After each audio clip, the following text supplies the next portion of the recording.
Welcome to Library for Life.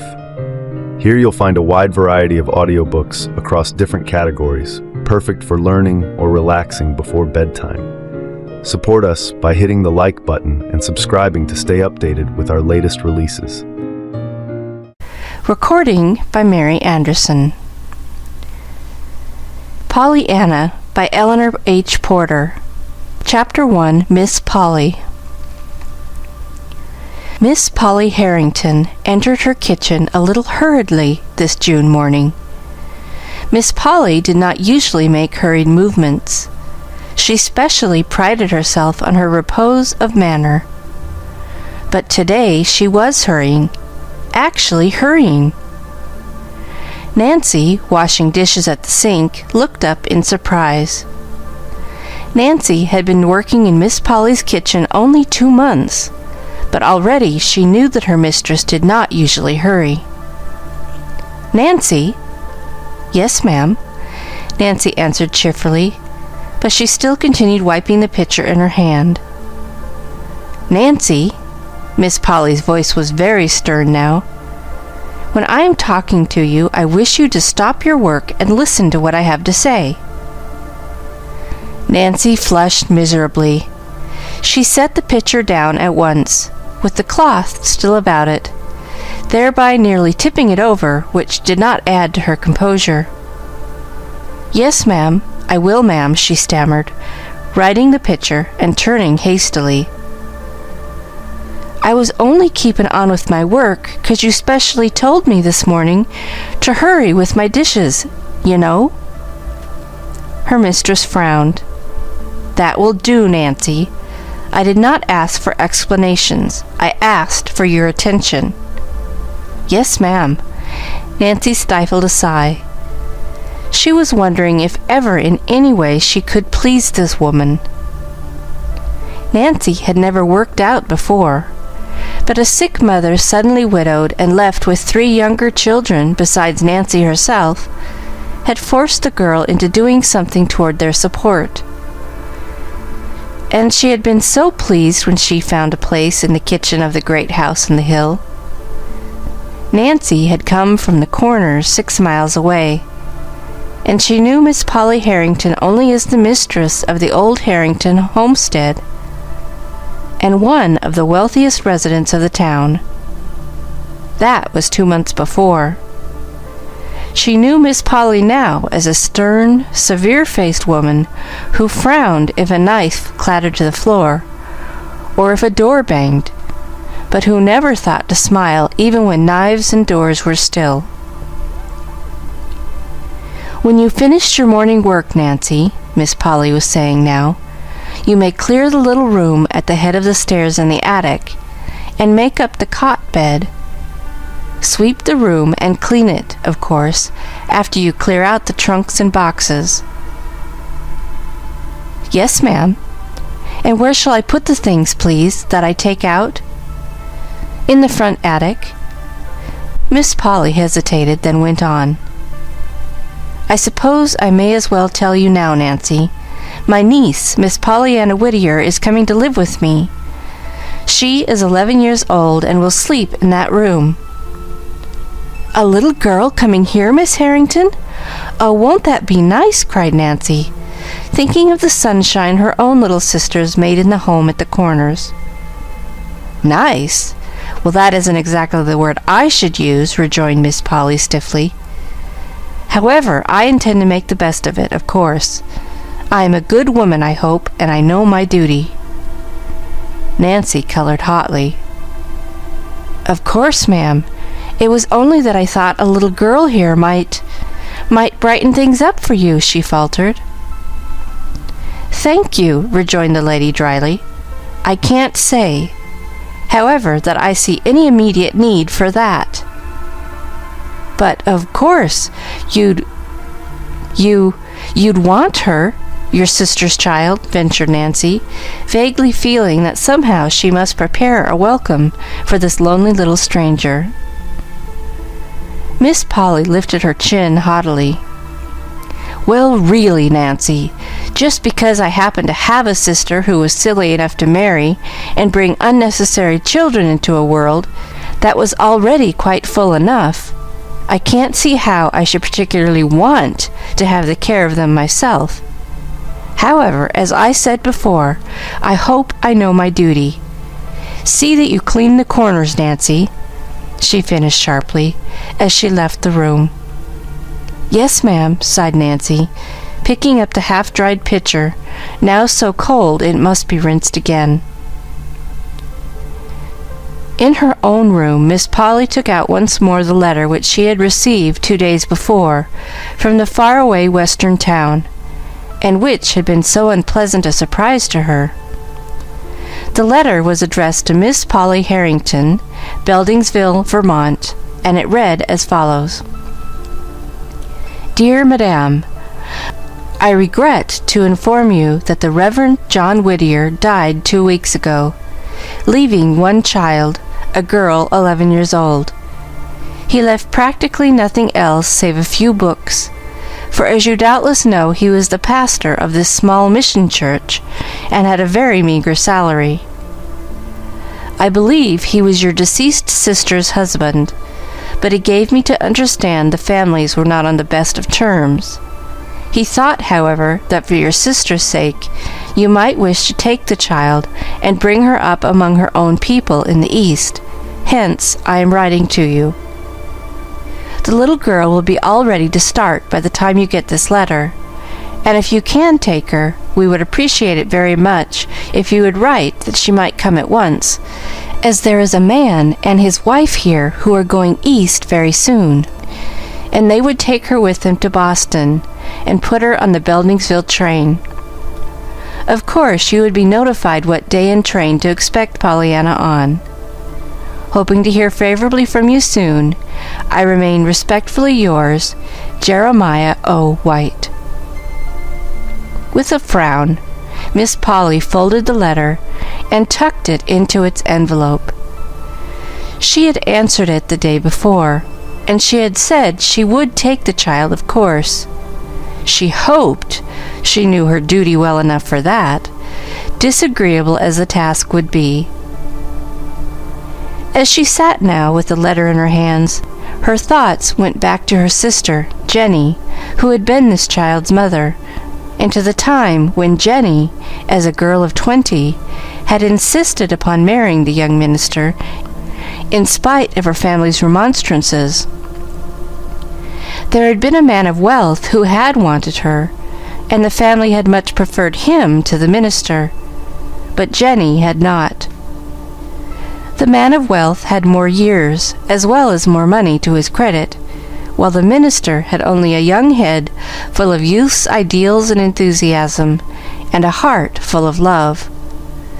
Jenny had preferred these, quite naturally, perhaps, so she had married the minister and had gone south with him as a home missionary's wife. The break had come then. Miss Polly remembered it well, though she had been but a girl of 15, the youngest at the time. The family had had little more to do with the missionary's wife.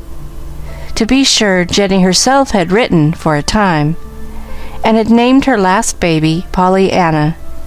For her 2 sisters, Polly and Anna, the other babies had all died.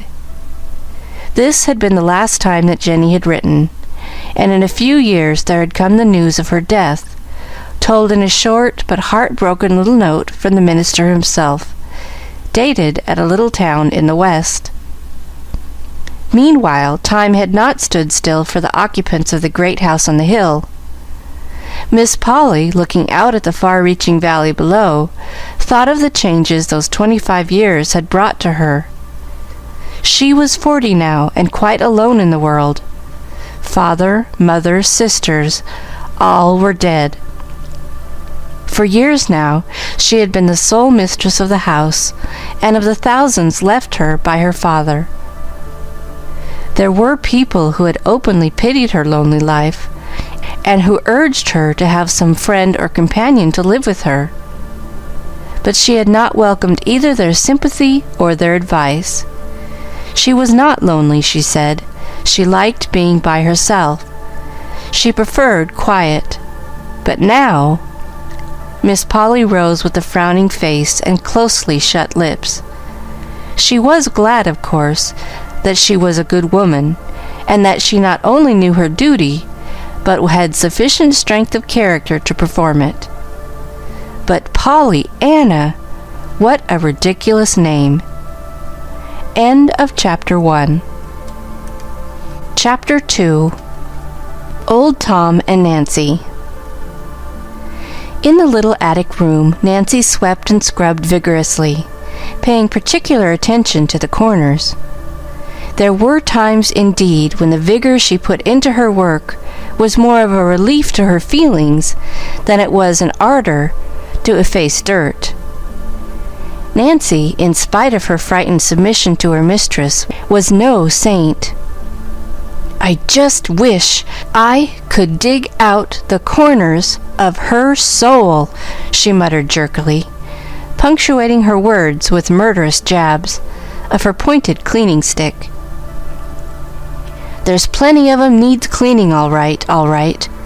The idea of sticking that blessed child way off up here in this hot little room, with no fire in the winter, too, and all this big house to pick and choose from.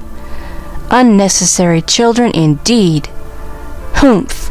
snapped Nancy, wringing her rag so hard her fingers ached from the strain. "I guess it ain't children what is most unnecessary just now. For some time she worked in silence. Then, her task finished, she looked about the bare little room in plain disgust. "Well, it's done, my part, anyhow," she sighed. "There ain't no dirt here, and there's mighty little else. Poor little soul. A pretty place this is to put a homesick, lonesome child into." She finished, going out, and closing the door with a bang. "Oh!" she ejaculated, biting her lip. Then doggedly, "Well, I don't care. I hope she did hear the bang, I do." In the garden that afternoon, Nancy found a few minutes in which to interview old Tom, who had pulled the weeds and shoveled the paths about the place for uncounted years. "Mr. Tom," began Nancy, throwing a quick glance over her shoulder to make sure she was unobserved, "did you know a little girl was coming here to live with Miss Polly?" "A what?" demanded the old man, straightening his bent back with difficulty. "A little girl to live with Miss Polly." "Go on with your joking," scoffed unbelieving Tom. "Why don't you tell me the sun is going ter set in the east termorrer?" "But it's true. She told me so herself," maintained Nancy. "It's her niece, and she's 11 years old." The man's jaw fell. "Sho, I wonder now," he muttered. Then a tender light came into his faded eyes. "It ain't, but it must be. Miss Jenny's little gal. There weren't none of the rest of 'em married. Why, Nancy, it must be Miss Jenny's little gal. Glory be ter praise. Ter think of my old eyes a-seein' this." "Who was Miss Jenny?" "She was an angel straight out of heaven," breathed the man fervently.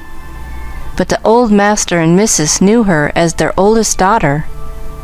She was 20 when she married, and went away from here long years ago. Her babies all died, I heard, except the last one, and that must be the one what's a-comin'. She's 11 years old." "Yes, she might be," nodded the old man. "And she's goin' ter sleep in the attic, more shame ter her," scolded Nancy, with another glance over her shoulder toward the house behind her. Old Tom frowned. The next moment a curious smile curved his lips. "I'm a-wonderin' what Miss Polly will do with the child in the house," he said. "Humph! Well, I'm a-wonderin' what a child will do with Miss Polly in the house," snapped Nancy. The old man laughed. "I'm afraid you ain't fond of Miss Polly," he grinned. "As if ever anybody could be fond of her," scorned Nancy. Old Tom smiled oddly. He stooped and began to work again. "I guess maybe you didn't know about Miss Polly's love affair," he said slowly. "Love affair? Her? No. And I guess nobody else didn't neither." "Oh, yes, they did," nodded the old man. "And the fellers livin' terday right in this town, too." "Who is he?" "I ain't a-tellin' that. It ain't fit that I should." The old man drew himself erect. In his dim blue eyes, as he faced the house, there was the loyal servant's honest pride in the family he has served and loved for long years. "But it don't seem possible, her and a lover," still maintained Nancy. Old Tom shook his head. "You didn't know Miss Polly as I did," he argued. "She used ter be real handsome, and she would be now if she let herself be." "Handsome? Miss Polly?" "Yes, if she'd just let that tight hair of hern all out loose and careless like as it used ter be, and wear the sort of bunnets with posies in 'em, and the kind of dresses all lace and white things, you'd see she'd be handsome. Miss Polly ain't old, Nancy." "Ain't she, though? Well, then, she's got an awfully good imitation of it, she has," sniffed Nancy. "Yes, I know. It begun then, at the time of the trouble with her lover," nodded old Tom. "And it seems as if she'd been feedin' on wormwood and thistles ever since. She's that bitter and prickly ter deal with." "I should say she was," declared Nancy indignantly. "There's no pleasin' her nohow, no matter how hard you try. I wouldn't stay if it twa'n't for the wages, and the folks at home what's needin' 'em. But some day I shall just bile over, and when I do, of course it'll be good-bye Nancy for me, it will. Old Tom shook his head. "I know.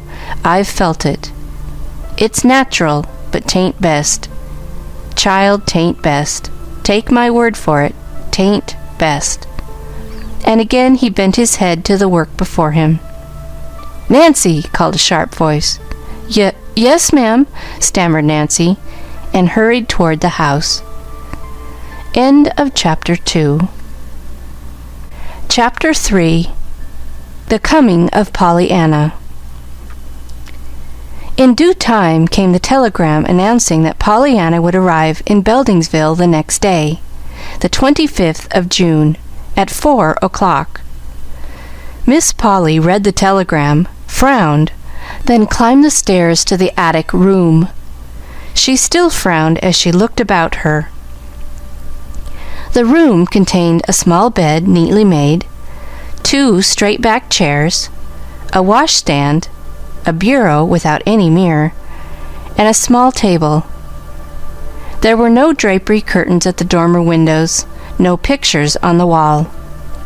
All day the sun had been pouring down upon the roof, and the little room was like an oven for heat.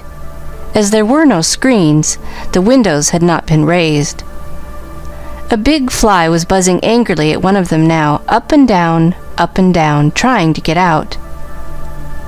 Miss Polly killed the fly, swept it through the window, raising the sash an inch for the purpose, straightened a chair, frowned again, and left the room. "Nancy," she said a few minutes later at the kitchen door, "I found a fly upstairs in Miss Pollyanna's room. The window must have been raised at some time. I have ordered screens, but until they come, I shall expect you to see that the windows remain closed. My niece will arrive tomorrow at 4 o'clock. I desire you to meet her at the station. Timothy will take the open buggy and drive you over. The telegram says light hair, red checked gingham dress, and straw hat. That is all I know, but I think it is sufficient for your purpose." "Yes, ma'am, but you—" Miss Polly evidently read the pause aright, for she frowned and said crisply, "No, I shall not go. It is not necessary that I should, I think. That is all." And she turned away. Miss Polly's arrangements for the comfort of her niece, Pollyanna, were complete. In the kitchen, Nancy sent her flat iron with a vicious dig across the dish towels she was ironing. Light hair, red checked gingham dress, and straw hat? All she knows, indeed. Well, I'd be ashamed to own it up, that I would. And her my onlyest niece what was a-comin' from way across the continent? Promptly at 20 minutes to 4 the next afternoon, Timothy and Nancy drove off in the open buggy to meet the expected guest. Timothy was Old Tom's son. It was sometimes said in the town that if Old Tom was Miss Polly's right-hand man, Timothy was her left. Timothy was a good-natured youth, and a good-looking one as well. Short as had been Nancy's stay at the house, the two were already good friends. Today, however, Nancy was too full of her mission to be her usual talkative self, and almost in silence she took the drive to the station and alighted to wait for the train. Over and over in her mind she was saying it: light hair, red checked dress, straw hat. Over and over again she was wondering just what sort of child this Pollyanna was anyway. I hope for her sake she's quiet and sensible, and don't drop knives nor bang doors, she sighed to Timothy, who had sauntered up to her. Well, if she ain't, nobody knows what'll become of the rest of us, grinned Timothy. Imagine Miss Polly and a noisy kid. Gorry, there goes the whistle now. Oh, Timothy, I think it was mean ter send me, chattered the suddenly frightened Nancy, as she turned and hurried to a point where she could best watch the passengers alight at the little station. It was not long before Nancy saw her, the slender little girl in the red-checked gingham, with 2 fat braids of flaxen hair hanging down her back. Beneath the straw hat, an eager, freckled little face turned to the right and to the left, plainly searching for someone. Nancy knew the child at once, but not for some time could she control her shaking knees sufficiently to go to her. The little girl was standing quite by herself when Nancy finally did approach her. "Are you Miss Pollyanna?" she faltered. The next moment she found herself half smothered in the clasp of 2 gingham-clad arms. "Oh, I'm so glad to see you!" cried an eager voice in her ear. "Of course I'm Pollyanna, and I'm so glad you came to meet me. I hoped you would." You did?" stammered Nancy, vaguely wondering how Pollyanna could possibly have known her and wanted her. You did?" she repeated, trying to straighten her hat. "Oh, yes, and I've been wondering all the way here what you looked like," cried the little girl, dancing on her toes and sweeping the embarrassed Nancy from head to foot with her eyes. "And now I know, and I'm glad you look just like you do look." Nancy was relieved just then to have Timothy come up. Pollyanna's words had been most confusing. "This is Timothy. Maybe you have a trunk," she stammered. "Yes, I have," nodded Pollyanna importantly. "I've got a brand new one. The Ladies' Aid bought it for me. And wasn't it lovely of them when they wanted the carpet so? Of course, I don't know how much red carpet a trunk could buy, but it ought to buy some, anyhow. Much as half an aisle, don't you think? I've got a little thing here in my bag that Mr. Gray said was a check, and that I must give it to you before I could get my trunk. Mr. Gray is Mrs. Gray's husband. They're cousins of Deacon Carr's wife. I came east with them, and they're lovely. And there, here 'tis," she finished, producing the check after much fumbling in the bag she carried. Nancy drew a long breath. Instinctively she felt that someone had to draw one after that speech. Then she stole a glance at Timothy. Timothy's eyes were studiously turned away. The 3 were off at last, with Pollyanna's trunk in behind, and Pollyanna herself snugly ensconced between Nancy and Timothy. During the whole process of getting started, the little girl had kept up an uninterrupted stream of comments and questions until the somewhat dazed Nancy found herself quite out of breath trying to keep up with her. "There, isn't this lovely? Is it far?" "I hope 'tis. I love to ride," sighed Pollyanna, as the wheels began to turn. "Of course, if 'tisn't far, I shan't mind, though, 'cause I'll be glad to get there all the sooner, you know." "What a pretty street! I knew 'twas going to be pretty. Father told me." She stopped with a little choking breath. Nancy, looking at her apprehensively, saw that her small chin was quivering and that her eyes were full of tears. In a moment, however, she hurried on, with a brave lifting of her head. "Father told me all about it. He remembered. And I ought to have explained before. Mrs. Gray told me to, at once, about this red gingham dress, you know, and why I'm not in black. She said you'd think 'twas queer.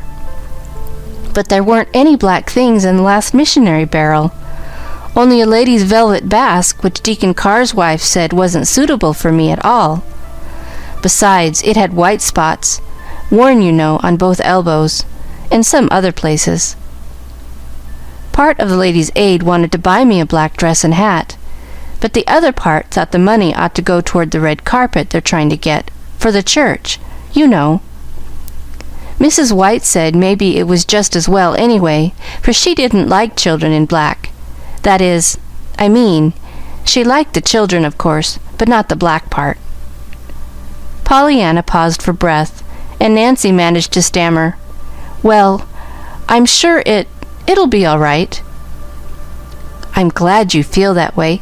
I do too," nodded Pollyanna, again with that choking little breath.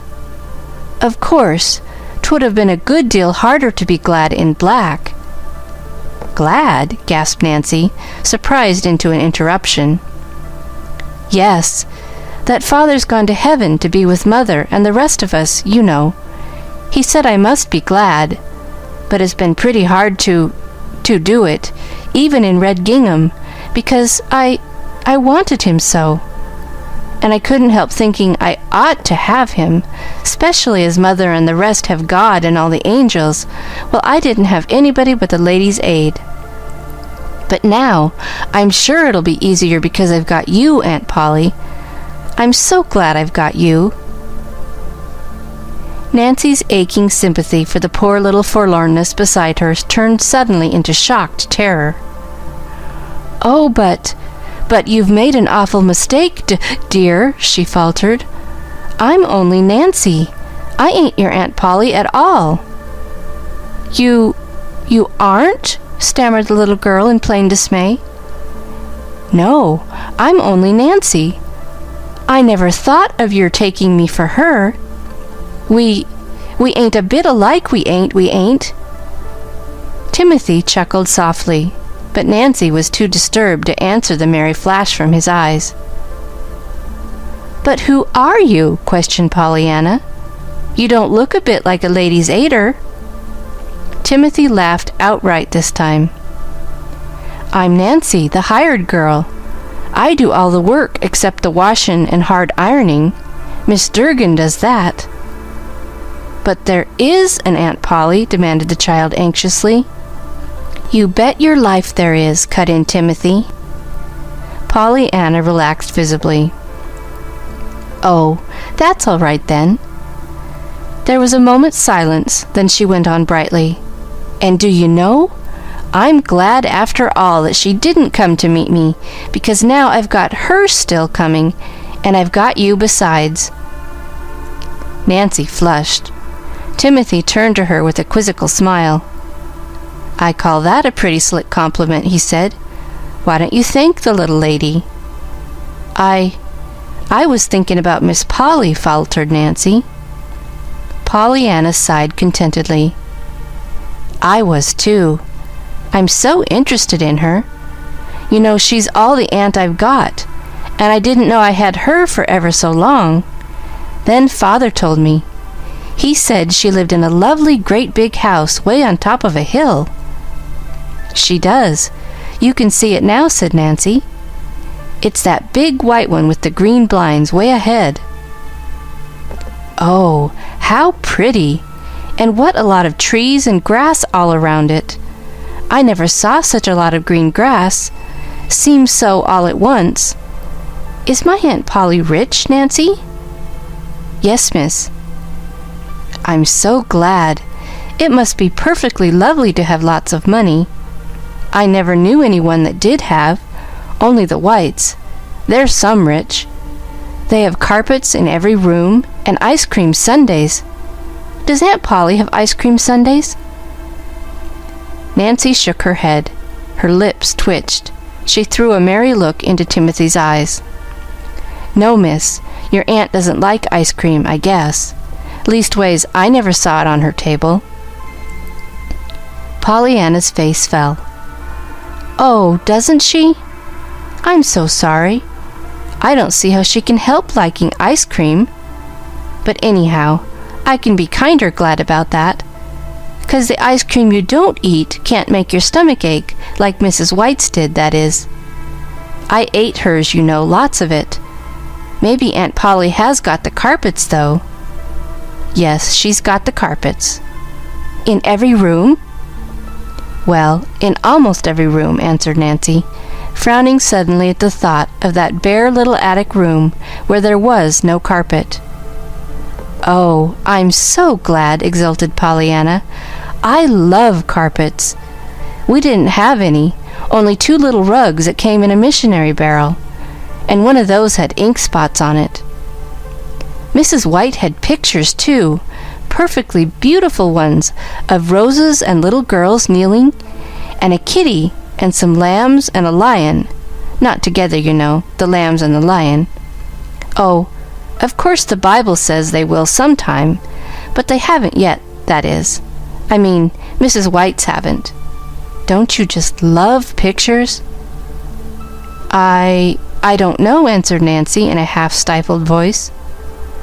I do. We didn't have any pictures. They don't come in the barrels much, you know. There did 2 come once, though, but one was so good Father sold it to get money to buy me some shoes with. And the other was so bad it fell to pieces just as soon as we hung it up. Glass. It broke, you know, and I cried. But I'm glad now we didn't have any of those nice things, 'cause I shall like Aunt Polly's all the better, not being used to 'em, you see.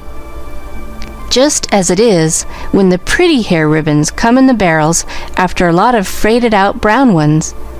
My, but isn't this a perfectly beautiful house? She broke off fervently as they turned into the wide driveway.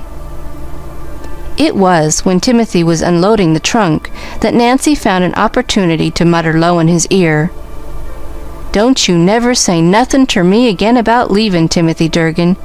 You couldn't hire me ter leave." "Leave? I should say not," grinned the youth. "You couldn't drag me away. It'll be more fun here now with that kid round than movin' picture shows every day." "Fun, fun," repeated Nancy indignantly. "I guess it'll be something more than fun for that blessed child when them 2 tries ter live together, and I guess she'll be a-needin' some rock ter fly to for refuge. Well, I'm a-going ter be that rock, Timothy. I am, she vowed, as she turned and led Pollyanna up the broad steps. End of Chapter 3. Chapter 4, The Little Attic Room. Miss Polly Harrington did not rise to meet her niece. She looked up from her book, it is true, as Nancy and the little girl appeared in the sitting-room doorway, and she held out a hand with duty written large on every coldly extended finger. "How do you do, Pollyanna? She had no chance to say more. Pollyanna had fairly flown across the room and flung herself into her aunt's scandalized, unyielding lap. "Oh, Aunt Polly! Aunt Polly! I don't know how to be glad enough that you let me come to live with you," she was sobbing. "You don't know how perfectly lovely it is to have you and Nancy, and all this after you've had just the ladies' aid." "Very likely. though I've not had the pleasure of the Ladies' Aid's acquaintance," rejoined Miss Polly stiffly, trying to unclasp the small clinging fingers, and turning frowning eyes on Nancy in the doorway. "Nancy, that will do. You may go. Pollyanna, be good enough, please, to stand erect in a proper manner. I don't know yet what you look like." Pollyanna drew back at once, laughing a little hysterically. "No, I suppose you don't. But you see, I'm not very much to look at, anyway, on account of the freckles. Oh, and I ought to explain about the red gingham and the black velvet basque, with white spots in the elbows. I told Nancy how Father said—" "Yes. Well, never mind now what your father said," interrupted Miss Polly crisply. "You had a trunk, I presume?" "Oh, yes, indeed, Aunt Polly. I've got a beautiful trunk that the Ladies' Aid gave me. I haven't got so very much in it, of my own, I mean. The barrels haven't had many clothes for little girls in them lately. But there were all Father's books, and Mrs. White said she thought I ought to have those. You see, Father—" "Pollyanna," interrupted her aunt again sharply, "there is one thing that might just as well be understood right away at once, and that is, I do not care to have you keep talking of your father to me." The little girl drew in her breath tremulously. "Why, Aunt Polly, you mean—" She hesitated, and her aunt filled the pause. "We will go upstairs to your room. Your trunk is already there, I presume. I told Timothy to take it up if you had one. You may follow me, Pollyanna."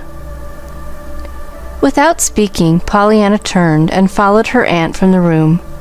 Her eyes were brimming with tears, but her chin was bravely high.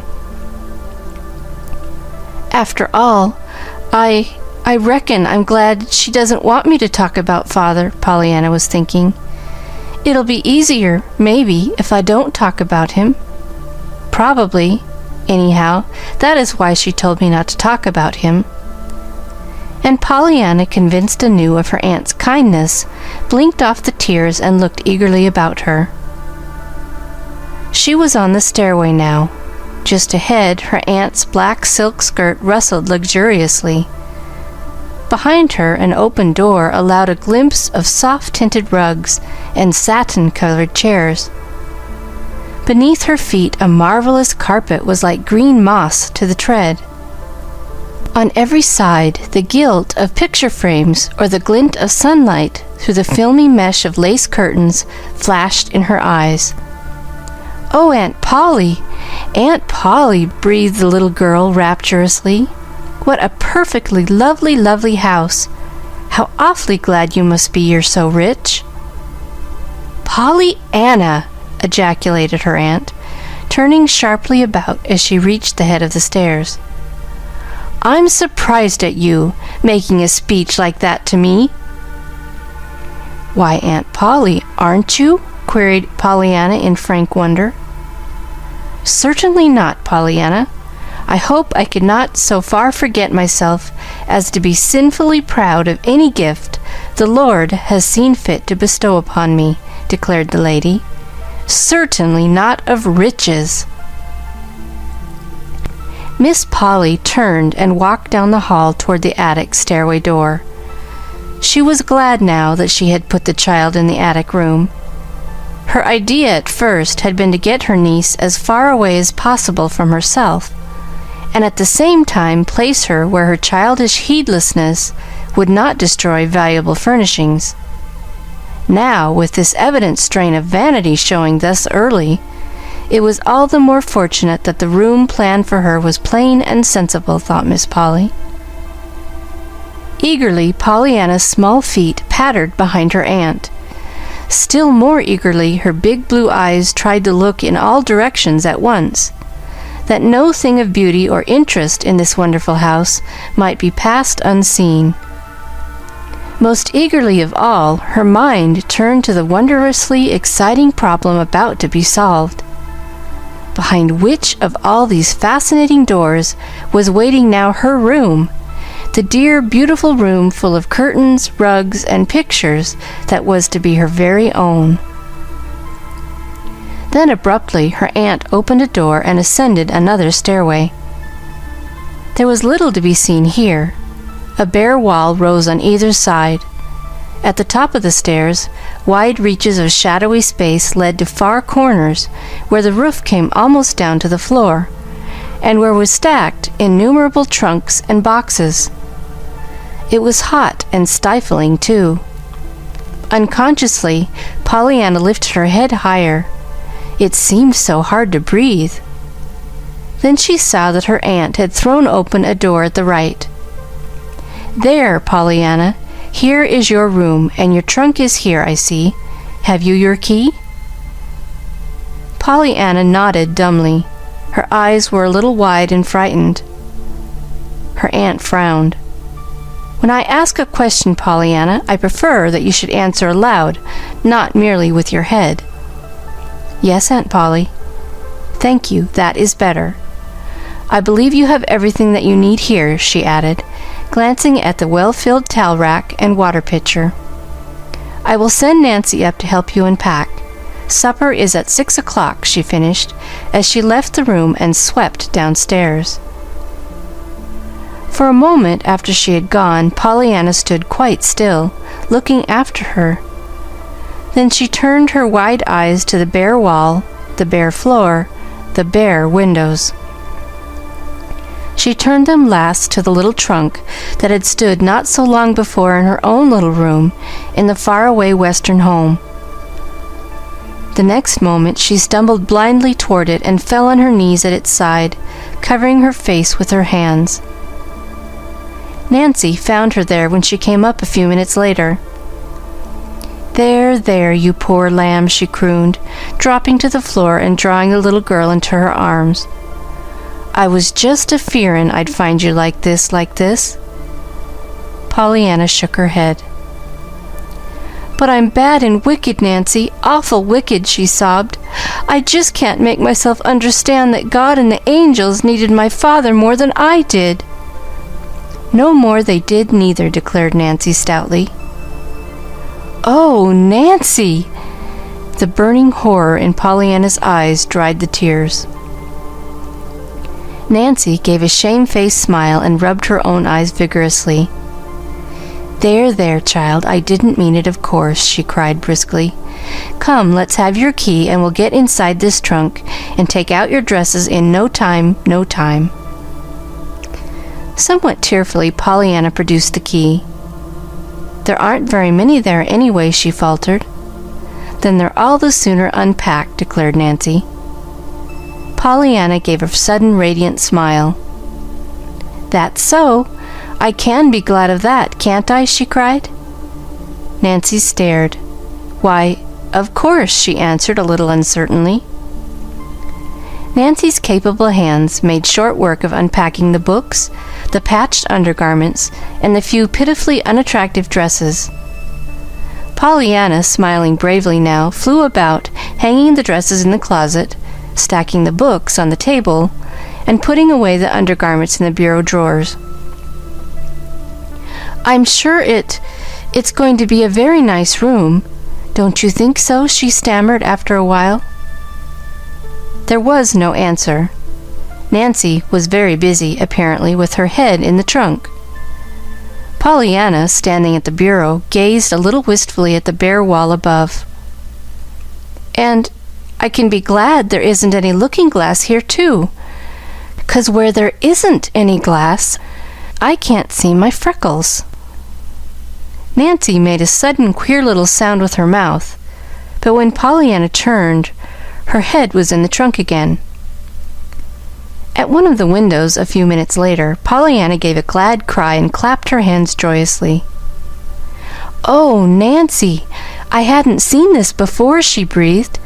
"Look, way off there, with those trees and the houses and that lovely church spire and the river shining just like silver. Why, Nancy, there doesn't anybody need any pictures with that to look at. Oh, I'm so glad now she let me have this room." To Pollyanna's surprise and dismay, Nancy burst into tears. Pollyanna hurriedly crossed to her side. "Why, Nancy! Nancy, what is it?" she cried. Then fearfully, "This wasn't your room, was it?" "My room?" stormed Nancy hotly, choking back the tears. "If you ain't a little angel straight from heaven, and if some folks don't eat dirt before... Oh, land, there's her bell." After which amazing speech, Nancy sprang to her feet, dashed out of the room, and went clattering down the stairs. Left alone, Pollyanna went back to her picture as she mentally designated the beautiful view from the window. After a time, she touched the sash tentatively. It seemed as if no longer could she endure the stifling heat. To her joy, the sash moved under her fingers. The next moment, the window was wide open, and Pollyanna was leaning far out, drinking in the fresh, sweet air. She ran then to the other window. That, too, soon flew up under her eager hands. A big fly swept past her nose and buzzed noisily about the room. Then another came, and another, but Pollyanna paid no heed. Pollyanna had made a wonderful discovery. Against this window, a huge tree flung its great branches. To Pollyanna, they looked like arms outstretched, inviting her. Suddenly, she laughed aloud. "I believe I can do it," she chuckled. The next moment, she had climbed nimbly to the window ledge. From there, it was an easy matter to step to the nearest tree branch. Then, clinging like a monkey, she swung herself from limb to limb until the lowest branch was reached. The drop to the ground was, even for Pollyanna, who was used to climbing trees, a little fearsome. She took it, however, with bated breath, swinging from her strong little arms, and landing on all fours in the soft grass. Then she picked herself up and looked eagerly about her. She was at the back of the house. Before her lay a garden in which a bent old man was working. Beyond the garden, a little path through an open field led up a steep hill, at the top of which a lone pine tree stood on guard beside the huge rock. To Pollyanna, at the moment, there seemed to be just one place in the world worth being in, the top of that big rock. With a run and a skillful turn, Pollyanna skipped by the bent old man, threaded her way between the orderly rows of green growing things, and, a little out of breath, reached the path that ran through the open field.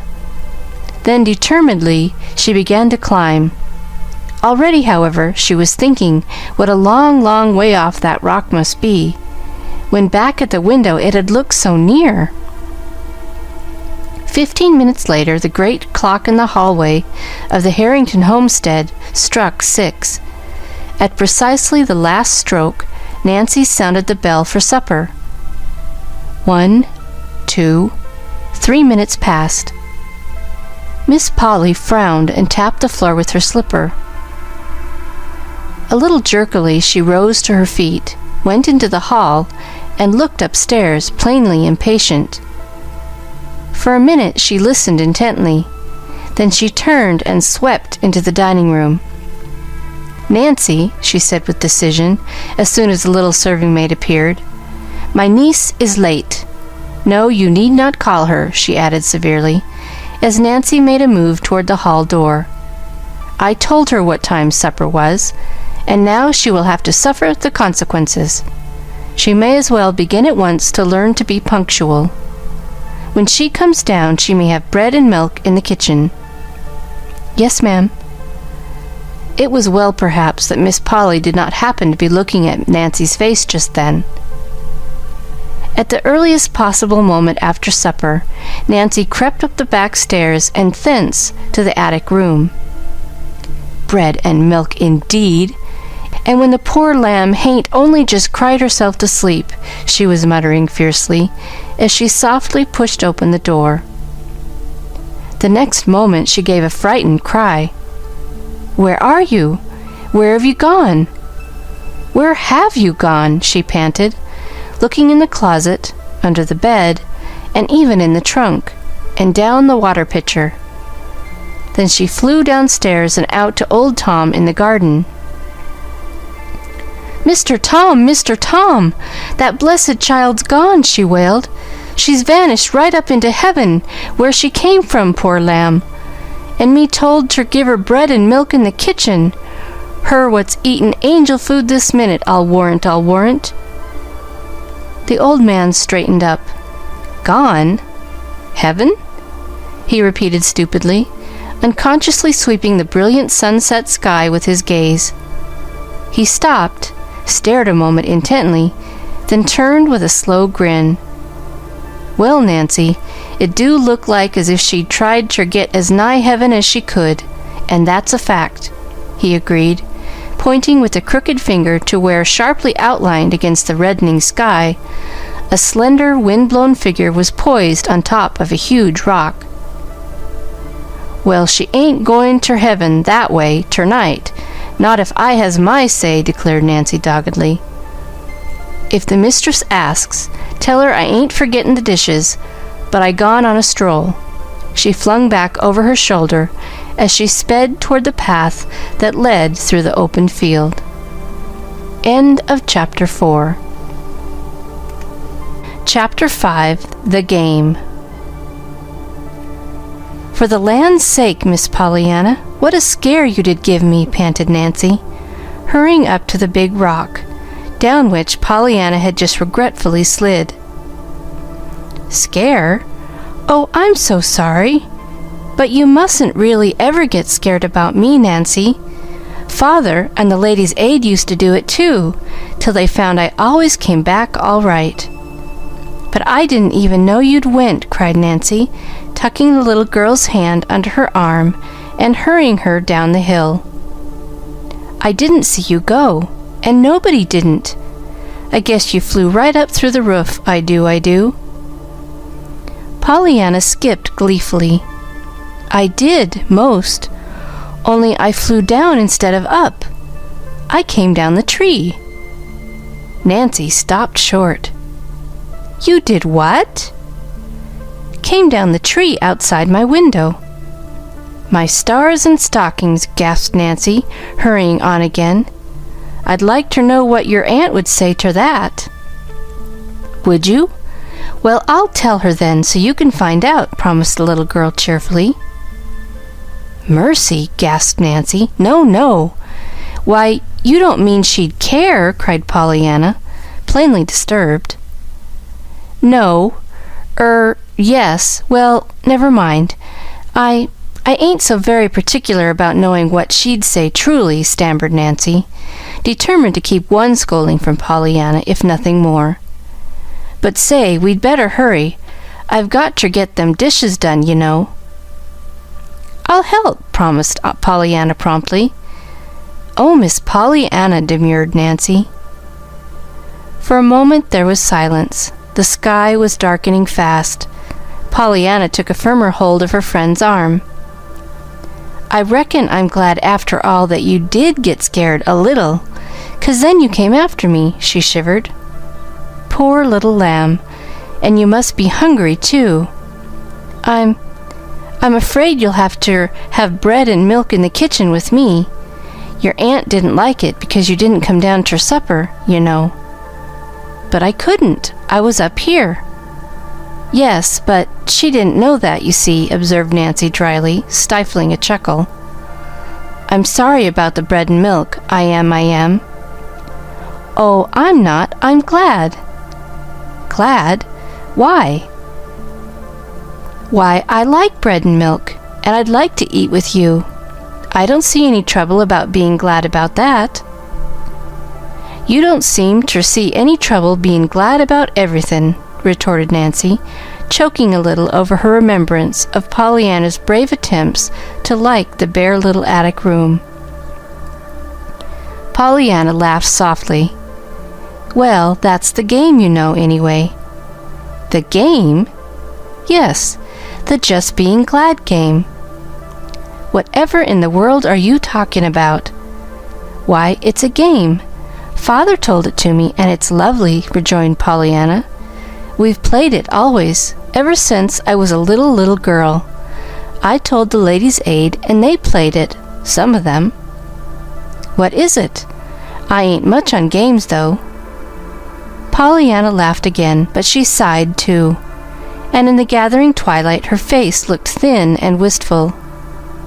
Why, we began it on some crutches that came in a missionary barrel. Crutches?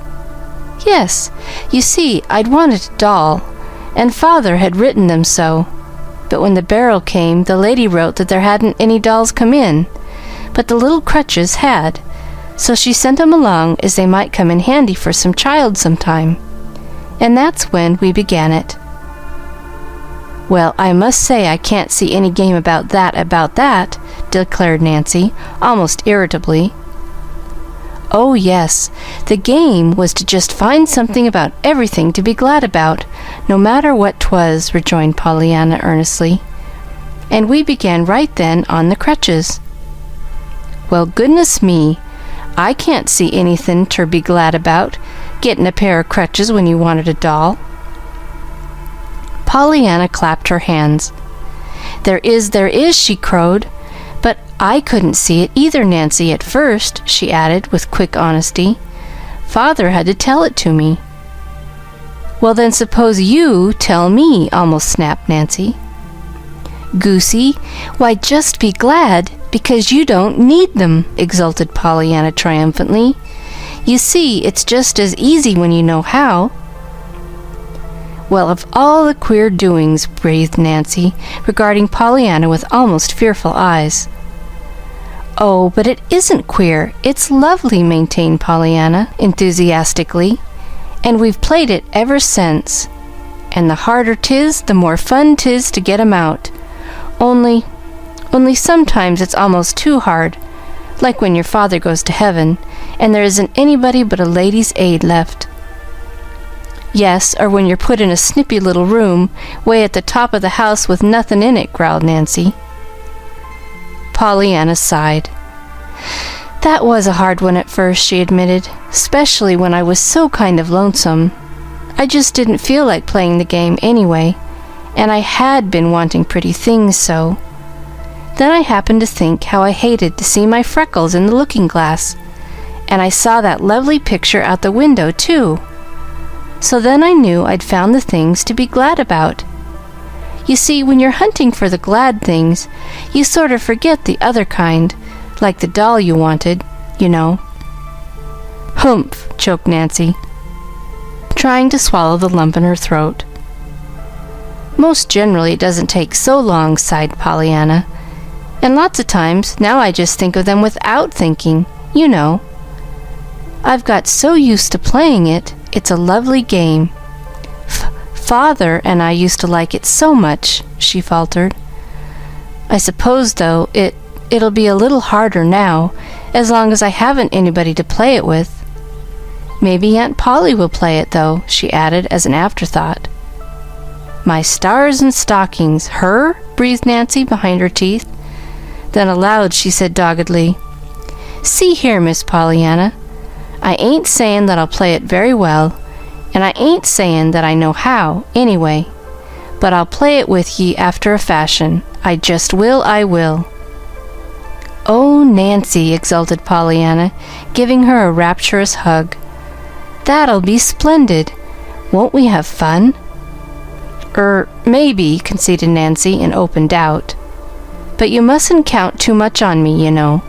I never was no case for games, but I'm a-goin' ter make a most awful old try on this one.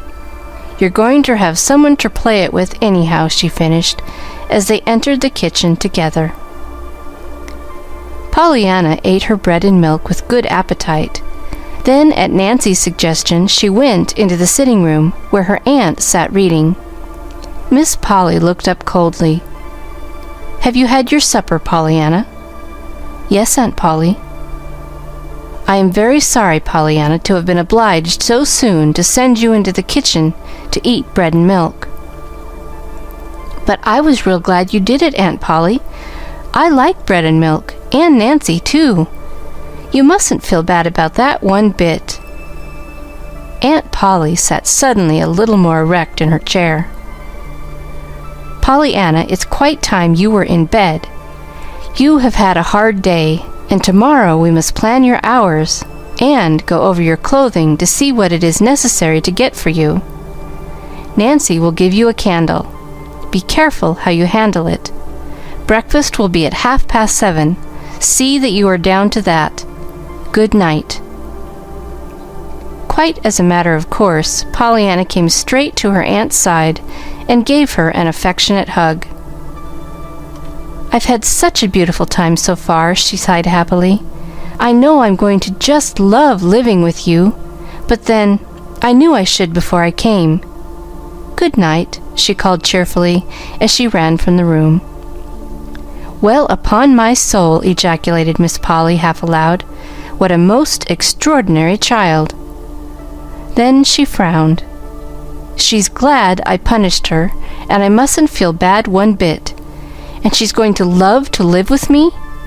Well, upon my soul," ejaculated Miss Polly again, as she took up her book. 15 minutes later, in the attic room, a lonely little girl sobbed into the tightly clutched sheet. "I know, Father among the angels, I'm not playing the game one bit now, not one bit. But I don't believe even you could find anything to be glad about, sleeping all alone, way off up here in the dark, like this. If only I was near Nancy or Aunt Polly, or even a lady's aiders, it would be easier." Downstairs in the kitchen, Nancy, hurrying with her belated work, jabbed her dish mop into the milk pitcher and muttered jerkily, "If playing a silly fool game about being glad you've got crutches when you want dolls is going to be my way of being the rock o' refuge, why, I'm a-going to play it, I am. End of Chapter 5. Chapter 6, A Question of Duty. It was nearly 7 o'clock when Pollyanna awoke that first day after her arrival. Her windows faced the south and the west, so she could not see the sun yet. But she could see the hazy blue of the morning sky, and she knew that the day promised to be a fair one. The little room was cooler now, and the air blew in fresh and sweet. Outside, the birds were twittering joyously, and Pollyanna flew to the window to talk to them. She saw that down in the garden her aunt was already out among the rose bushes. With rapid fingers, therefore, she made herself ready to join her. Down the attic stairs sped Pollyanna, leaving both doors wide open, through the hall, down the next flight, then bang through the front screen door and around to the garden she ran. Aunt Polly, with the bent old man, was leaning over a rose bush when Pollyanna, gurgling with delight, flung herself upon her. "Oh, Aunt Polly, Aunt Polly! I reckon I am glad this morning just to be alive." "Pollyanna," remonstrated the lady, sternly, pulling herself as erect as she could, with a dragging weight of 90 pounds hanging about her neck. "Is this the usual way you say good morning?" The little girl dropped to her toes and danced lightly up and down. "No, only when I love folks, so I just can't help it. I saw you from my window, Aunt Polly, and I got to thinking how you weren't a lady's aider, and you were my really truly aunt, and you looked so good, I just had to come down and hug you." The bent old man turned his back suddenly. Miss Polly attempted a frown, with not her usual success. "Pollyanna, Thomas, that will do for this morning. I think you understand about those rose bushes," she said stiffly. Then she turned and walked rapidly away.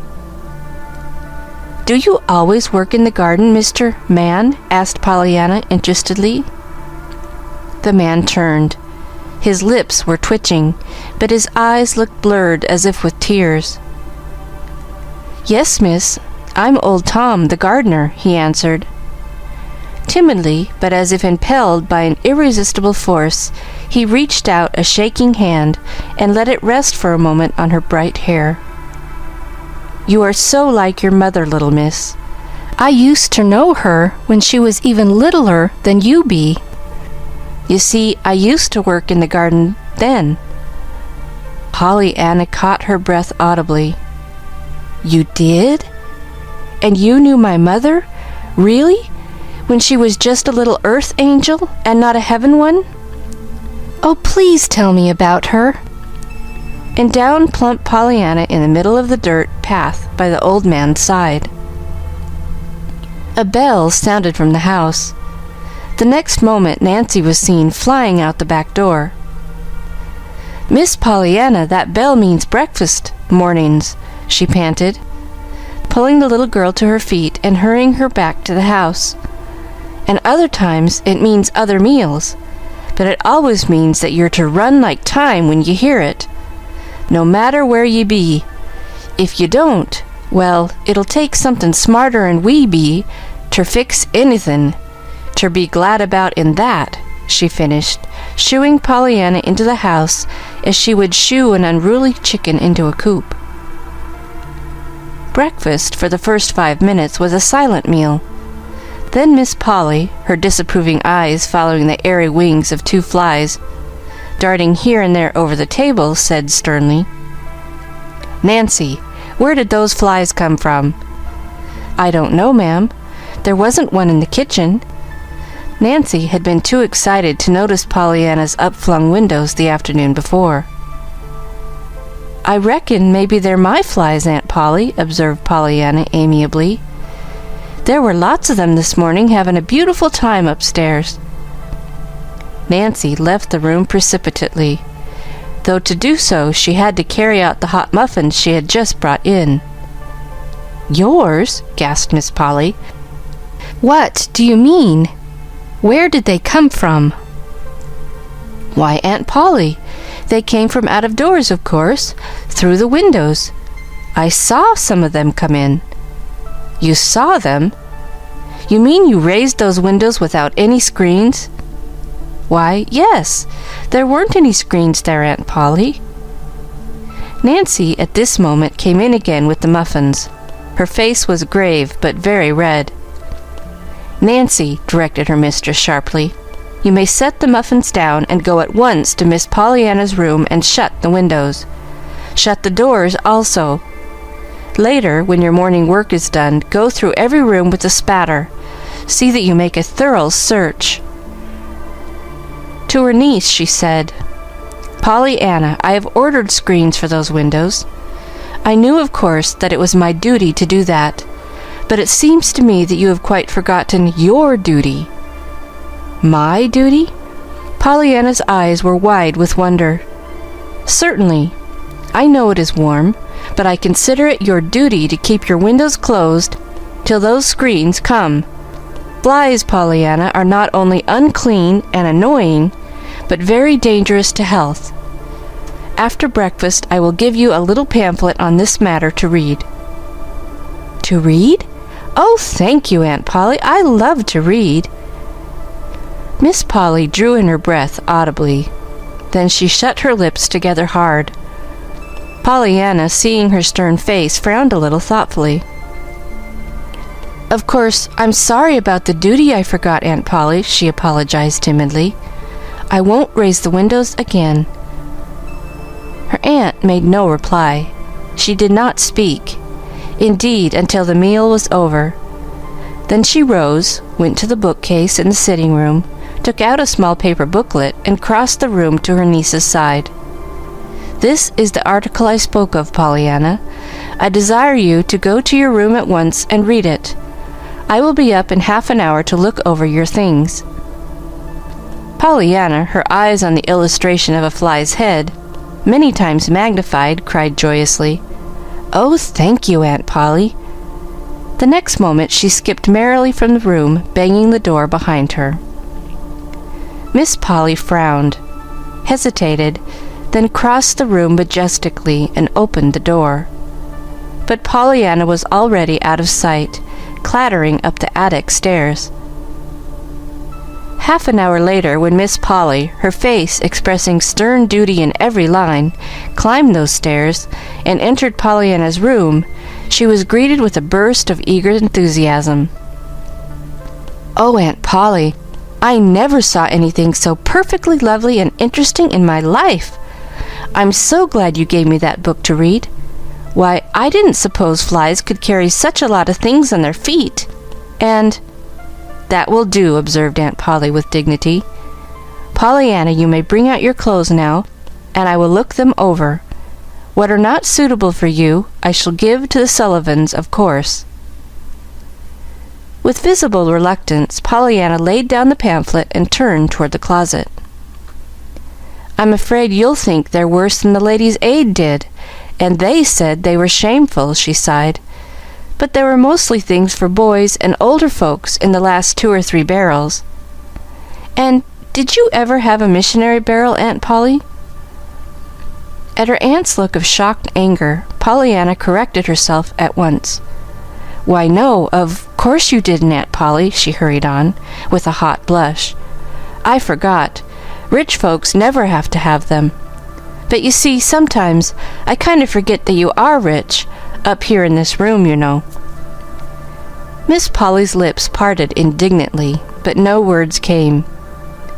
Pollyanna, plainly unaware that she had said anything in the least unpleasant, was hurrying on. "Well, as I was going to say, you can't tell a thing about missionary barrels, except that you won't find in 'em what you think you're going to, even when you think you won't. It was the barrels every time, too, that were hardest to play the game on, for Father and—" Just in time, Pollyanna remembered that she was not to talk of her father to her aunt. She dived into her closet then hurriedly, and brought out all the poor little dresses in both arms. "They aren't nice at all," she choked, "and they'd been black if it hadn't been for the red carpet for the church, but they're all I've got." With the tips of her fingers, Miss Polly turned over the conglomerate garments, so obviously made for anybody but Pollyanna. Next, she bestowed frowning attention on the patched undergarments in the bureau drawers. "I've got the best ones on," confessed Pollyanna anxiously. "The Ladies' Aid bought me one set straight through, all whole. Mrs. Jones, she's the president, told 'em I should have that if they had to clatter down bare aisles themselves the rest of their days. But they won't. Mr. White doesn't like the noise. He's got nerves, his wife says. But he's got money, too, and they expect he'll give a lot toward the carpet, on account of the nerves, you know. I should think he'd be glad that if he did have the nerves, he'd got money, too, shouldn't you?" Miss Polly did not seem to hear. Her scrutiny of the undergarments finished, she turned to Pollyanna somewhat abruptly. "You have been to school, of course, Pollyanna?" "Oh, yes, Aunt Polly. Besides, I was taught at home some, too." Miss Polly frowned. "Very good. In the fall you will enter school here, of course. Mr. Hall, the principal, will doubtless settle in which grade you belong. Meanwhile, I suppose I ought to hear you read aloud half an hour each day." "I love to read, but if you don't want to hear me, I'd be just glad to read to myself, truly, Aunt Polly, and I wouldn't have to half-try to be glad, either, for I like best to read to myself, on account of the big words, you know." "I don't doubt it," rejoined Miss Polly grimly. "Have you studied music?" "Not much. I don't like my music. I like other people's, though. I learned to play on the piano a little. Miss Gray, she plays for the church, she taught me. But I'd just as soon let that go as not, Aunt Polly. I'd rather, truly."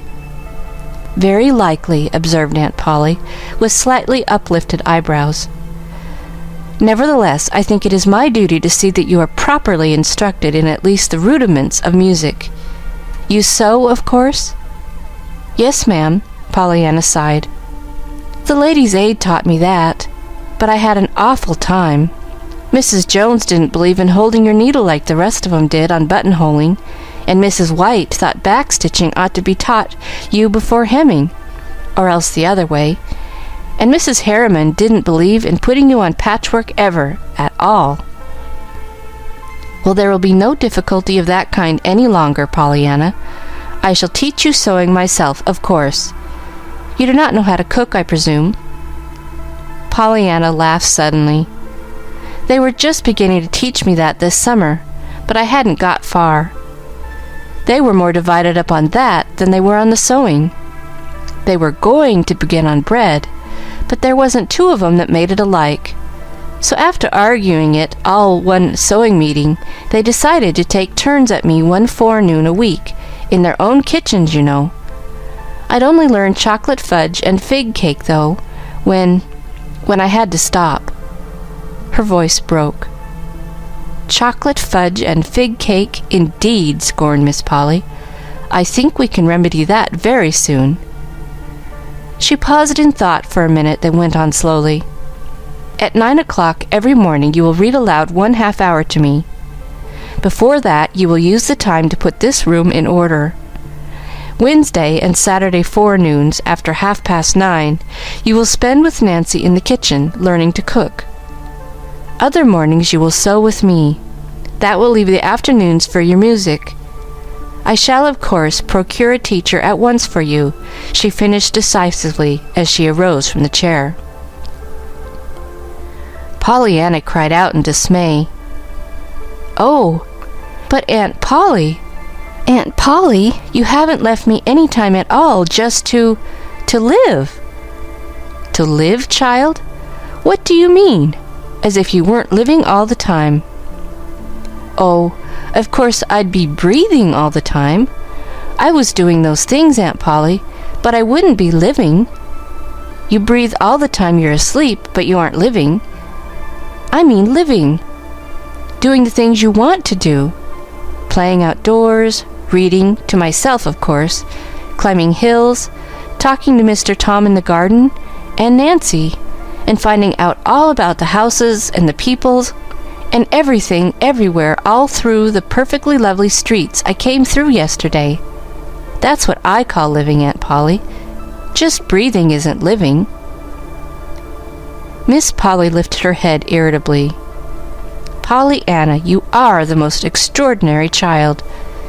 You will be allowed a proper amount of playtime, of course, but surely it seems to me if I am willing to do my duty in seeing that you have proper care and instruction, you ought to be willing to do yours by seeing that the care and instruction are not ungratefully wasted."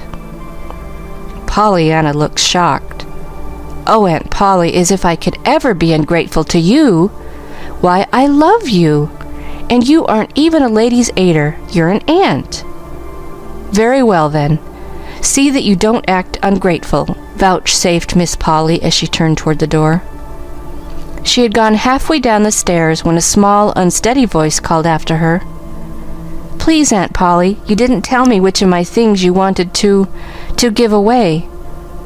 Aunt Polly emitted a tired sigh, a sigh that ascended straight to Pollyanna's ears. "Oh, I forgot to tell you, Pollyanna. Timothy will drive us into town at 1:30 this afternoon. Not one of your garments is fit for my niece to wear.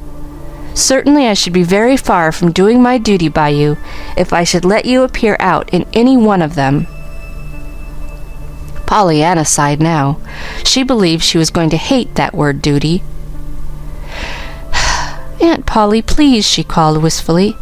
"Isn't there any way you can be glad about all that duty business?" "What?"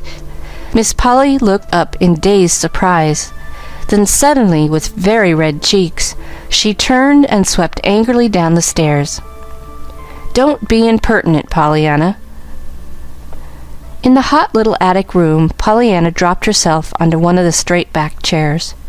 To her, existence loomed ahead one endless round of duty. "I don't see really what there was impertinent about that," she sighed. "I was only asking if she couldn't tell me something to be glad about in all that duty business." For several minutes Pollyanna sat in silence, her rueful eyes fixed on the forlorn heap of garments on the bed. Then slowly she rose and began to put away the dresses.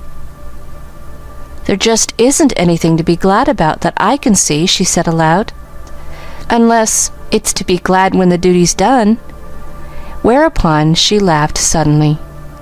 End of Chapter 6. Chapter 7. Pollyanna and Punishments. At 1:30, Timothy drove Miss Polly and her niece to 4 or 5 principal dry goods stores, which were about half a mile from the homestead. Fitting Pollyanna with a new wardrobe proved to be more or less of an exciting experience for all concerned. Miss Polly came out of it with the feeling of limp relaxation that one might have at finding oneself at last on solid earth after a perilous walk across the very thin crust of a volcano. The various clerks who had waited upon the pair came out of it with very red faces, and enough amusing stories of Pollyanna to keep their friends in gales of laughter the rest of the week. Pollyanna herself came out of it with radiant smiles and a heart content, for as she expressed it to one of the clerks, "When you haven't had anybody but missionary barrels and ladies' aiders to dress you, it is perfectly lovely to just walk right in and buy clothes that are brand new, and that don't have to be tucked up or let down because they don't fit." The shopping expedition consumed the entire afternoon. Then came supper and a delightful talk with old Tom in the garden, and another with Nancy on the back porch after the dishes were done, and while Aunt Polly paid a visit to a neighbor. Old Tom told Pollyanna wonderful things of her mother that made her very happy indeed, and Nancy told her all about the little farm 6 miles away at the Corners, where lived her own dear mother and her equally dear brother and sisters. She promised, too, that sometime, if Miss Polly were willing, Pollyanna should be taken to see them. "And they've got lovely names, too. You'll like their names," sighed Nancy. "They're Algernon and Florabelle and Estelle. I just hate Nancy." "Oh, Nancy, what a dreadful thing to say! Why?" "Because it isn't pretty like the others. You see, I was the first baby, and Mother hadn't begun to read so many stories with the pretty names in them then." "But I love Nancy, just because it's you," declared Pollyanna. "Humph! Well, I guess you could love Clarissa Maybelle just as well," retorted Nancy, "and it would be a heap happier for me. I think that name's just grand." Pollyanna laughed. "Well, anyhow," she chuckled, "you can be glad it isn't Hepzibah." "Hepzibah?" "Yes, Mrs. White's name is that. Her husband calls her Hep, and she doesn't like it. She says when he calls out, 'Hep! Hep!' she feels just as if the next minute he was going to yell, 'Hurrah!' and she doesn't like to be hurrahed at." Nancy's gloomy face relaxed into a broad smile. "Well, if you don't beat the Dutch. Say, do you know? I shan't never hear Nancy now that I don't think of that Hep Hep and giggle. My, I guess I am glad." She stopped short and turned amazed eyes on the little girl. "Say, Miss Pollyanna, do you mean, was you playin' that 'ere game then, about my bein' glad I wasn't named Hepzibah?" Pollyanna frowned, then she laughed. "Why, Nancy, that's so. I was playing the game, but that's one of the times I just did it without thinking, I reckon. You see, you do, lots of times. You get so used to it, looking for something to be glad about, you know. And most generally there is something about everything that you can be glad about, if you keep hunting long enough to find it." "Well, maybe," granted Nancy with open doubt. At 8:30, Pollyanna went up to bed. The screens had not yet come, and the close little room was like an oven. With longing eyes, Pollyanna looked at the 2 fast-closed windows, but she did not raise them. She undressed, folded her clothes neatly, said her prayers, blew out her candle, and climbed into bed. Just how long she lay in sleepless misery, tossing from side to side of the hot little cot, she did not know. But it seemed to her that it must have been hours before she finally slipped out of bed, felt her way across the room, and opened her door. Out in the main attic, all was velvet blackness, save where the moon flung a path of silver halfway across the floor from the east dormer window. With a resolute ignoring of that fearsome darkness to the right and to the left, Pollyanna drew a quick breath and pattered straight into that silvery path and on to the window. She had hoped vaguely that this window might have a screen, but it did not. Outside, however, there was a wide world of fairy-like beauty, and there was, too, she knew, fresh, sweet air that would feel so good to hot cheeks and hands. As she stepped nearer and peered longingly out, she saw something else. She saw, only a little way below the window, the wide, flat tin roof of Miss Polly's sun parlor, built over the porte-cochere. The sight filled her with longing. If only now she were out there! Fearfully she looked behind her. Back there, somewhere, were her hot little room and her still hotter bed. But between her and them lay a horrid desert of blackness, across which one must feel one's way with outstretched, shrinking arms, while before her, out on the sun parlor roof, were the moonlight and the cool, sweet night air. If only her bed were out there! And folks did sleep out of doors. Joel Hartley at home, who was so sick with the consumption, had to sleep out of doors.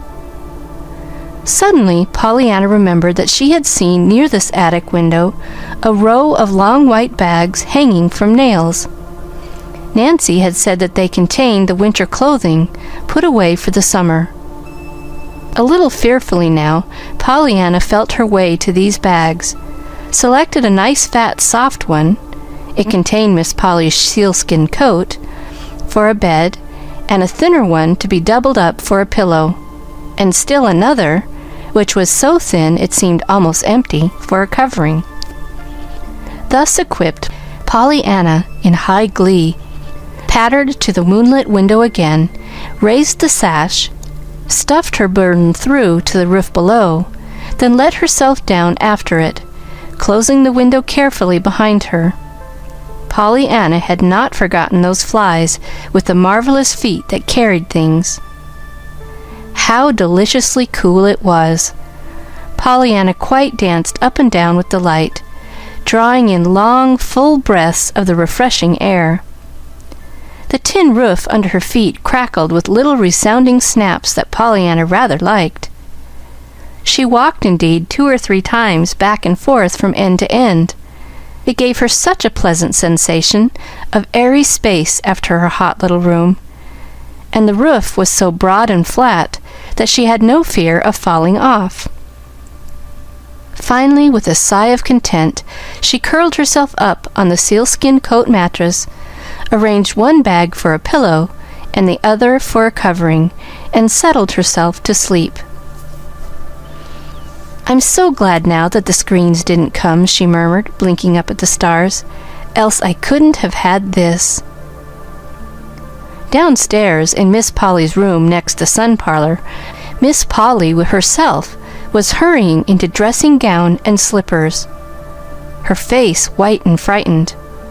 A minute before, she had been telephoning in a shaking voice to Timothy. "Come up quick, you and your father. Bring lanterns. Somebody is on the roof of the sun parlor. He must have climbed up the rose trellis or somewhere, and of course he can get right into the house through the east window in the attic. I have locked the attic door down here, but hurry, quick." Sometime later, Pollyanna, just dropping off to sleep, was startled by a lantern flash and a trio of amazed ejaculations. She opened her eyes to find Timothy at the top of a ladder near her, old Tom just getting through the window, and her aunt peering out at her from behind him. "Pollyanna, what does this mean?" cried Aunt Polly then. Pollyanna blinked sleepy eyes and sat up. "Why, Mr. Tom, Aunt Polly," she stammered. "Don't look so scared. It isn't that I've got the consumption, you know, like Joel Hartley. It's only that I was so hot in there. But I shut the window, Aunt Polly, so the flies couldn't carry those germ things in." Timothy disappeared suddenly down the ladder. Old Tom, with almost equal precipitation, handed his lantern to Miss Polly and followed his son. Miss Polly bit her lip hard until the men were gone. Then she said sternly, "Pollyanna, hand those things to me at once and come in here. Of all the extraordinary children," she ejaculated a little later, as, with Pollyanna by her side and the lantern in her hand, she turned back into the attic. To Pollyanna, the air was all the more stifling after that cool breath of the out-of-doors, but she did not complain. She only drew a long, quivering sigh. At the top of the stairs, Miss Polly jerked out crisply, "For the rest of the night, Pollyanna, you are to sleep in my bed with me. The screens will be here tomorrow, but until then I consider it my duty to keep you where I know where you are." Pollyanna drew in her breath. "With you? In your bed?" she cried rapturously. "Oh, Aunt Polly! Aunt Polly, how perfectly lovely of you! And when I've so wanted to sleep with someone sometime, someone that belonged to me, you know, not a ladies' aider. I've had them. My, I reckon I am glad now those screens didn't come. Wouldn't you be?" There was no reply. Miss Polly was stalking on ahead. Miss Polly, to tell the truth, was feeling curiously helpless. For the third time since Pollyanna's arrival, Miss Polly was punishing Pollyanna, and for the third time she was being confronted with the amazing fact that her punishment was being taken as a special reward of merit. No wonder Miss Polly was feeling curiously helpless. End of Chapter 7. Chapter 8. Pollyanna Pays a Visit. It was not long before life at the Harrington homestead settled into something like order, though not exactly the order that Miss Polly had at first prescribed. Pollyanna sewed, practiced, read aloud, and studied cooking in the kitchen, it is true, but she did not give to any of these things quite so much time as had first been planned. She had more time also to just live, as she expressed it, for almost all of every afternoon from 2 until 6 o'clock were hers to do with as she liked, provided she did not like to do certain things already prohibited by Aunt Polly. It is a question, perhaps, whether all this leisure time was given to the child as a relief to Pollyanna from work, or as a relief to Aunt Polly from Pollyanna. Certainly, as those first July days passed, Miss Polly found occasion many times to ejaculate, "What an extraordinary child!" And certainly the reading and sewing lessons found her at their conclusion each day, somewhat dazed and wholly exhausted. Nancy, in the kitchen, fared better. She was not dazed nor exhausted. Wednesdays and Saturdays came to be, indeed, red-letter days to her. There were no children in the immediate neighborhood of the Harrington homestead for Pollyanna to play with. The house itself was on the outskirts of the village, and though there were other houses not far away, they did not chance to contain any boys or girls near Pollyanna's age. This, however, did not seem to disturb Pollyanna in the least. "Oh, no, I don't mind it at all," she explained to Nancy. "I'm happy just to walk around and see the streets and the houses and watch the people. I just love people, don't you, Nancy?" "Well, I can't say I do all of 'em," retorted Nancy tersely. Almost every pleasant afternoon found Pollyanna begging for an errand to run, so that she might be off for a walk in one direction or another. And it was on these walks that frequently she met the man. To herself, Pollyanna always called him the man, no matter if she met a dozen other men the same day. The man often wore a long black coat and a high silk hat, two things that just men never wore. His face was clean-shaven and rather pale, and his hair, showing below his hat, was somewhat gray. He walked erect and rather rapidly, and he was always alone, which made Pollyanna vaguely sorry for him. Perhaps it was because of this that one day she spoke to him. "How do you do, sir? Isn't this a nice day?" she called cheerily as she approached him. The man threw a hurried glance about him, then stopped uncertainly.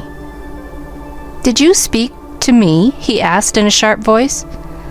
"Yes, sir," beamed Pollyanna. "I say, it's a nice day, isn't it?" "Eh? Oh, humph," he grunted, and strode on again. Pollyanna laughed. He was such a funny man, she thought. The next day she saw him again. "'Tisn't quite so nice as yesterday, but it's pretty nice," she called out cheerfully. "Eh? Oh, humph," grunted the man as before, and once again Pollyanna laughed happily. When, for the third time, Pollyanna accosted him in much the same manner, the man stopped abruptly.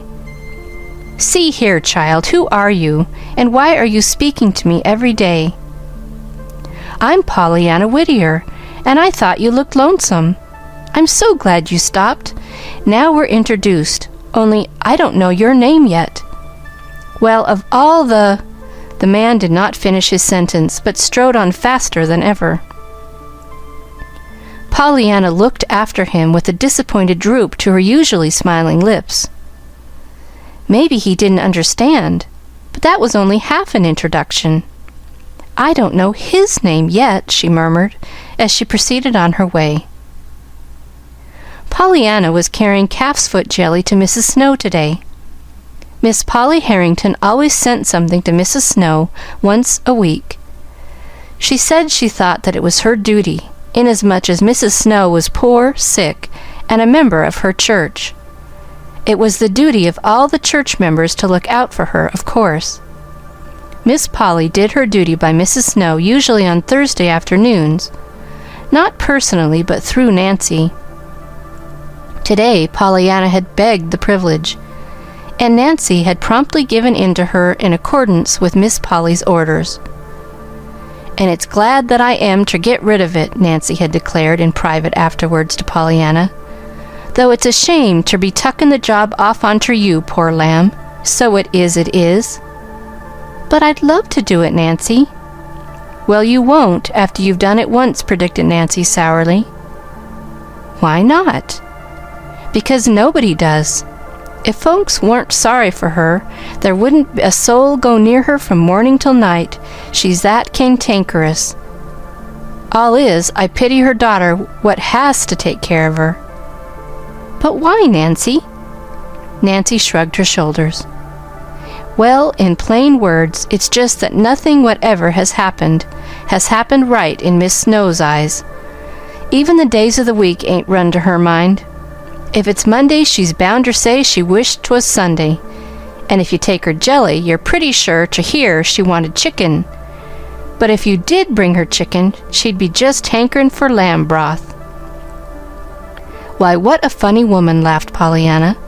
"I think I shall like to go to see her. She must be so surprising and different. I love different folks." "Humph. Well, Miss Snow's different, all right. I hope for the sake of the rest of us," Nancy had finished grimly. Pollyanna was thinking of these remarks today as she turned in at the gate of the shabby little cottage. Her eyes were quite sparkling indeed at the prospect of meeting this different Mrs. Snow. A pale-faced, tired-looking young girl answered her knock at the door.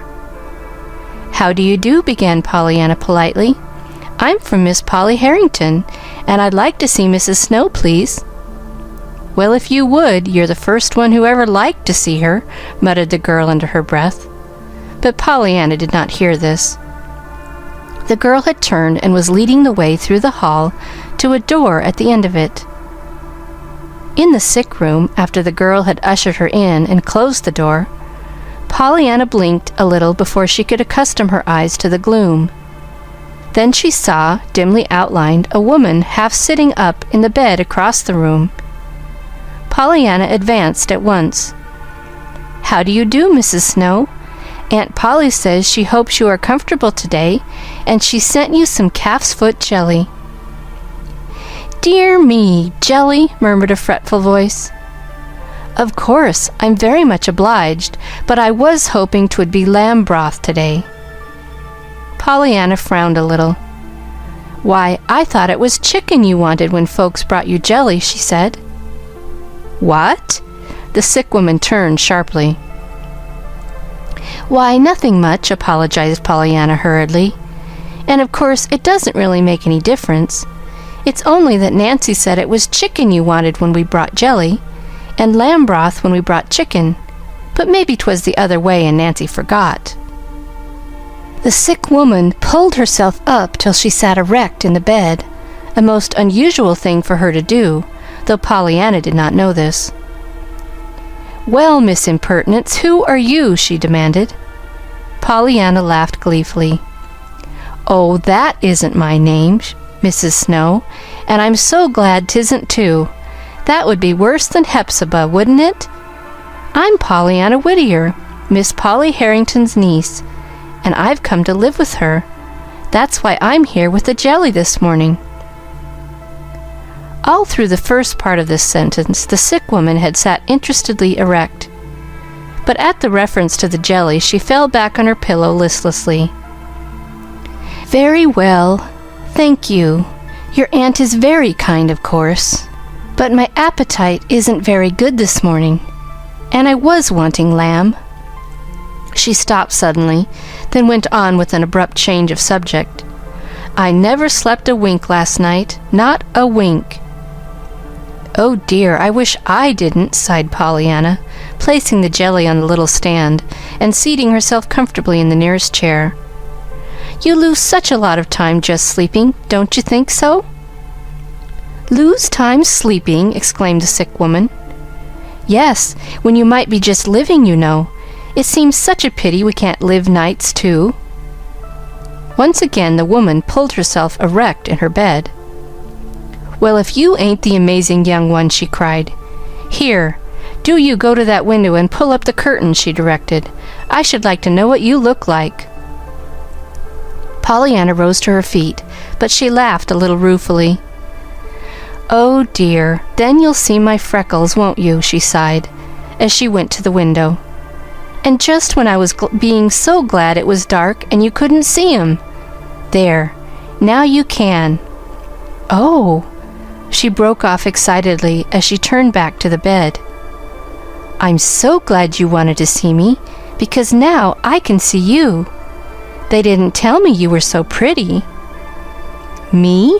Pretty?" scoffed the woman bitterly. "Why, yes, didn't you know it?" cried Pollyanna. "Well, no, I didn't," retorted Mrs. Snow dryly. Mrs. Snow had lived 40 years, and for 15 of those years she had been too busy wishing things were different to find much time to enjoy things as they were.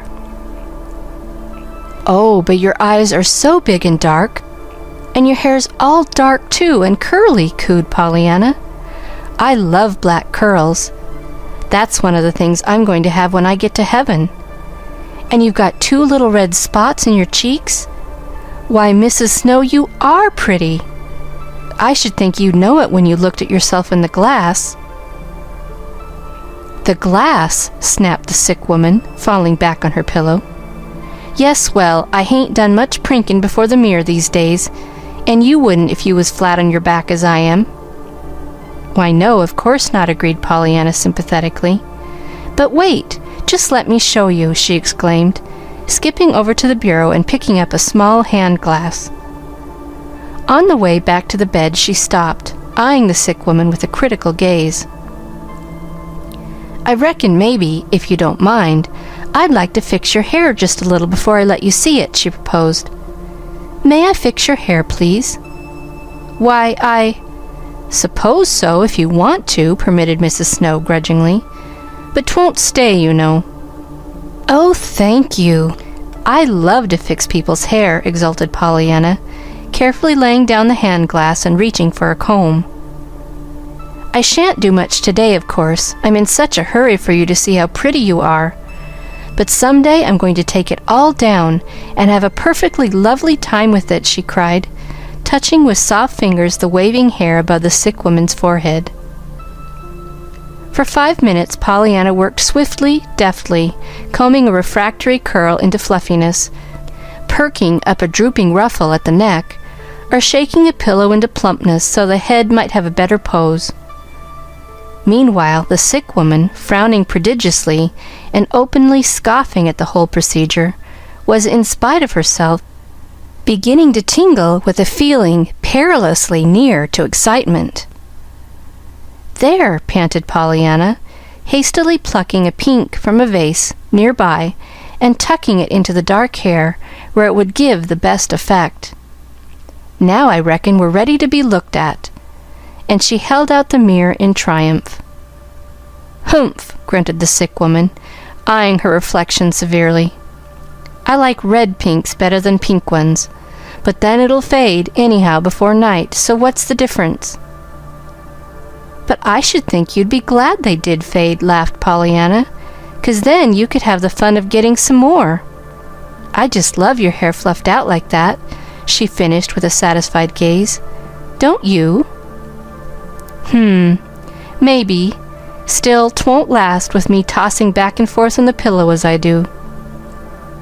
"Of course not. And I'm glad, too," nodded Pollyanna cheerfully, "because then I can fix it again. Anyhow, I should think you'd be glad it's black. Black shows up so much nicer on a pillow than yellow hair like mine does." "Maybe, but I never did set much store by black hair. Shows gray too soon," retorted Mrs. Snow. She spoke fretfully, but she still held the mirror before her face. "Oh, I love black hair. I should be so glad if I only had it," sighed Pollyanna. Mrs. Snow dropped the mirror and turned irritably.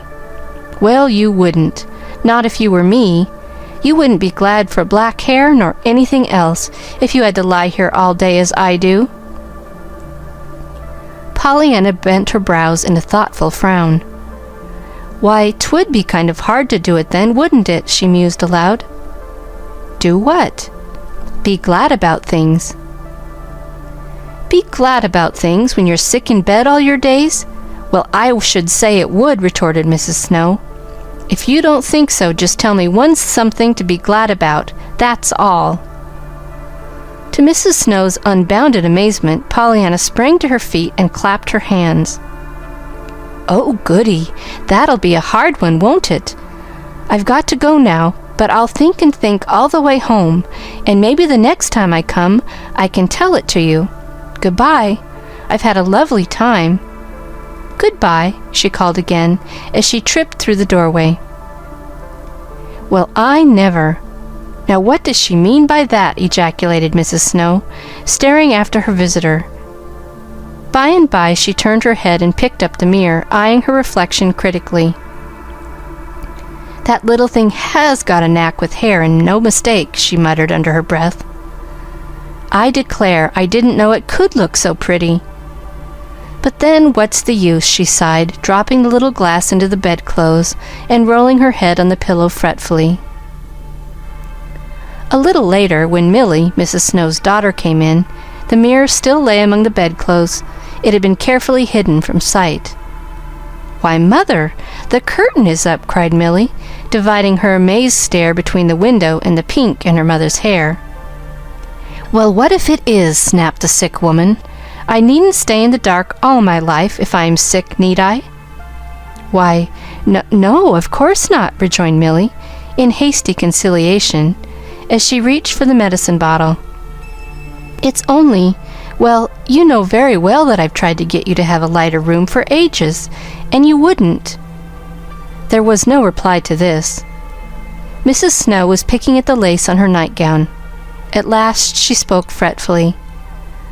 "I should think somebody might give me a new night dress instead of lamb broth for a change." "Why, Mother!" No wonder Milly quite gasped aloud with bewilderment. In the drawer behind her at that moment lay 2 new night dresses that Milly for months had been vainly urging her mother to wear. End of Chapter 8. Chapter 9, which tells of the man. It rained the next time Pollyanna saw the man. She greeted him, however, with a bright smile. "It isn't so nice today, is it?" she called blithesomely. "I'm glad it doesn't rain always, anyhow." The man did not even grunt this time, nor turn his head. Pollyanna decided that of course he did not hear her. The next time, therefore, which happened to be the following day, she spoke up louder. She thought it particularly necessary to do this anyway, for the man was striding along, his hands behind his back, and his eyes on the ground, which seemed to Pollyanna preposterous in the face of the glorious sunshine and the freshly washed morning air. Pollyanna, as a special treat, was on a morning errand today.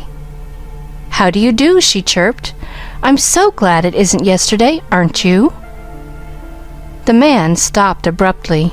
There was an angry scowl on his face. "See here, little girl, we might just as well settle this thing right now, once for all," he began testily. "I've got something besides the weather to think of. I don't know whether the sun shines or not." Pollyanna beamed joyously. "No, sir, I thought you didn't. That's why I told you." "Yes, well, what?" He broke off sharply, in sudden understanding of her words. "I say, that's why I told you. So you would notice it. You know, that the sun shines and all that. I knew you'd be glad it did if you only stopped to think of it. And you didn't look a bit as if you were thinking of it." "Well, of all the—" ejaculated the man, with an oddly impotent gesture. He started forward again, but after the second step he turned back, still frowning. "See here, why don't you find someone your own age to talk to?" "I'd like to, sir, but there aren't any round here, Nancy says. Still, I don't mind so very much. I like old folks just as well, maybe better. Sometimes, being used to the Ladies' Aid so." "Humph, the Ladies' Aid indeed. Is that what you took me for?" The man's lips were threatening to smile, but the scowl above them was still trying to hold them grimly stern. Pollyanna laughed gleefully. "Oh, no, sir, you don't look a mite like a Ladies' Aider. Not but that you're just as good, of course, maybe better," she added in hurried politeness. "You see, I'm sure you're much nicer than you look." The man made a queer noise in his throat. "Well, of all the—" he ejaculated again, as he turned and strode on as before. The next time Pollyanna met the man, his eyes were gazing straight into hers, with a quizzical directness that made his face look really pleasant, Pollyanna thought. "Good afternoon," he greeted her a little stiffly. "Perhaps I'd better say right now that I know the sun is shining today." "But you don't have to tell me," nodded Pollyanna brightly. "I knew you knew it just as soon as I saw you." "Oh, you did you?" "Yes, sir. I saw it in your eyes, you know, and in your smile." "Humph," grunted the man, as he passed on. The man always spoke to Pollyanna after this, and frequently he spoke first, though usually he said little but "good afternoon." Even that, however, was a great surprise to Nancy, who chanced to be with Pollyanna one day when the greeting was given. "Sakes alive, Miss Pollyanna," she gasped. "Did that man speak to you?"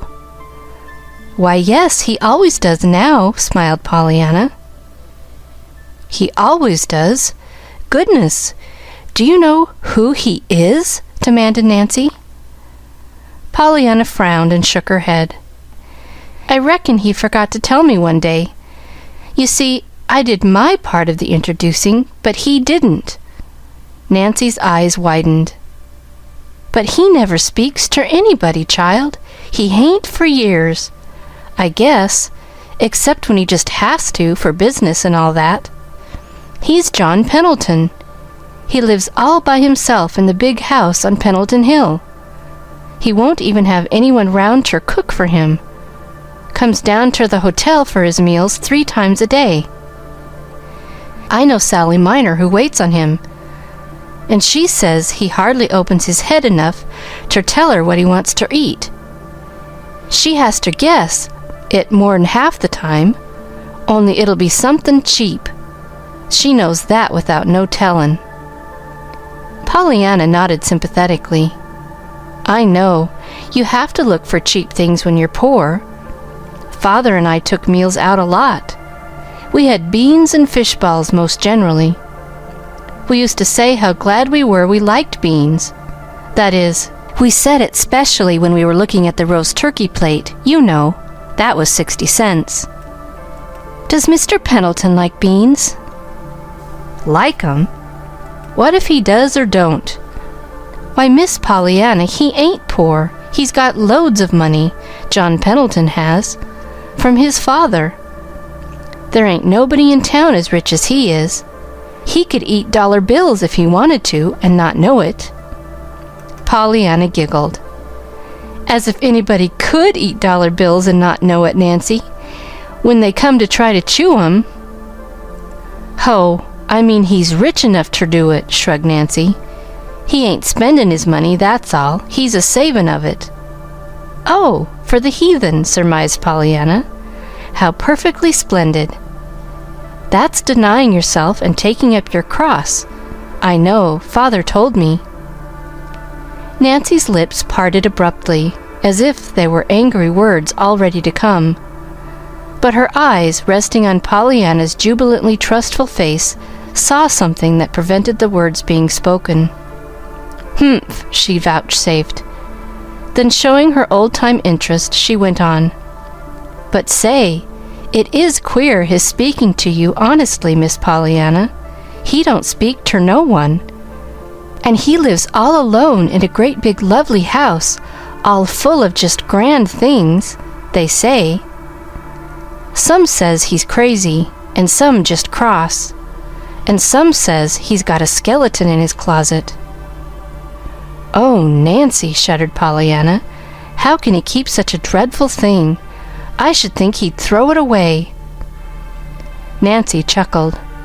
That Pollyanna had taken the skeleton literally instead of figuratively, she knew very well. But perversely, she refrained from correcting the mistake. And everybody says he's mysterious, she went on.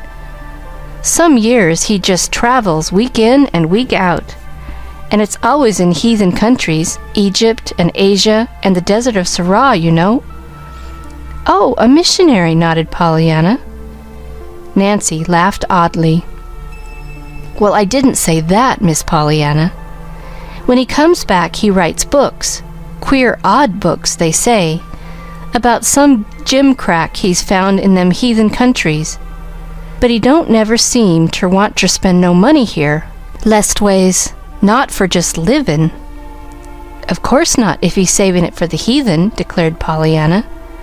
But he is a funny man, and he's different, too, just like Mrs. Snow, only he's a different. Well, I guess he is rather, chuckled Nancy.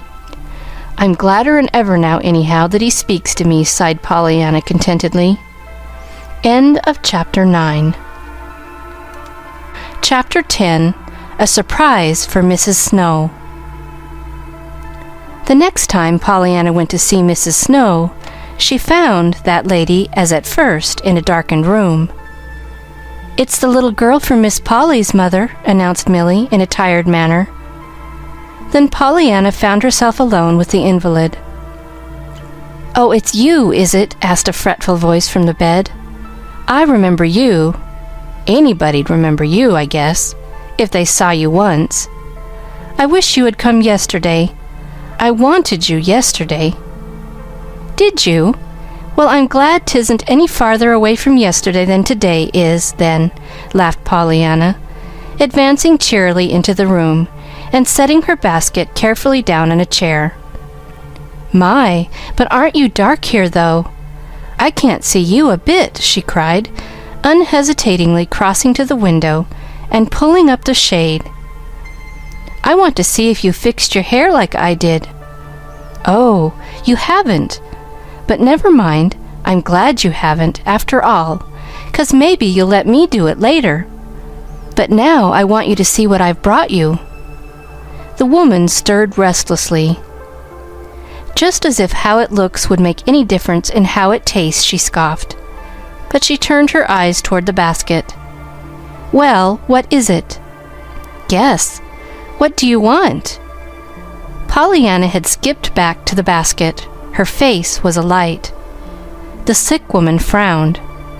"Why, I don't want anything as I know of," she sighed. "After all, they all taste alike." Pollyanna chuckled. "This won't. Guess. If you did want something, what would it be?" The woman hesitated. She did not realize it herself, but she had so long been accustomed to wanting what she did not have, that to state offhand what she did want seemed impossible until she knew what she had. Obviously, however, she must say something. This extraordinary child was waiting. "Well, of course there's lamb broth." "I've got it," crowed Pollyanna. "But that's what I didn't want," sighed the sick woman, sure now of what her stomach craved. "It was chicken I wanted." "Oh, I've got that too," chuckled Pollyanna. The woman turned in amazement. "Both of them?" she demanded. "Yes, and calf's foot jelly," triumphed Pollyanna. "I was just bound you should have what you wanted for once, so Nancy and I fixed it." "Oh, of course there's only a little of each, but there's some of all of 'em. I'm so glad you did want chicken," she went on contentedly, as she lifted the 3 little bowls from her basket. "You see, I got to thinking on the way here, what if you should say tripe, or onions, or something like that I didn't have? Wouldn't it have been a shame, when I'd tried so hard?" she laughed merrily. There was no reply. The sick woman seemed to be trying mentally to find something she had lost. "There, I'm to leave them all," announced Pollyanna as she arranged the 3 bowls in a row on the table. "Like enough, it'll be lamb broth you want tomorrow. How do you do today?" she finished in polite inquiry. "Very poorly, thank you," murmured Mrs. Snow, falling back into her usual listless attitude. "I lost my nap this morning. Nellie Higgins next door has begun music lessons, and her practicing drives me nearly wild. She was at it all the morning, every minute. I'm sure I don't know what I shall do." Polly nodded sympathetically. "I know. It is awful. Mrs. White had it once, one of my ladies' aiders, you know.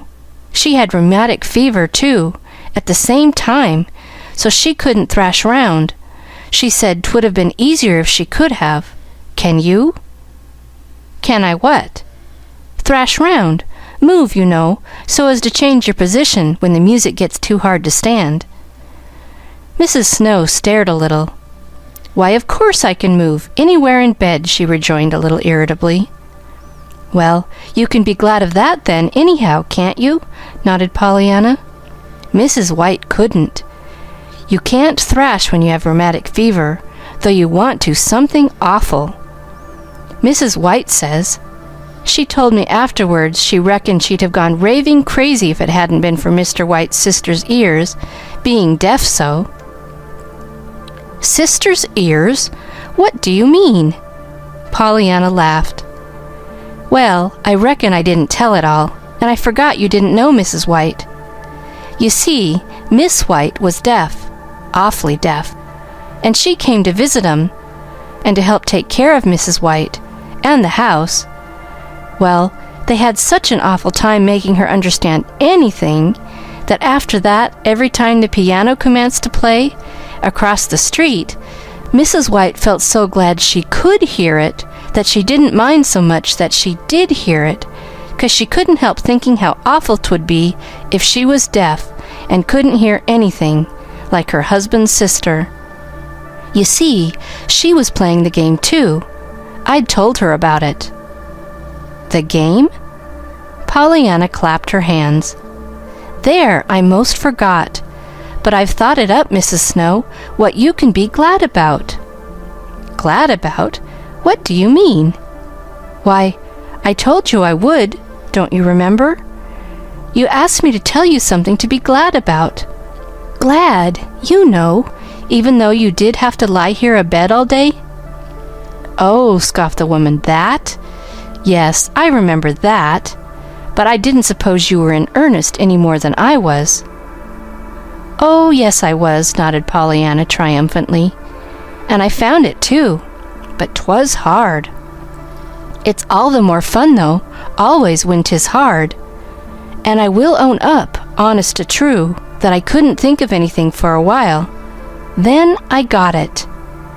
Did you really? Well, what is it? Mrs. Snow's voice was sarcastically polite. Pollyanna drew a long breath. I thought, how glad you could be that other folks weren't like you, all sick in bed like this, you know, she announced impressively. Mrs. Snow stared. Her eyes were angry. Well, really, she ejaculated then, in not quite an agreeable tone of voice. And now I'll tell you the game, proposed Pollyanna, blithely confident.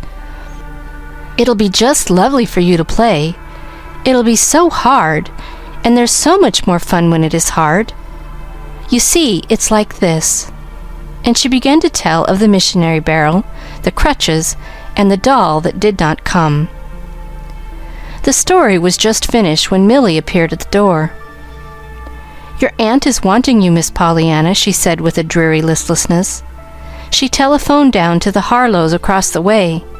She says you're to hurry, that you've got some practicing to make up before dark. Pollyanna rose reluctantly. All right, she sighed. I'll hurry. Suddenly she laughed. I suppose I ought to be glad I've got legs to hurry with, hadn't I, Mrs. Snow? There was no answer. Mrs. Snow's eyes were closed, but Millie, whose eyes were wide open with surprise, saw that there were tears on the wasted cheeks. Goodbye, flung Pollyanna over her shoulder as she reached the door. I'm awfully sorry about the hair. I wanted to do it, but maybe I can next time.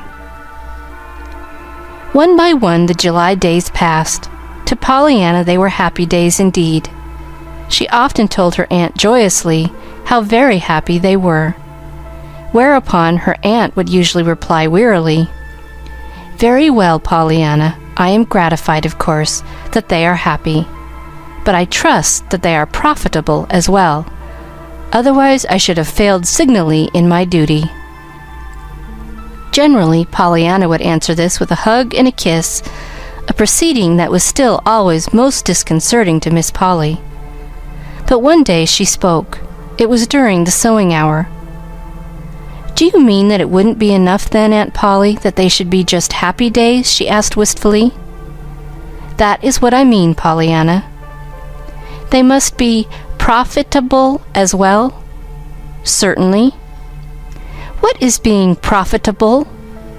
Why, it's just being profitable, having profit, something to show for it, Pollyanna. What an extraordinary child you are. Then just being glad isn't profitable? Questioned Pollyanna, a little anxiously. Certainly not. Oh dear, then you wouldn't like it, of course, I'm afraid now. You won't ever play the game, Aunt Polly. Game? What game? Why, that Father... Pollyanna clapped her hand to her lips. Nothing, she stammered. Miss Polly frowned. That will do for this morning, Pollyanna, she said tersely, and the sewing lesson was over. It was that afternoon that Pollyanna, coming down from her attic room, met her aunt on the stairway. Why, Aunt Polly, how perfectly lovely, she cried. You were coming up to see me. Come right in. I love company, she finished. scampering up the stairs and throwing her door wide open. Now, Miss Polly had not been intending to call on her niece. She had been planning to look for a certain white wool shawl in the cedar chest near the east window. But to her unbounded surprise now, she found herself not in the main attic before the cedar chest, but in Pollyanna's little room, sitting in one of the straight-backed chairs. So many times since Pollyanna came, Miss Polly had found herself like this, doing some utterly unexpected, surprising, quite unlike the things she had set out to do. "I love company," said Pollyanna again, flitting about as if she were dispensing the hospitality of a palace. "Especially since I've had this room all mine, you know. Oh, of course I had a room always, but 'twas a hired room. And hired rooms aren't half as nice as owned ones, are they? And of course I do own this one, don't I?" "Why, yes, Pollyanna," murmured Miss Polly, vaguely wondering why she did not get up at once and go to look for that shawl. "And of course, now I just love this room, even if it hasn't got the carpets and the curtains and pictures that I've been With a painful blush, Pollyanna stopped short. She was plunging into an entirely different sentence when her aunt interrupted her sharply. "What's that, Pollyanna?" Nothing, Aunt Polly, truly. I didn't mean to say it." "Probably not," returned Miss Polly coldly, "but you did say it, so suppose we have the rest of it."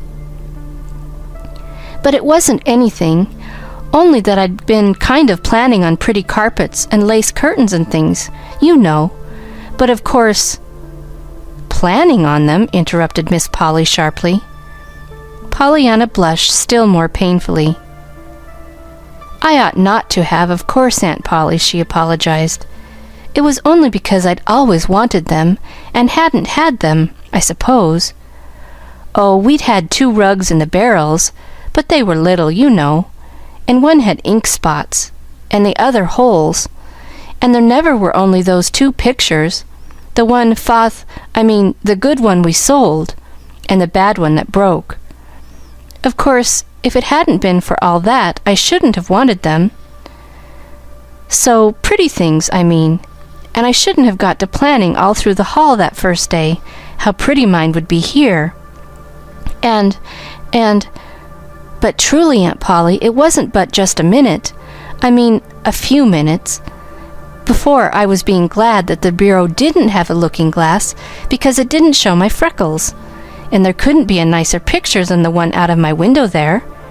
And you've been so good to me that—" Miss Polly rose suddenly to her feet. Her face was very red. "That will do, Pollyanna," she said stiffly. "You have said quite enough, I'm sure." The next minute she had swept down the stairs, and not until she reached the first floor did it suddenly occur to her that she had gone up into the attic to find a white wool shawl in the cedar chest near the east window. Less than 24 hours later, Miss Polly said to Nancy crisply, "Nancy, you may move Miss Pollyanna's things downstairs this morning to the room directly beneath. I have decided to have my niece sleep there for the present." "Yes, ma'am," said Nancy aloud. "Oh, glory," said Nancy to herself. To Pollyanna, a minute later, she cried joyously, "And won't ye just be listenin' ter this, Miss Pollyanna? You're ter sleep downstairs, in the room straight under this. You are." Pollyanna actually grew white. "You mean? Why, Nancy, not really? Really and truly?"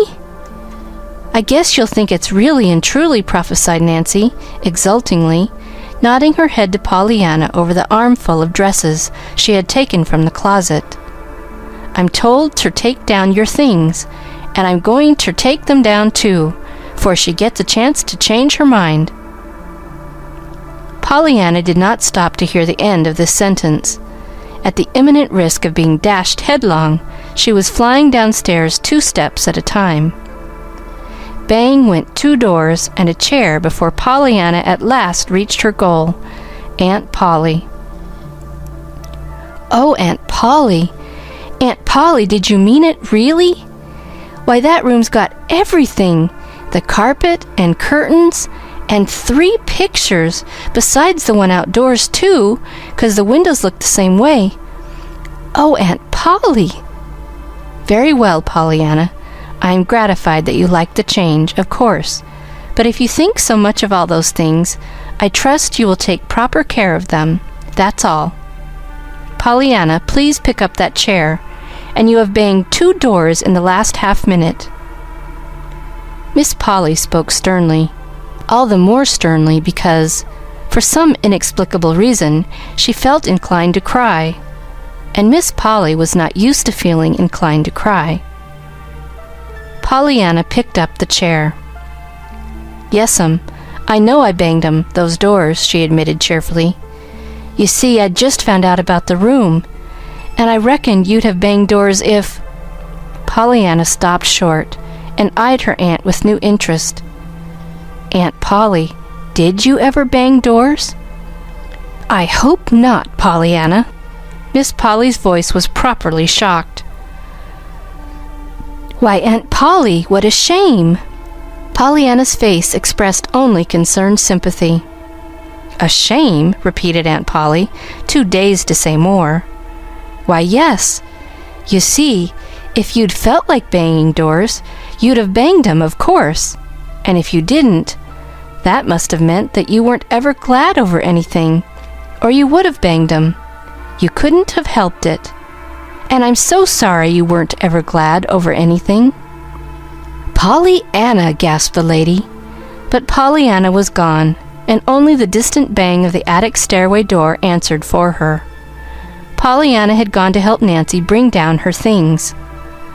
Miss Polly, in the sitting room, felt vaguely disturbed. But then, of course, she had been glad over some things. End of Chapter 10. Chapter 11. Introducing Jimmy. August came. August brought several surprises and some changes, none of which, however, were really a surprise to Nancy. Nancy, since Pollyanna's arrival, had come to look for surprises and changes. First, there was the kitten. Pollyanna found the kitten mewing pitifully some distance down the road. When systematic questioning of the neighbors failed to find anyone who claimed it, Pollyanna brought it home at once, as a matter of course. "And I was glad I didn't find anyone who owned it, too," she told her aunt in happy confidence, "'cause I wanted to bring it home all the time. I love kitties. I knew you'd be glad to let it live here." Miss Polly looked at the forlorn little gray bunch of neglected misery in Pollyanna's arms and shivered. Miss Polly did not care for cats, not even pretty, healthy, clean ones. "Ugh, Pollyanna, what a dirty little beast. And it's sick, I'm sure, and all mangy and fleaky." "I know it, poor little thing," crooned Pollyanna tenderly, looking into the little creature's frightened eyes. "And it's all trembly, too. It's so scared. You see, it doesn't know yet that we're going to keep it, of course." "No, nor anybody else," retorted Miss Polly with meaning and emphasis. "Oh, yes, they do," nodded Pollyanna, entirely misunderstanding her aunt's words. "I told everybody we should keep it, if I didn't find where it belonged. I knew you'd be glad to have it, poor little lonesome thing." Miss Polly opened her lips and tried to speak, but in vain. The curious, helpless feeling that had been hers so often since Pollyanna's arrival had her now fast in its grip. "Of course, I knew," hurried on Pollyanna gratefully, "that you wouldn't let a dear little lonesome kitty go hunting for a home when you'd just taken me in. And I said so to Mrs. Ford when she asked if you'd let me keep it. Why, I had the ladies' aid, you know, and Kitty didn't have anybody. I knew you'd feel that way," she nodded happily, as she ran from the room. "But Pollyanna," Pollyanna, remonstrated Miss Polly, I don't. But Pollyanna was already halfway to the kitchen, calling, Nancy, Nancy, just see this dear little kitty that Aunt Polly is going to bring up along with me. And Aunt Polly, in the sitting room, who abhorred cats, fell back in her chair with a gasp of dismay, powerless to remonstrate. The next day it was a dog, even dirtier and more forlorn perhaps than was the kitten, and again Miss Polly, to her dumbfounded amazement, found herself figuring as a kind protector and an angel of mercy, a role that Pollyanna so unhesitatingly thrust upon her as a matter of course. That the woman who abhorred dogs even more than she did cats, if possible, found herself, as before, powerless to remonstrate. When in less than a week, however, Pollyanna brought home a small ragged boy, and confidently claimed the same protection for him, Miss Polly did have something to say. It happened after this wise. On a pleasant Thursday morning, Pollyanna had been taking calf's foot jelly again to Mrs. Snow. Mrs. Snow and Pollyanna were the best of friends now. Their friendship had started from the third visit Pollyanna had made, the one after she had told Mrs. Snow of the game. Mrs. Snow herself was playing the game now with Pollyanna. To be sure, she was not playing it very well. She had been sorry for everything for so long that it was not easy to be glad for anything now. But under Pollyanna's cheery instructions and merry laughter at her mistakes, she was learning fast.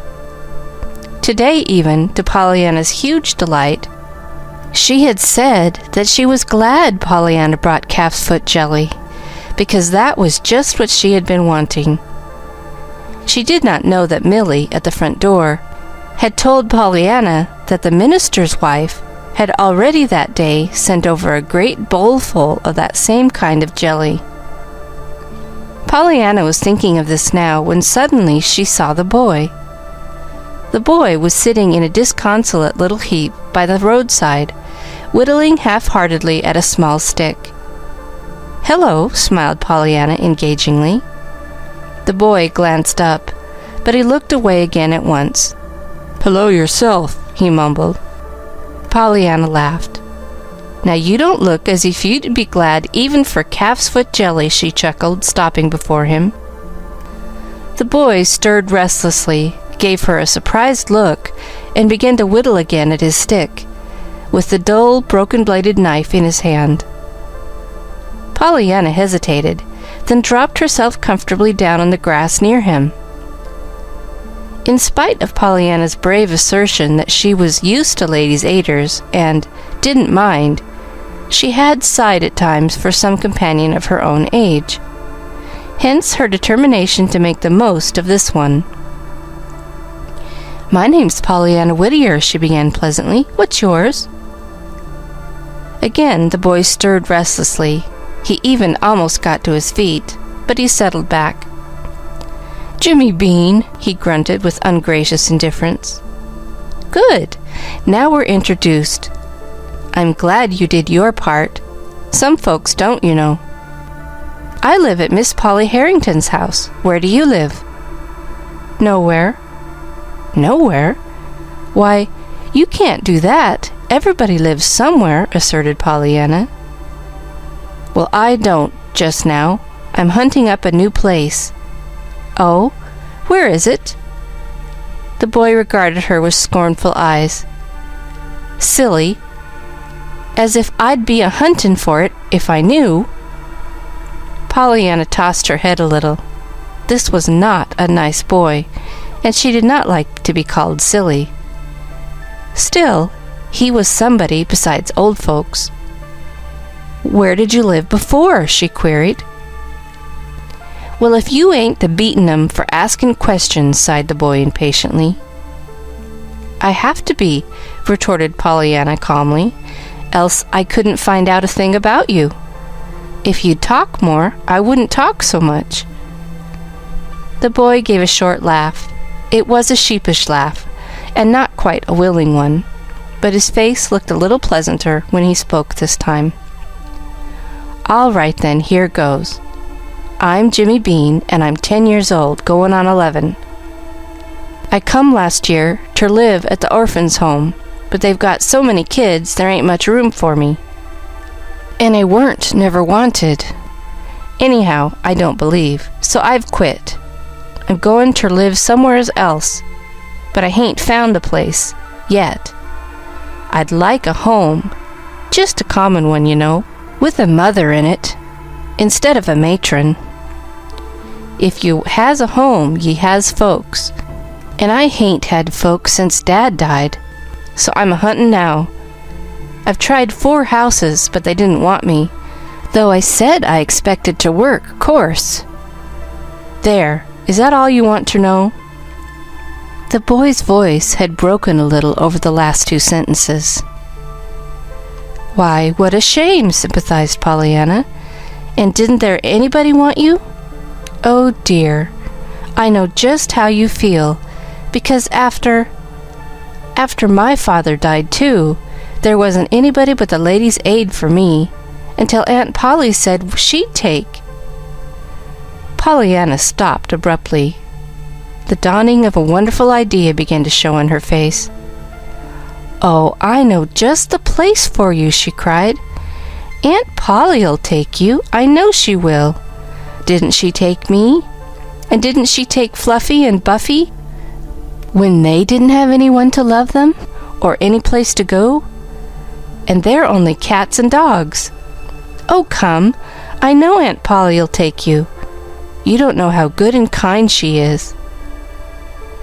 Jimmy Bean's thin little face brightened. "Honest Injun? Would she now? I'd work, you know, and I'm real strong."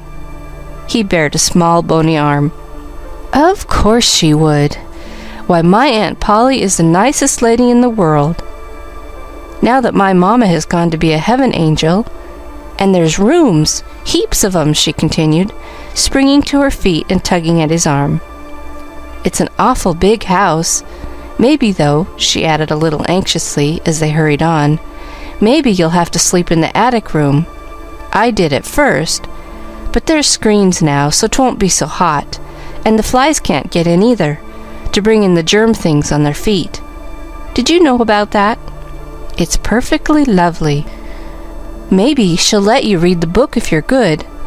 I mean, if you're bad.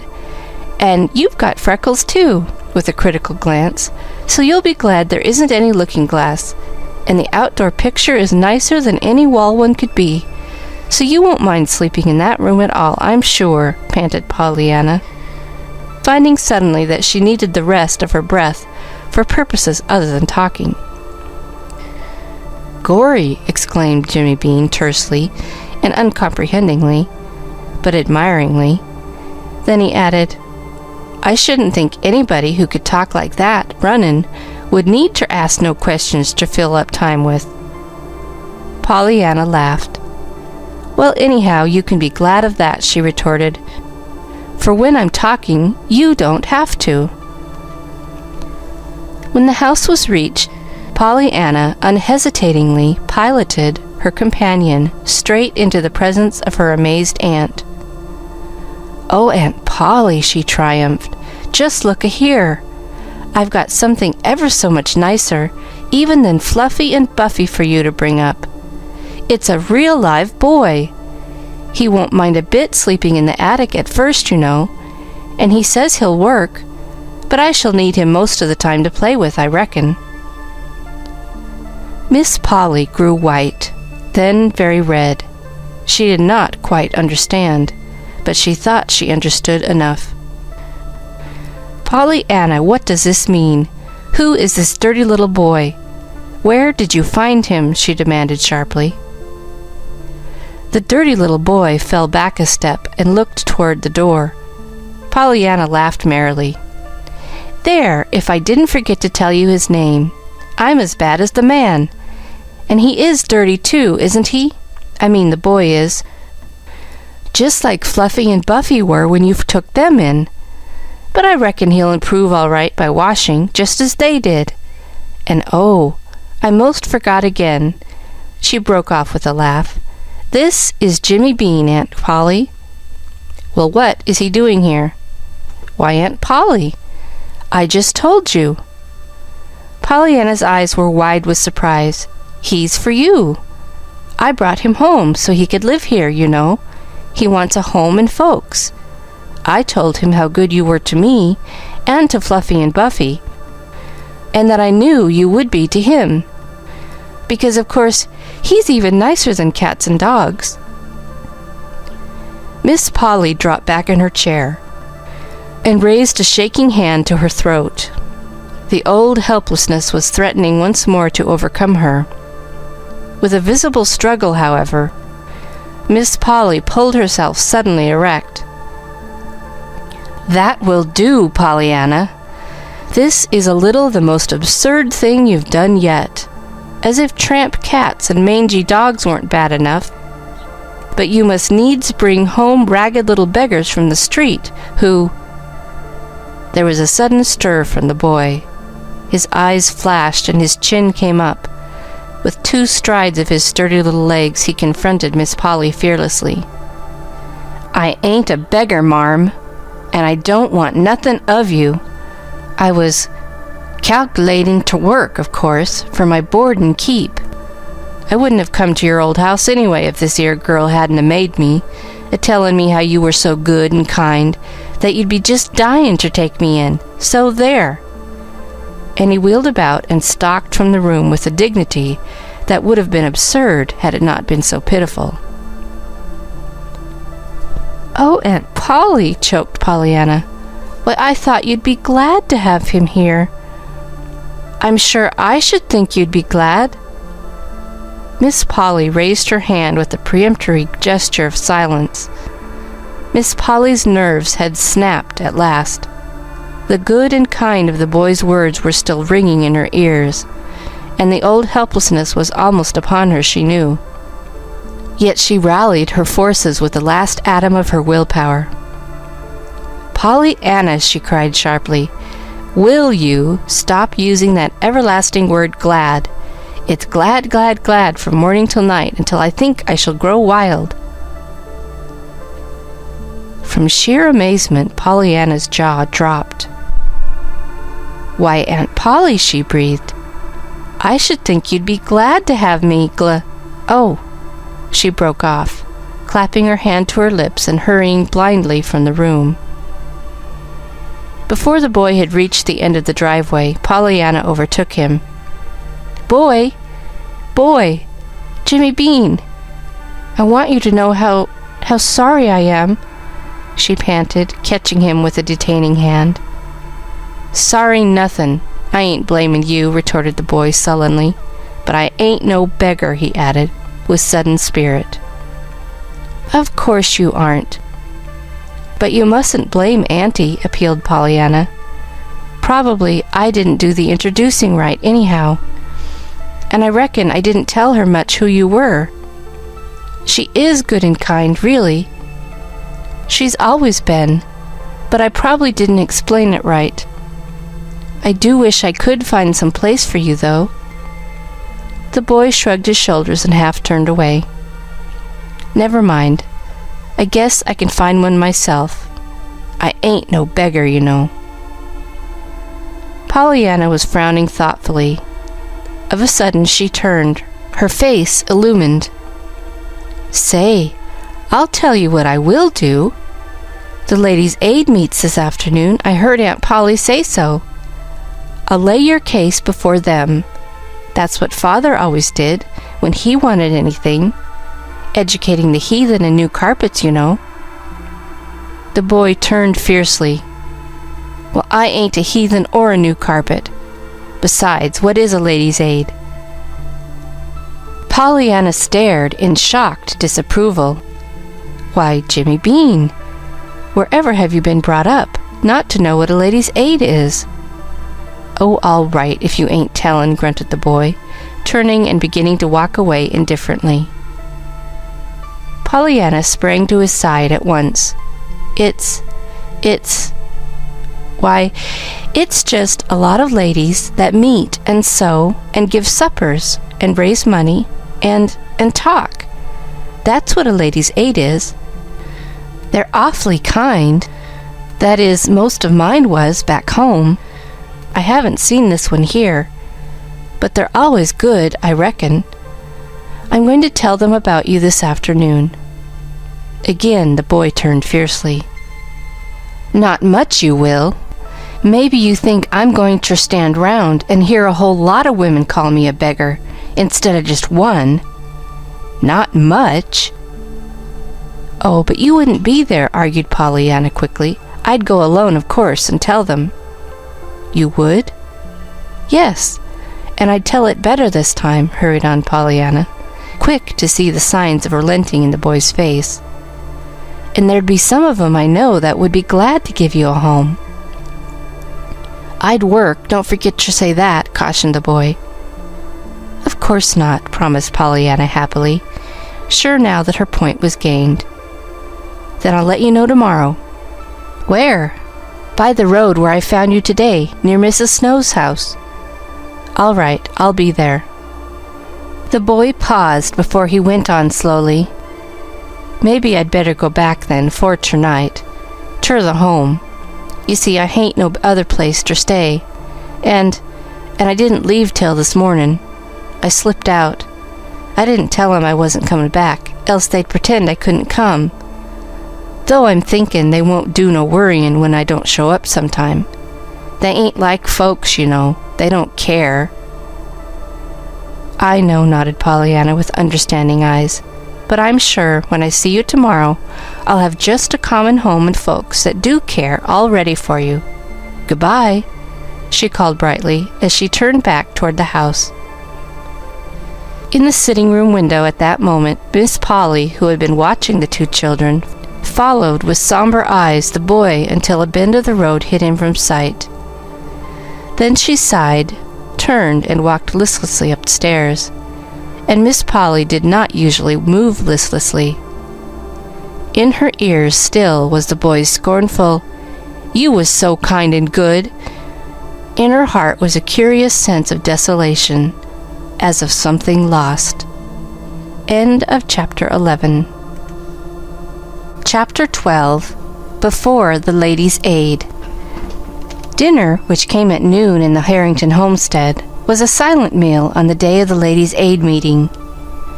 Pollyanna, it is true, tried to talk, but she did not make a success of it, chiefly because 4 times she was obliged to break off a glad in the middle of it, much to her blushing discomfort.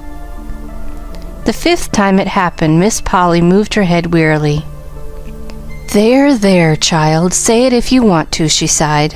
"I'm sure I'd rather you did than not if it's going to make all this fuss." Pollyanna's puckered little face cleared. "Oh, thank you. I'm afraid it would be pretty hard not to say it. You see, I've played it so long." "You've what?" demanded Aunt Polly. "Played it. The game, you know, that father."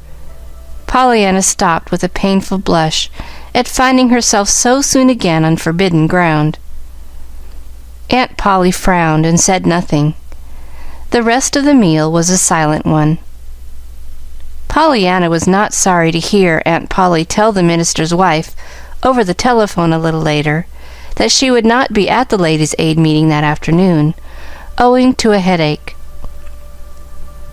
When Aunt Polly went upstairs to her room and closed the door, Pollyanna tried to be sorry for the headache, but she could not help feeling glad that her aunt was not to be present that afternoon when she laid the case of Jimmy Bean before the Ladies' Aid. She could not forget that Aunt Polly had called Jimmy Bean a little beggar, and she did not want Aunt Polly to call him that before the Ladies' Aid. Pollyanna knew that the Ladies' Aid met at 2:00 in the chapel next the church, not quite half a mile from home. She planned her going, therefore, so that she should get there a little before 3. "I want them all to be there," she said to herself, "else the very one that wasn't there might be the one who would be wanting to give Jimmy Bean a home. And of course, 2:00 always means 3, really, to Ladies' Aiders. Quietly, but with confident courage, Pollyanna ascended the chapel steps, pushed open the door, and entered the vestibule. A soft babble of feminine chatter and laughter came from the main room. Hesitating only a brief moment, Pollyanna pushed open one of the inner doors. The chatter dropped to a surprised hush. Pollyanna advanced a little timidly. Now that the time had come, she felt unwontedly shy. After all, these half-strange, half-familiar faces about her were not her own dear Ladies' Aid. "How do you do, Ladies' Aiders?" she faltered politely. "I'm Pollyanna Whittier. I reckon some of you know me, maybe. Anyway, I do you, only I don't know you all together this way." The silence could almost be felt now. Some of the ladies did know this rather extraordinary niece of their fellow member, and nearly all had heard of her, but not one of them could think of anything to say just then. I've come to lay the case before you," stammered Pollyanna after a moment, unconsciously falling into her father's familiar phraseology. There was a slight rustle. Did your aunt send you, my dear?" asked Mrs. Ford, the minister's wife. Pollyanna colored a little. "Oh, no, I came all by myself. You see, I'm used to Ladies' Aiders. It was Ladies' Aiders that brought me up with Father."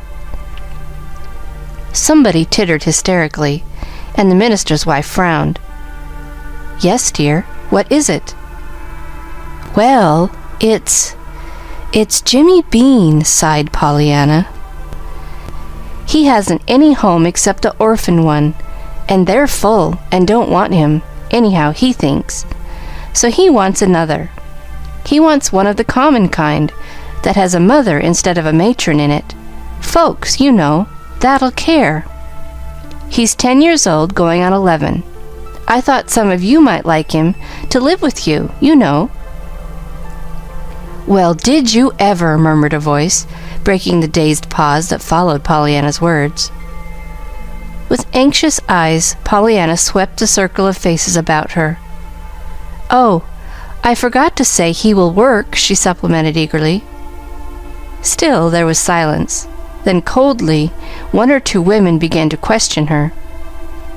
After a time, they all had the story and began to talk among themselves, animatedly, not quite pleasantly.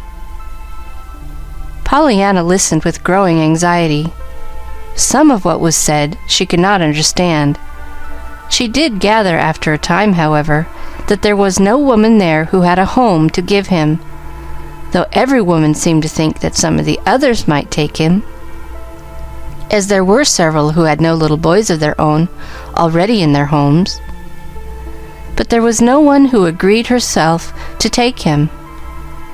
Then she heard the minister's wife suggest timidly that they, as a society, might perhaps assume his support and education instead of sending quite so much money this year to the little boys in faraway India.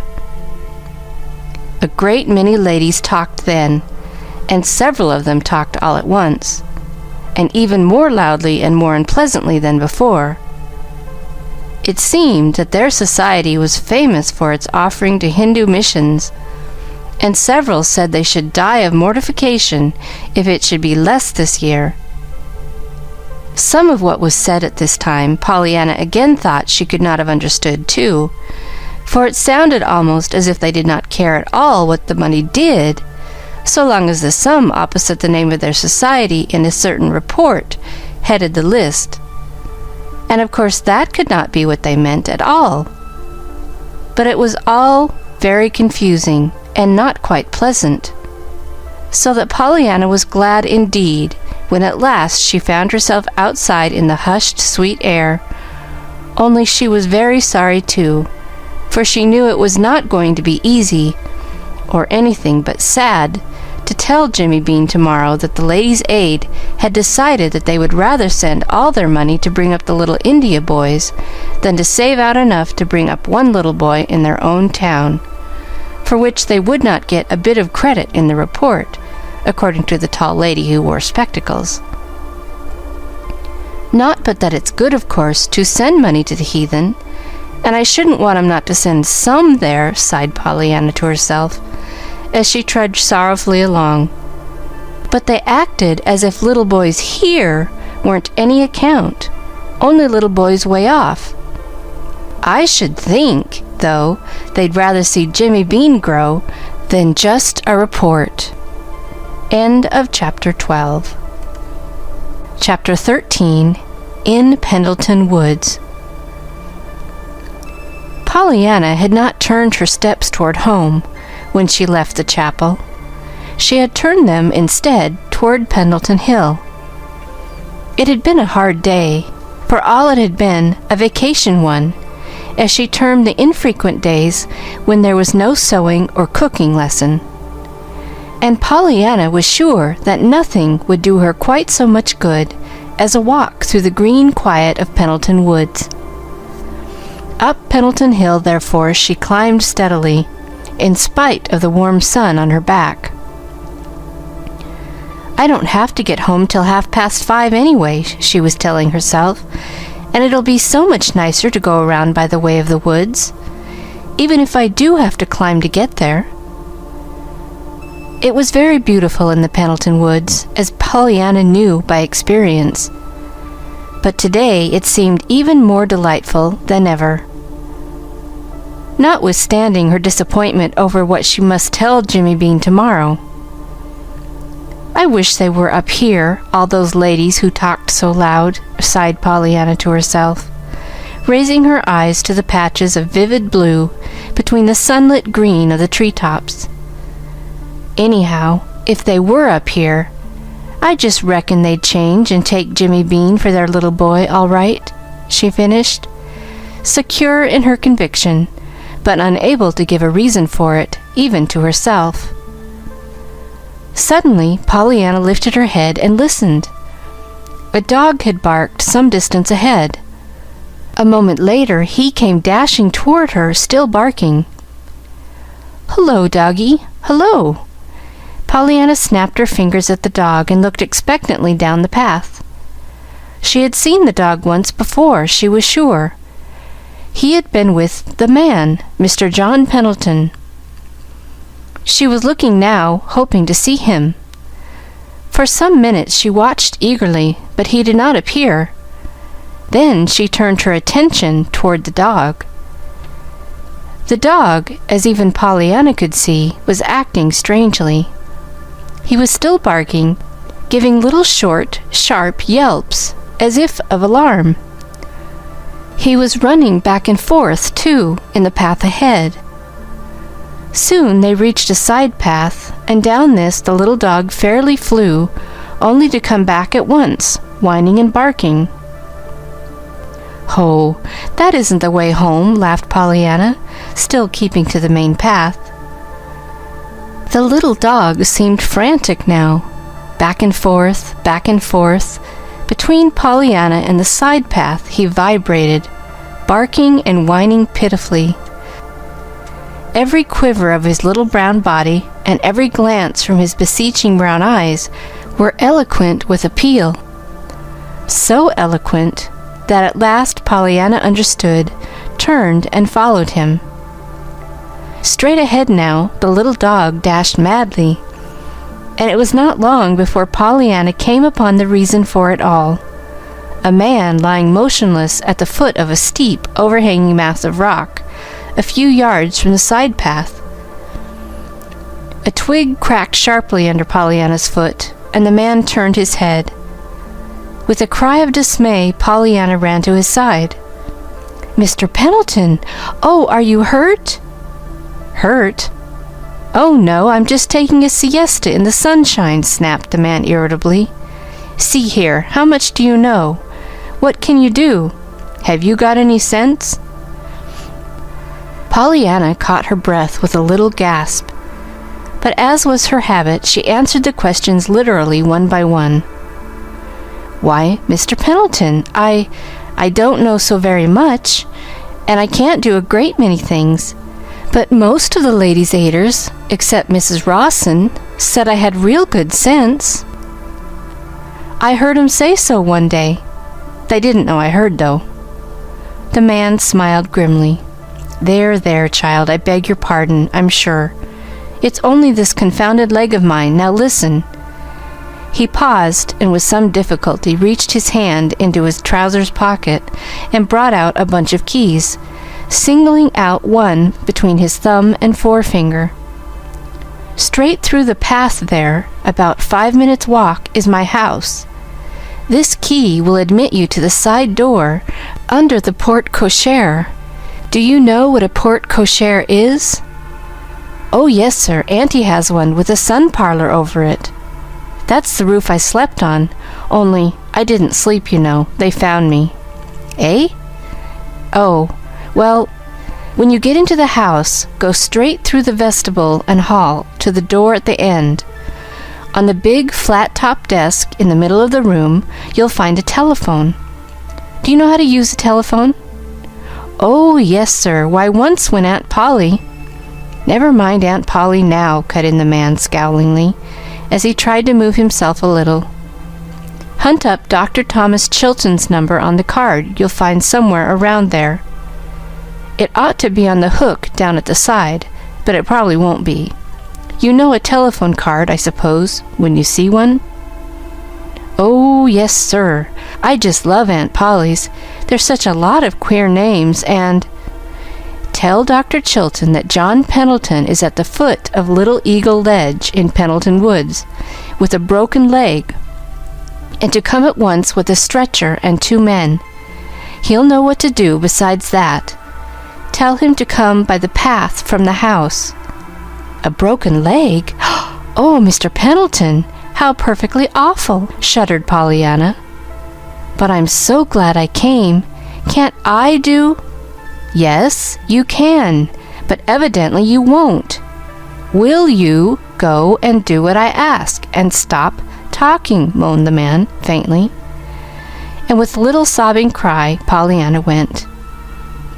Pollyanna did not stop now to look up at the patches of blue between the sunlit tops of the trees. She kept her eyes on the ground to make sure that no twig nor stone tripped her hurrying feet. It was not long before she came in sight of the house. She had seen it before, though never so near as this.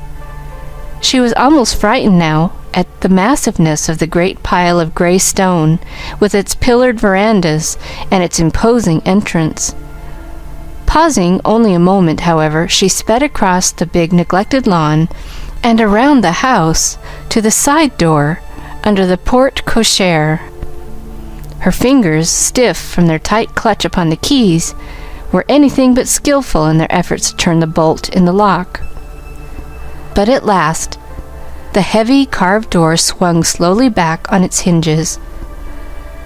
Pollyanna caught her breath. In spite of her feeling of haste, she paused a moment and looked fearfully through the vestibule to the wide, somber hall beyond, her thoughts in a whirl. This was John Pendleton's house, the house of mystery, the house into which no one but its master entered, the house which sheltered, somewhere, a skeleton.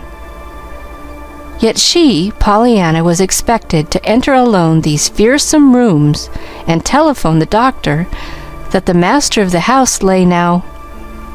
With a little cry, Pollyanna, looking neither to the right nor the left, fairly ran through the hall to the door at the end and opened it. The room was large and somber, with dark woods and hangings like the hall. But through the west window the sun threw a long shaft of gold across the floor, gleamed dully on the tarnished brass and irons in the fireplace, and touched the nickel of the telephone on the great desk in the middle of the room. It was toward this desk that Pollyanna hurriedly tiptoed. The telephone card was not on its hook, it was on the floor. But Pollyanna found it and ran her shaking forefinger down through the seas to Chilton. In due time, she had Dr. Chilton himself at the other end of the wires, and was tremblingly delivering her message and answering the doctor's terse, pertinent questions. This done, she hung up the receiver and drew a long breath of relief. Only a brief glance did Pollyanna give about her. Then, with a confused vision in her eyes of crimson draperies, book-lined walls, a littered floor, an untidy desk, innumerable closed doors, any one of which might conceal a skeleton, and everywhere dust, dust, dust, she fled back through the hall to the great carved door, still half open as she had left it. In what seemed, even to the injured man, an incredibly short time, Pollyanna was back in the woods at the man's side. "Well, what is the trouble? Couldn't you get in?" he demanded. Pollyanna opened wide her eyes. "Why, of course I could. I'm here," she answered. "As if I'd be here if I hadn't got in. And the doctor will be right up just as soon as possible with the man and the things. He said he knew just where you were, so I didn't stay to show him. I wanted to be with you." "Did you?" smiled the man grimly. "Well, I can't say I admire your taste. I should think you might find pleasanter companions." "Do you mean because you're so cross?" "Thanks for your frankness. Yes." Pollyanna laughed softly.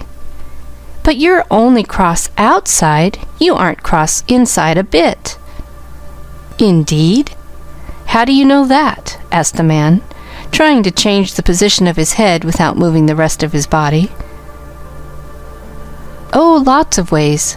There, like that, the way you act with the dog," she added, pointing to the long, slender hand that rested on the dog's sleek head near him. "It's funny how dogs and cats know the insides of folks better than other folks do, isn't it? Say, I'm going to hold your head," she finished abruptly. The man winced several times and groaned once, softly while the change was made. But in the end he found Pollyanna's lap a very welcome substitute for the rocky hollow in which his head had lain before. "Well, that is better," he murmured faintly. He did not speak again for some time. Pollyanna, watching his face, wondered if he were asleep. She did not think he was. He looked as if his lips were tight shut to keep back moans of pain. Pollyanna herself almost cried aloud as she looked at his great strong body lying there so helpless. One hand, with fingers tightly clenched, lay outflung motionless. The other, limply open, lay on the dog's head. The dog, his wistful, eager eyes on his master's face, was motionless too. Minute by minute the time passed. The sun dropped lower in the west, and the shadows grew deeper under the trees. Pollyanna sat so still she hardly seemed to breathe. A bird alighted fearlessly within reach of her hand, and a squirrel whisked his bushy tail on a tree branch almost under her nose, yet with his bright little eyes all the while on the motionless dog. At last the dog pricked up his ears and whined softly. Then he gave a short, sharp bark. The next moment Pollyanna heard voices, and very soon their owners appeared, 3 men carrying a stretcher and various other articles. The tallest of the party, a smooth-shaven, kind-eyed man whom Pollyanna knew by sight as Dr. Chilton, advanced cheerily. "Well, my little lady, playing nurse?" "Oh, no, sir," smiled Pollyanna. "I've only held his head.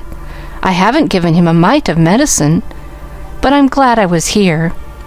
"So am I," nodded the doctor, as he turned his absorbed attention to the injured man. End of Chapter 13. Chapter 14, Just a Matter of Jelly. Pollyanna was a little late for supper on the night of the accident to John Pendleton, but as it happened she escaped without reproof. Nancy met her at the door. "Well, if I ain't glad ter be settin' my two eyes on you," she sighed in obvious relief. "It's 6:30. "I know it," admitted Pollyanna anxiously. "But I'm not to blame. Truly I'm not. And I don't think even Aunt Polly would say I am either." "She won't have the chance," retorted Nancy with huge satisfaction. "She's gone." "Gone?" gasped Polly. "You don't mean that I've driven her away?" Through Pollyanna's mind at the moment trooped remorseful memories of the morning, with its unwanted boy, cat, and dog, and its unwelcome, glad, and forbidden father, that would spring to her forgetful little tongue. "Oh, I didn't drive her away." "Not much you did," scoffed Nancy. "Her cousin died suddenly down to Boston, and she had ter go. She had one of them yeller telegram letters after you went away this afternoon, and she won't be back for 3 days. Now I guess we're glad all right. We'll be keepin' house tergether, just you and me, all that time, we will. Pollyanna looked shocked. "Glad? Oh, Nancy, when it's a funeral?" "Oh, but 'twasn't the funeral I was glad for, Miss Pollyanna. It was—" Nancy stopped abruptly. A shrewd twinkle came into her eyes. "Why, Miss Pollyanna, as if it weren't you yourself that was teachin' me to play the game," she reproached her gravely. Pollyanna puckered her forehead into a troubled frown. "I can't help it, Nancy," she argued with a shake of her head. "It must be that there are some things that 'tisn't right to play the game on, and I'm sure funerals is one of them. There's nothing in a funeral to be glad about." Nancy chuckled. "We can be glad 'tain't our'n," she observed demurely. But Pollyanna did not hear. She had begun to tell of the accident, and in a moment Nancy, open-mouthed, was listening. At the appointed place the next afternoon, Pollyanna met Jimmy Bean according to agreement. As was to be expected, of course, Jimmy showed keen disappointment that the Ladies' Aid preferred a little India boy to himself. "Well, maybe 'tis natural," he sighed. "Of course, things you don't know about are always nicer'n things you do. Same as the pertater on t'other side of the plate is always the biggest. But I wish I looked that way ter somebody way off. Wouldn't it be just great, now, if only somebody over in India wanted me?" Pollyanna clapped her hands. "Why, of course! That's the very thing, Jimmy. I'll write to my Ladies' Aiders about you. They aren't over in India. They're only out west, but that's awful far away, just the same. I reckon you'd think so if you'd come all the way here as I did." Jimmy's face brightened. "Do you think they would truly take me?" he asked. "Of course they would. Don't they take little boys in India to bring up?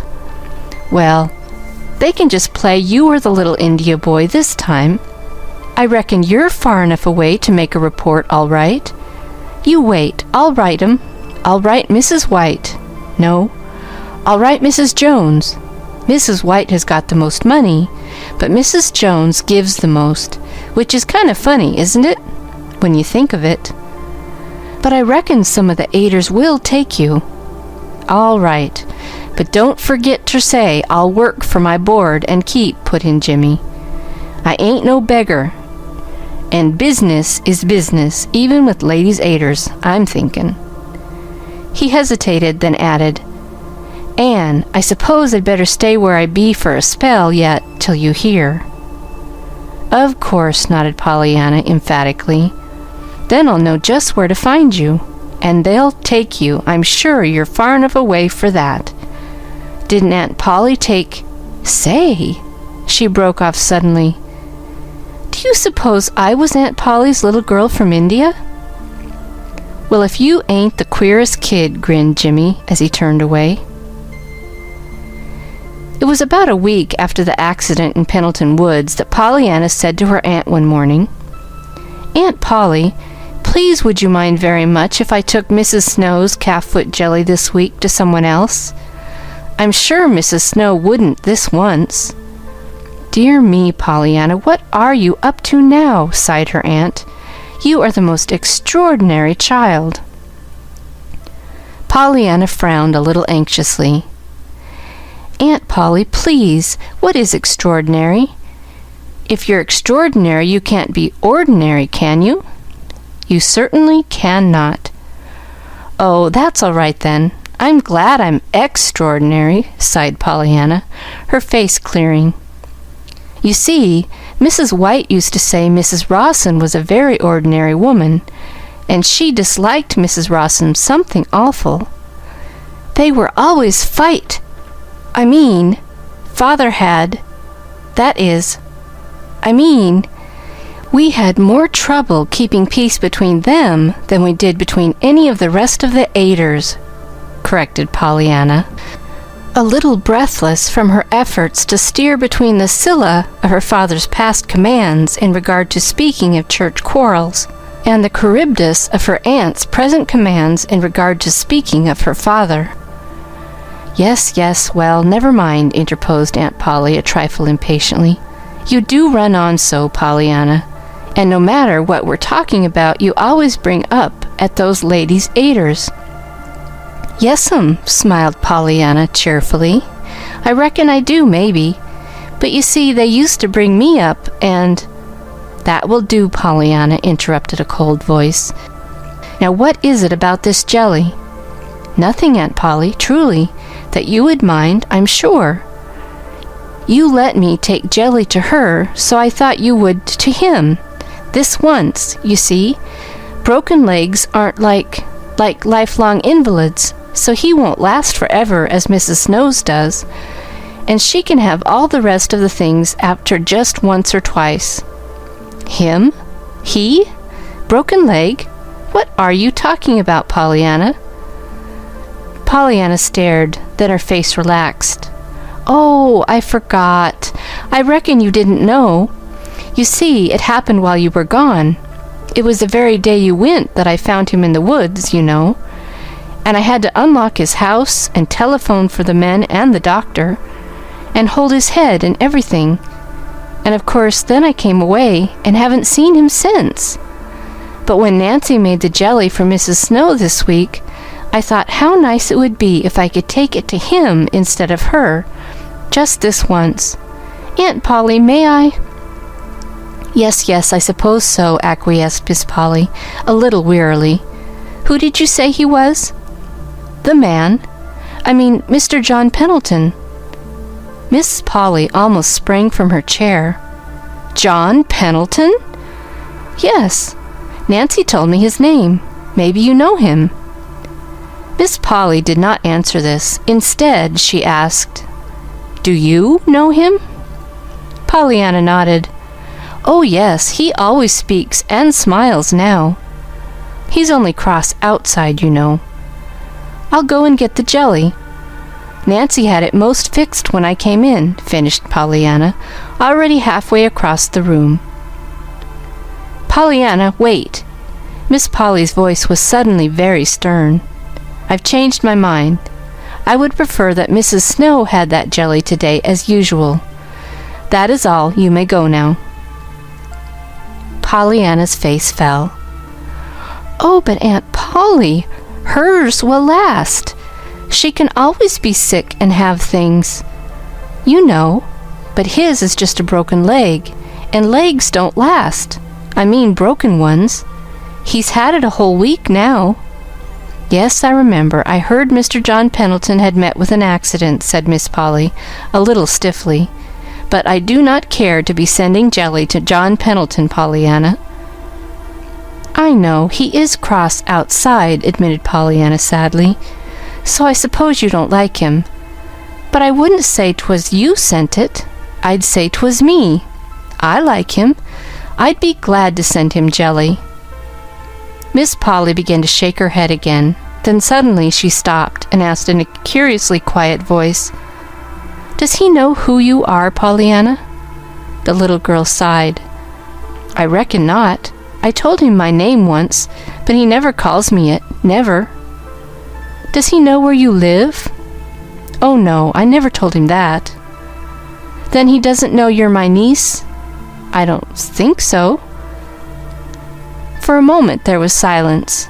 Miss Polly was looking at Pollyanna with eyes that did not seem to see her at all. The little girl, shifting impatiently from one small foot to the other, sighed audibly. Then Miss Polly roused herself with a start. "Very well, Pollyanna," she said at last, still in that queer voice, so unlike her own. You may take the jelly to Mr. Pendleton as your own gift, but understand, I do not send it. Be very sure that he does not think I do." "Yes'm, no'm. Thank you, Aunt Polly," exulted Pollyanna as she flew through the door. End of Chapter 14. Chapter 15, Dr. Chilton. The great gray pile of masonry looked very different to Pollyanna when she made her second visit to the house of Mr. John Pendleton. Windows were open, an elderly woman was hanging out clothes in the backyard, and the doctor's gig stood under the porte cochere. As before, Pollyanna went to the side door. This time she rang the bell. Her fingers were not stiff today from a tight clutch on a bunch of keys. A familiar-looking small dog bounded up the steps to greet her. But there was a slight delay before the woman who had been hanging out the clothes opened the door. "If you please, I've brought some calf's foot jelly for Mr. Pendleton," smiled Pollyanna. "Thank you," said the woman, reaching for the bowl in the little girl's hand. "Who shall I say sent it? And it's calf's foot jelly?" The doctor, coming into the hall at that moment, heard the woman's words and saw the disappointed look on Pollyanna's face. He stepped quickly forward. "Ah, some calf's foot jelly?" he asked genially.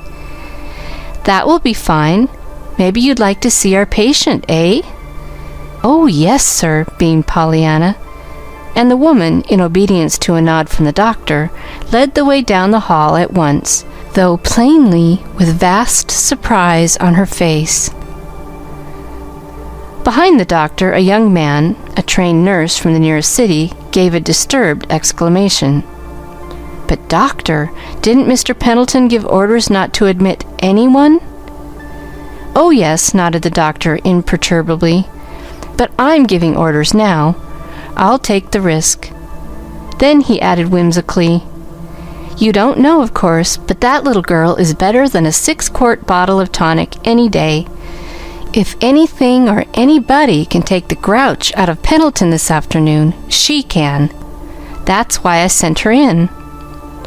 "Who is she?" For one brief moment the doctor hesitated. "She's the niece of one of our best-known residents. Her name is Pollyanna Whittier. I don't happen to enjoy a very extensive personal acquaintance with the little lady as yet, but lots of my patients do, I'm thankful to say." The nurse smiled. "Indeed. And what are the special ingredients of this wonder-working tonic of hers?" The doctor shook his head. "I don't know. As near as I can find out, it is an overwhelming, unquenchable gladness for everything that has happened or is going to happen. At any rate, her quaint speeches are constantly being repeated to me, and as near as I can make out, just being glad is the tenor of most of them. All is," he added, with another whimsical smile as he stepped out onto the porch, "I wish I could prescribe her and buy her as I would a box of pills. Though if there gets to be many of her in the world, you and I might as well go to ribbon selling and ditch digging for all the money we'd get out of nursing and doctoring," he laughed, picking up the reins and stepping into the gig. Pollyanna, meanwhile, in accordance with the doctor's orders, was being escorted to John Pendleton's rooms. Her way led through the great library at the end of the hall, and, rapid as was her progress through it, Pollyanna saw at once that great changes had taken place.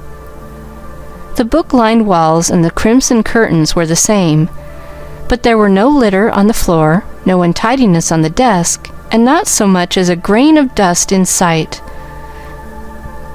The telephone card hung in its proper place, and the brass andirons had been polished. One of the mysterious doors was open, and it was toward this that the maid led the way. A moment later, Pollyanna found herself in a sumptuously furnished bedroom, while the maid was saying in a frightened voice, "If you please, sir, here's a little girl with some jelly. The doctor said I was to bring her in." The next moment, Pollyanna found herself alone with a very cross-looking man, lying flat on his back in bed. "See here, didn't I say," began an angry voice. "Oh, it's you." And it broke off not very graciously as Pollyanna advanced toward the bed. "Yes, sir," smiled Pollyanna. "Oh, I'm so glad they let me in. You see, at first, the lady most took my jelly, and I was so afraid I wasn't going to see you at all. Then the doctor came, and he said I might. Wasn't he lovely to let me see you?"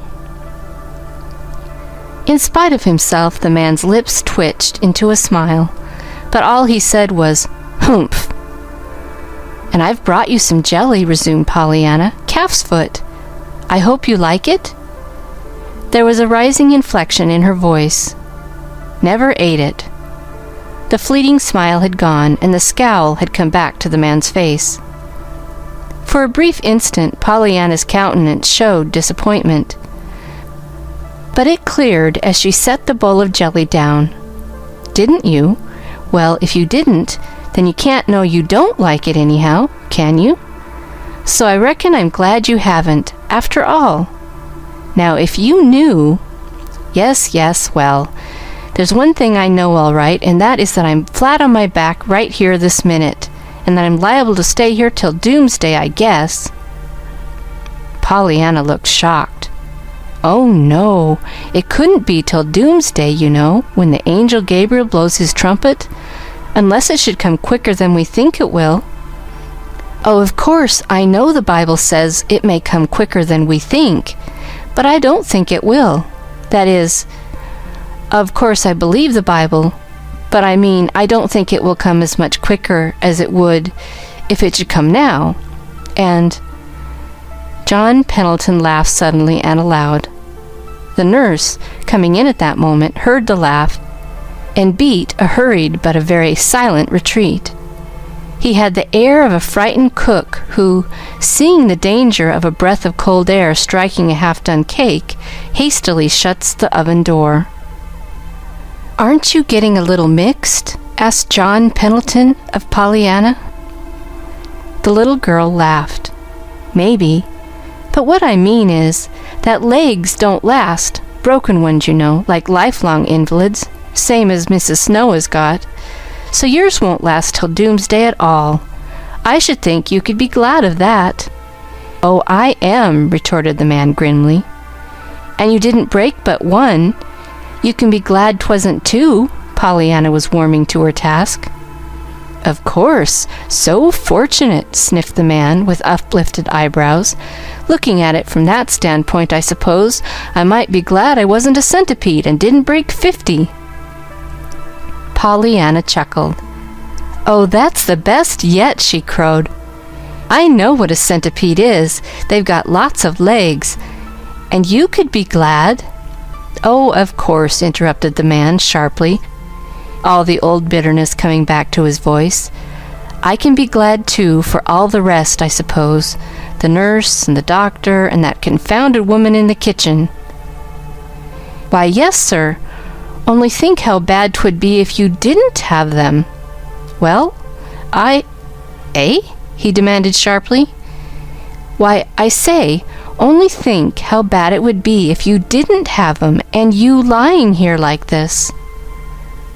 "As if that wasn't the very thing that was at the bottom of the whole matter," retorted the man testily. "Because I am lying here like this, and yet you expect me to say I'm glad because of a fool woman who disarranges the whole house and calls it regulating. And a man who aids and abets her in it? And calls it nursing? And to say nothing of the doctor who eggs them both on, and the whole bunch of them, meanwhile, expecting me to pay them for it, and pay them well, too." Pollyanna frowned sympathetically. "Yes, I know. That part is too bad, about the money.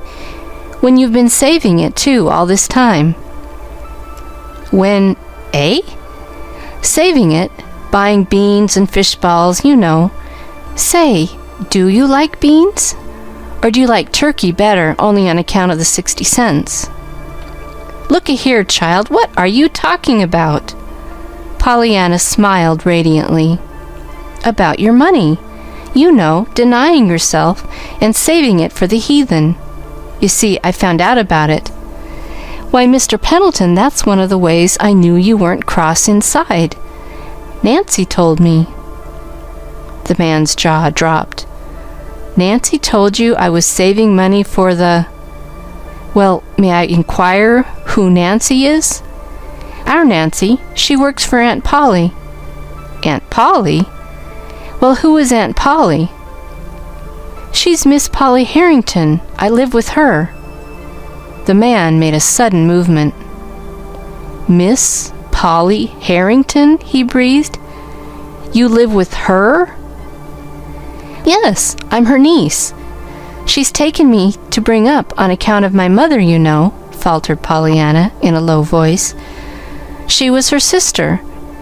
And after Father went to be with her and the rest of us in heaven, there wasn't anyone left for me down here but the lady's aid, so she took me in." The man did not answer. His face, as he lay back on the pillow now, was very white, so white that Pollyanna was frightened. She rose uncertainly to her feet. "I reckon maybe I'd better go now," she proposed. I hope you'll like the jelly." The man turned his head suddenly and opened his eyes. There was a curious longing in their dark depths, which even Pollyanna saw, and at which she marveled. "And so you are Miss Polly Harrington's niece," he said gently. "Yes, sir." Still the man's dark eyes lingered on her face until Pollyanna felt vaguely restless, murmured, I suppose you know her?" John Pendleton's lips curved in an odd smile. "Oh, yes, I know her."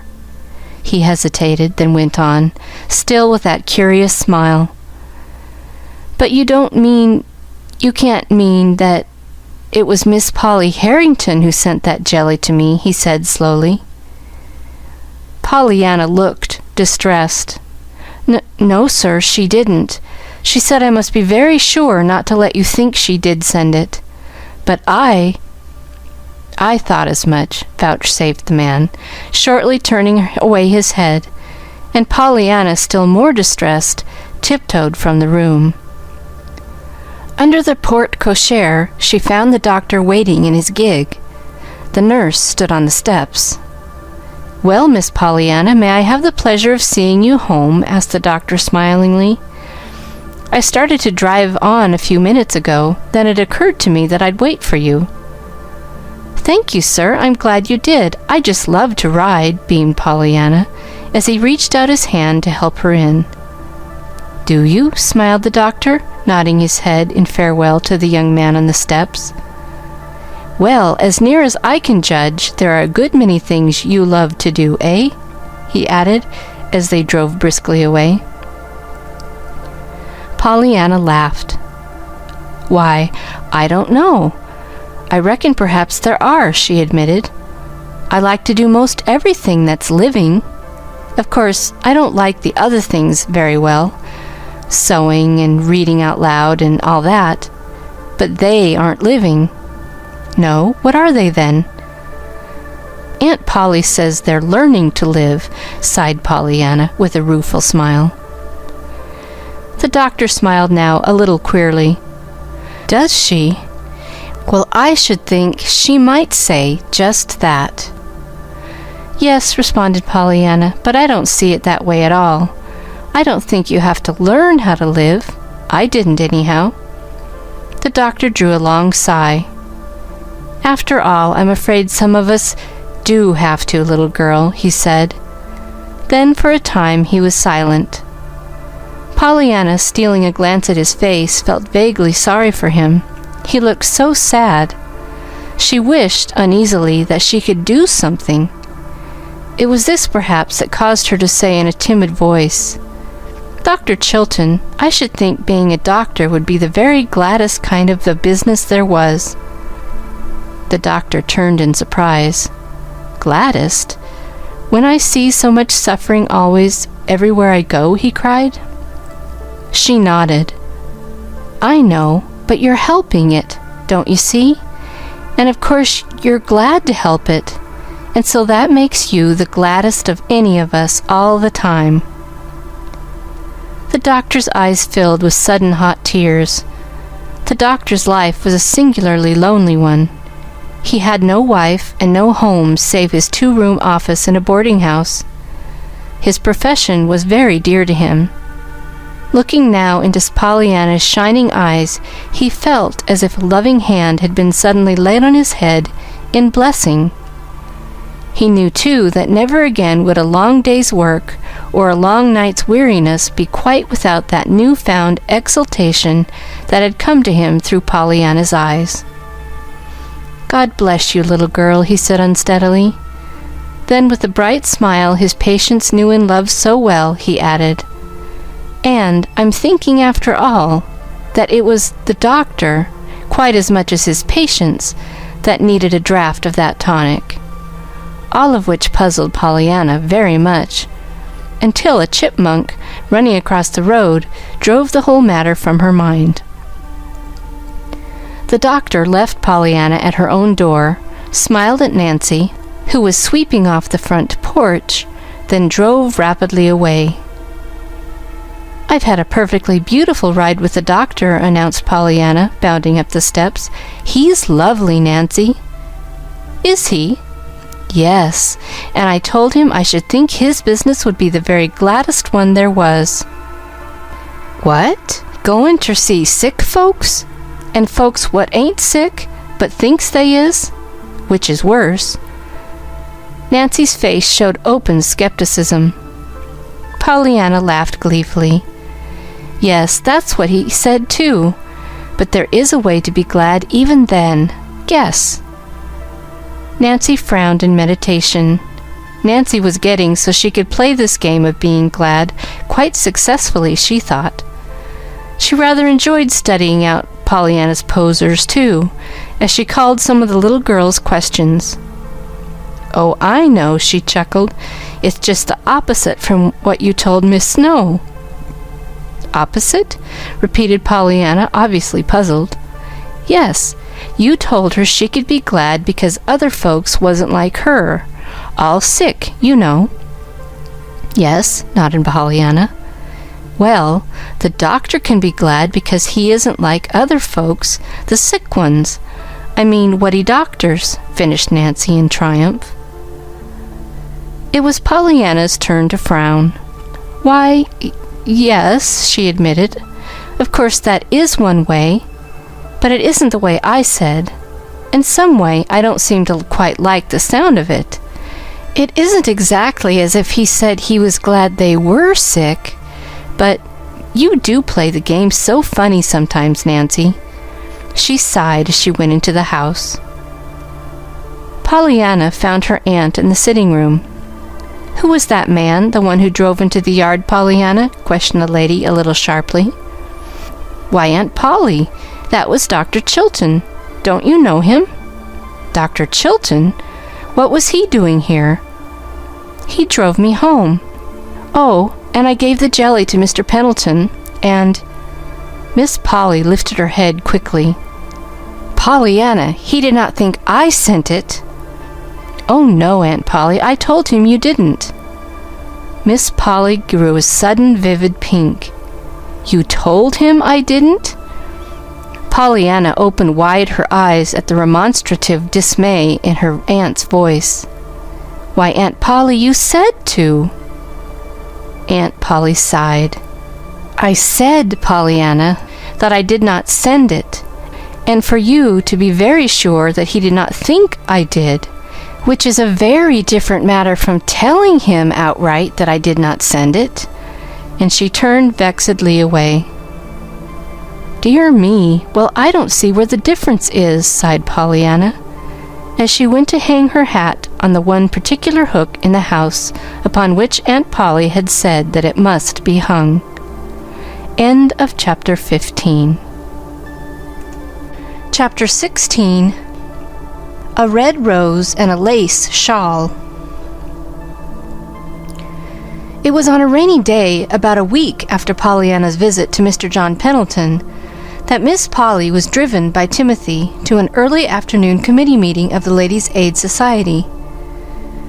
When she returned at 3:00, her cheeks were a bright, pretty pink, and her hair, blown by the damp wind, had fluffed into kinks and curls wherever the loosened pins had given leave. Pollyanna had never before seen her aunt look like this. Oh! Why, Aunt Polly, you've got 'em too!" she cried rapturously, dancing round and round her aunt as that lady entered the sitting room. "Got what, you impossible child?" Pollyanna was still revolving round and round her aunt. "And I never knew you had 'em! Can folks have 'em when you don't know they've got 'em? Do you suppose I could? 'Fore I get to heaven, I mean," she cried, pulling out with eager fingers the straight locks above her ears. "But then, they wouldn't be black if they did come. You can't hide the black part."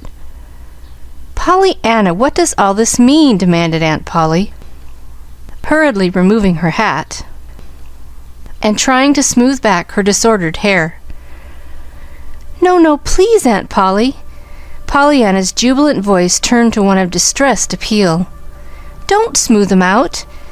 It's those that I'm talking about. Those darling little black curls. Oh, Aunt Polly, they're so pretty." "Nonsense.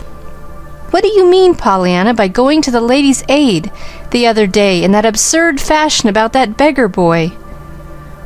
"But it isn't nonsense," urged Pollyanna, answering only the first of her aunt's remarks. "You don't know how pretty you look with your hair like that." "Oh, Aunt Polly, please, mayn't I do your hair like I did Mrs. Snow's, and put in a flower?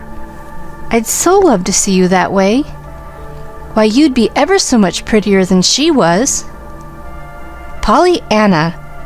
Miss Polly spoke very sharply, all the more sharply because Pollyanna's words had given her an odd throb of joy.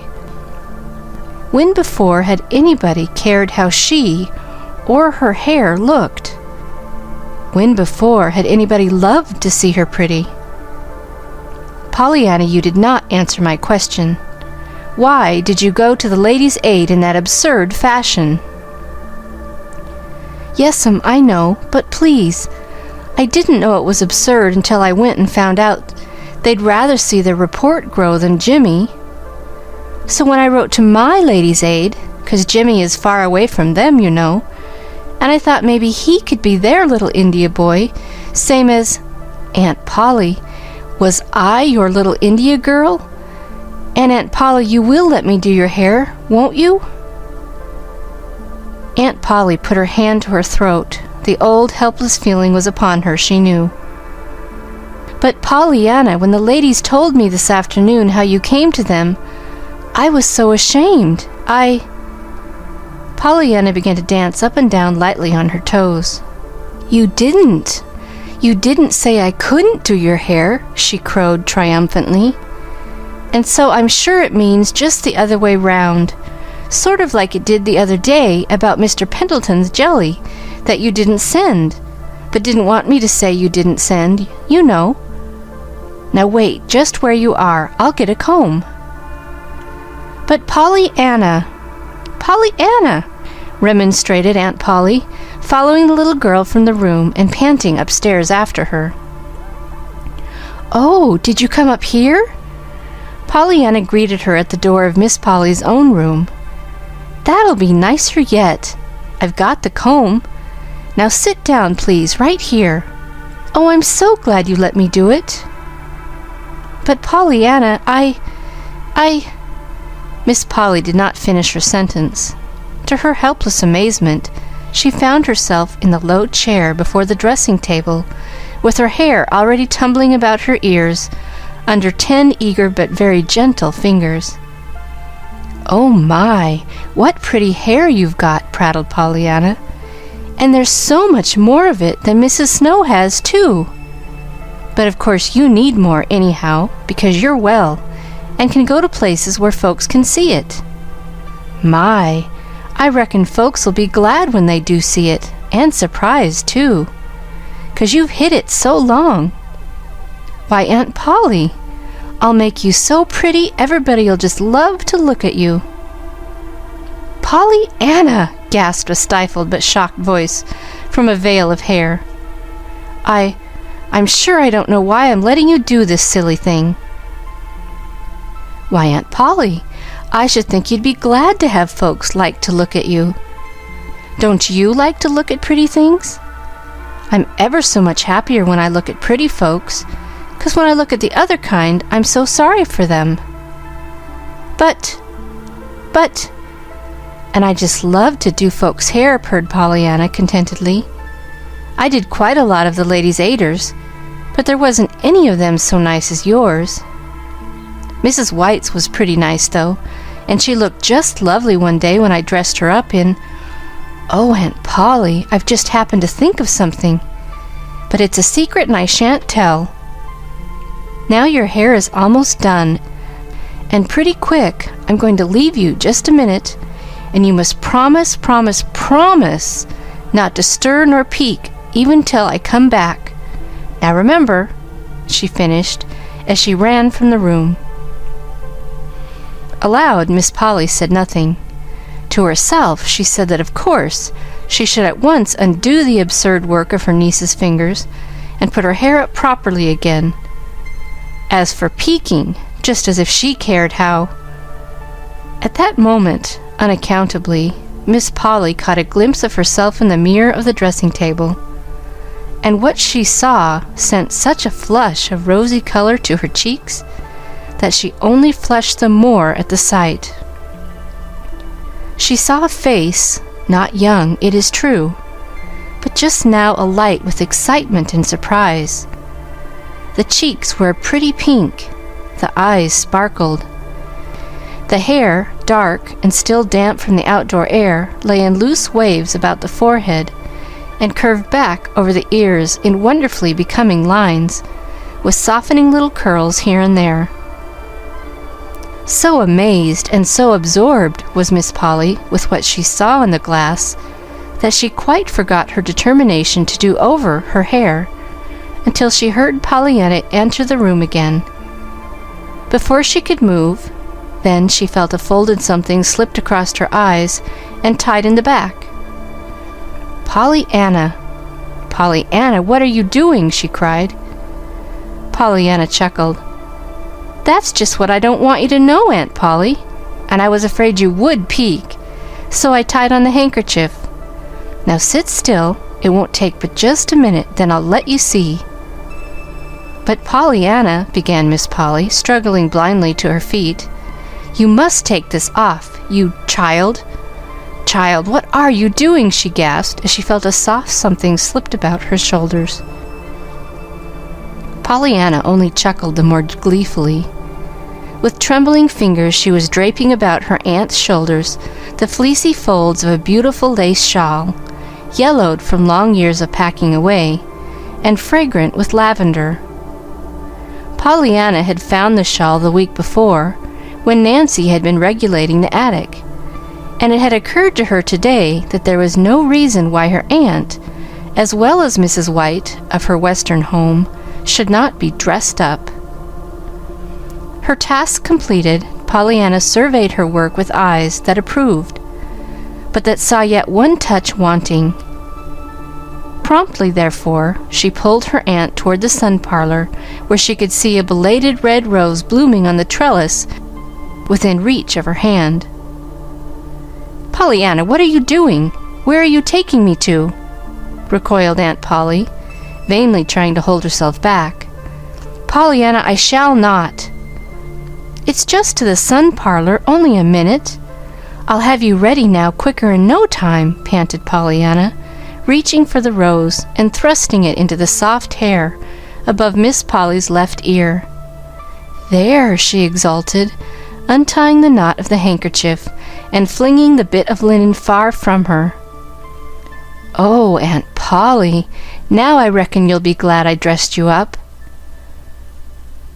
For one dazed moment, Miss Polly looked at her bedecked self and at her surroundings. Then she gave a low cry and fled to her room. Pollyanna, following the direction of her aunt's last dismayed gaze, saw through the open windows of the sun parlor the horse and gig turning into the driveway. She recognized at once the man who held the reins. Delightedly, she leaned forward. "Dr. Chilton! Dr. Chilton! Did you want to see me? I'm up here." "Yes," smiled the doctor a little gravely. "Will you come down, please?" In the bedroom, Pollyanna found a flushed-faced, angry-eyed woman plucking at the pins that held a lace shawl in place. "Pollyanna, how could you?" moaned the woman. "To think of your rigging me up like this and then letting me be seen!" Pollyanna stopped in dismay. "But you looked lovely, perfectly lovely, Aunt Polly, and—" "Lovely?" scorned the woman, flinging the shawl to one side and attacking her hair with shaking fingers.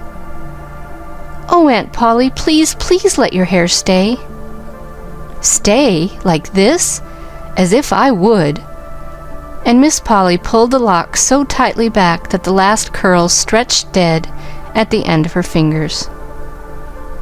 "Oh, dear, and you did look so pretty," almost sobbed Pollyanna as she stumbled through the door. Downstairs, Pollyanna found the doctor waiting in his gig. "I've prescribed you for a patient, and he sent me to get the prescription filled," announced the doctor. "Will you go?" "You mean an errand to the drugstore?" asked Pollyanna, a little uncertainly. "I used to go some for the Ladies' Aiders." The doctor shook his head with a smile. "Not exactly. It's Mr. John Pendleton. He would like to see you today, if you'll be so good as to come. It stopped raining, so I drove down after you. Will you come? I'll call for you and bring you back before 6 o'clock. "I'd love to!" exclaimed Pollyanna. "Let me ask Aunt Polly." In a few moments she returned, hat in hand, but with a rather sober face. "Didn't your aunt want you to go?" asked the doctor, a little diffidently, as they drove away. "Yes," sighed Pollyanna. "She wanted me to go too much, I'm afraid." "Wanted you to go too much?" Pollyanna sighed again. "Yes, I reckon she meant she didn't want me there. You see, she said, 'Yes, yes, run along do. I wish you'd gone before.'" The doctor smiled, but with his lips only. His eyes were very grave. For some time he said nothing. Then, a little hesitatingly, he asked, "Wasn't it your aunt I saw with you a few minutes ago in the window of the sun parlor?" Pollyanna drew a long breath. "Yes, that's what's the whole trouble, I suppose. You see, I'd dressed her up in a perfectly lovely lace shawl I found upstairs, and I'd fixed her hair and put on a rose, and she looked so pretty. Didn't you think she looked just lovely?" For a moment the doctor did not answer. When he did speak, his voice was so low Pollyanna could but just hear the words. "Yes, Pollyanna, I thought she did look just lovely." "Did you? I'm so glad. I'll tell her," nodded the little girl contentedly. To her surprise, the doctor gave a sudden exclamation. "Never, Pollyanna. I'm afraid I shall have to ask you not to tell her that." "Why, Dr. Chilton? Why not? I should think you'd be glad." "But she might not be," cut in the doctor. Pollyanna considered this for a moment. That's so. Maybe she wouldn't, she sighed. I remember now 'twas 'cause she saw you that she ran. And she spoke afterwards about her being seen in that rig. I thought as much, declared the doctor under his breath. Still, I don't see why, maintained Pollyanna, when she looked so pretty. The doctor said nothing. He did not speak again, indeed, until they were almost to the great stone house in which John Pendleton lay with a broken leg. End of chapter 16. Chapter 17, Just Like a Book. John Pendleton greeted Pollyanna today with a smile. Well, Miss Pollyanna, I'm thinking you must be a very forgiving little person, else you wouldn't have come to see me again today. Why, Mr. Pendleton, I was real glad to come, and I'm sure I don't see why I shouldn't be either. Oh, well, you know, I was pretty cross with you, I'm afraid, both the other day when you so kindly brought me the jelly, and that time when you found me with the broken leg at first. By the way, too, I don't think I've ever thanked you for that. Now I'm sure that even you would admit that you were very forgiving to come and see me after such ungrateful treatment as that. Pollyanna stirred uneasily. But I was glad to find you. That is, I don't mean I was glad your leg was broken, of course, she corrected hurriedly. John Pendleton smiled. I understand. Your tongue does get away with you once in a while, doesn't it, Miss Pollyanna? I do thank you, however, and I consider you a very brave little girl to do what you did that day. I thank you for the jelly, too, he added, in a lighter voice. Did you like it? Asked Pollyanna with interest. Very much. I suppose there isn't any more today that Aunt Polly didn't send, is there? He asked with an odd smile. His visitor looked distressed. No, sir, she hesitated, then went on with heightened color. Please, Mr. Pendleton, I didn't mean to be rude the other day when I said Aunt Polly did not send the jelly. There was no answer. John Pendleton was not smiling now. He was looking straight ahead of him with eyes that seemed to be gazing through and beyond the object before them. After a time, he drew a long sigh and turned to Pollyanna. When he spoke, his voice carried the old nervous fretfulness. Well, well, this will never do at all. I didn't send for you to see me moping this time. Listen. Out in the library, the big room where the telephone is, you know, you will find a carved box on the lower shelf of the big case with glass doors in the corner, not far from the fireplace. That is, it'll be there if that confounded woman hasn't regulated it to somewhere else. You may bring it to me. It is heavy, but not too heavy for you to carry, I think. Oh, I'm awfully strong, declared Pollyanna cheerfully, as she sprang to her feet. In a minute she had returned with the box. It was a wonderful half-hour that Pollyanna spent then. The box was full of treasures, curios that John Pendleton had picked up in years of travel, and concerning each there was some entertaining story, whether it were a set of exquisitely carved chessmen from China or a little jade idol from India. It was after she had heard the story about the idol that Pollyanna murmured wistfully, "Well, I suppose it would be better to take a little boy in India to bring up, one that doesn't know any more than to think that God was in that doll thing, than it would be to take Jimmy Bean, a little boy who knows God is up in the sky." Still, I can't help wishing they had wanted Jimmy Bean too, besides the India boys. John Pendleton did not seem to hear. Again his eyes were staring straight before him, looking at nothing. But soon he had roused himself and had picked up another curio to talk about.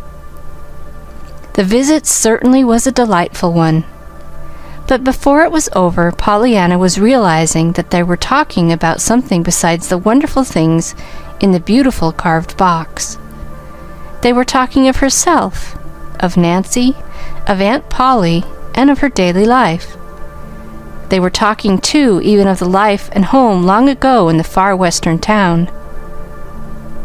Not until it was nearly time for her to go did the man say, in a voice Pollyanna had never heard from stern John Pendleton, "Little girl, I want you to come to see me often. Will you? I'm lonesome, and I need you. There's another reason, and I'm going to tell you that, too. I thought at first, after I found out who you were the other day, that I didn't want you to come anymore. You reminded me of something I have tried for long years to forget. So I said to myself that I never wanted to see you again. And every day when the doctor asked if I wouldn't let him bring you to me, I said no. But after a time, I found I was wanting to see you so much that the fact that I wasn't seeing you was making me remember all the more vividly the thing I was so wanting to forget. So now I want you to come. Will you, little girl?" "Why, yes, Mr. Pendleton," breathed Pollyanna, her eyes luminous with sympathy for the sad-faced man lying back on the pillow before her. "I'd love to come." "Thank you," said John Pendleton gently. After supper that evening, Pollyanna, sitting on the back porch, told Nancy all about Mr. John Pendleton's wonderful carved box, and the still more wonderful things it contained. "And ter think," sighed Nancy, "that he showed ye all them things, and told ye about them like that. Him that's so cross he never talks ter no one. No one." "Oh, but he isn't cross, Nancy, only outside," demurred Pollyanna, with quick loyalty. "I don't see why everybody thinks he's so bad either. They wouldn't if they knew him. But even Aunt Polly doesn't like him very well. She wouldn't send the jelly to him, you know, and she was so afraid he'd think she did send it." "Probably she didn't call him no duty," shrugged Nancy. "But what beats me is how he happened ter take ter you so, Miss Pollyanna. Meaning no offense ter you, of course. But he ain't that sort of man what generally takes ter kids. He ain't. Pollyanna smiled happily. "But he did, Nancy," she nodded. "Only I reckon even he didn't want to all the time.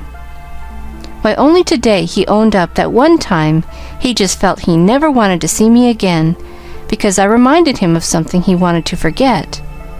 But afterwards—" "What's that?" interrupted Nancy excitedly. "He said you reminded him of something he wanted to forget?"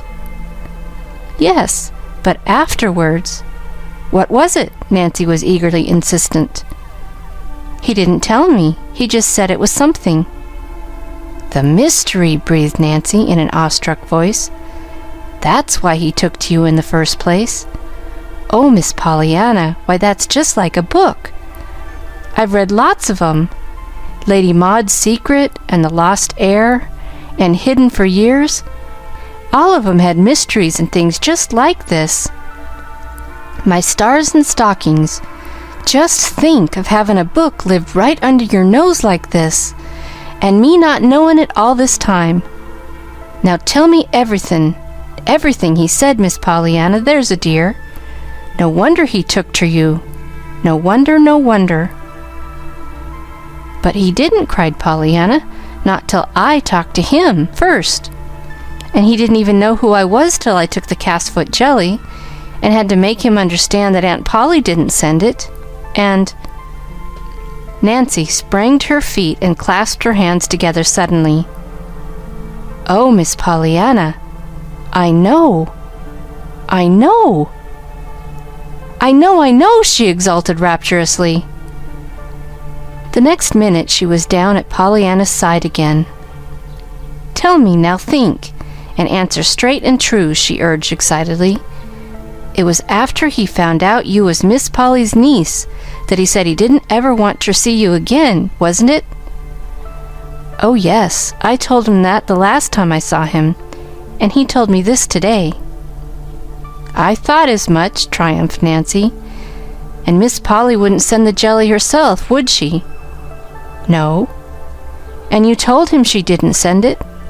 "Why, yes, And he began to act queer and cry out sudden after he found out you was her niece? He did that, didn't he?"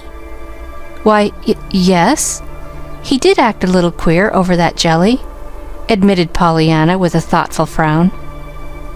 Nancy drew a long sigh. "Then I've got it, sure. Now listen.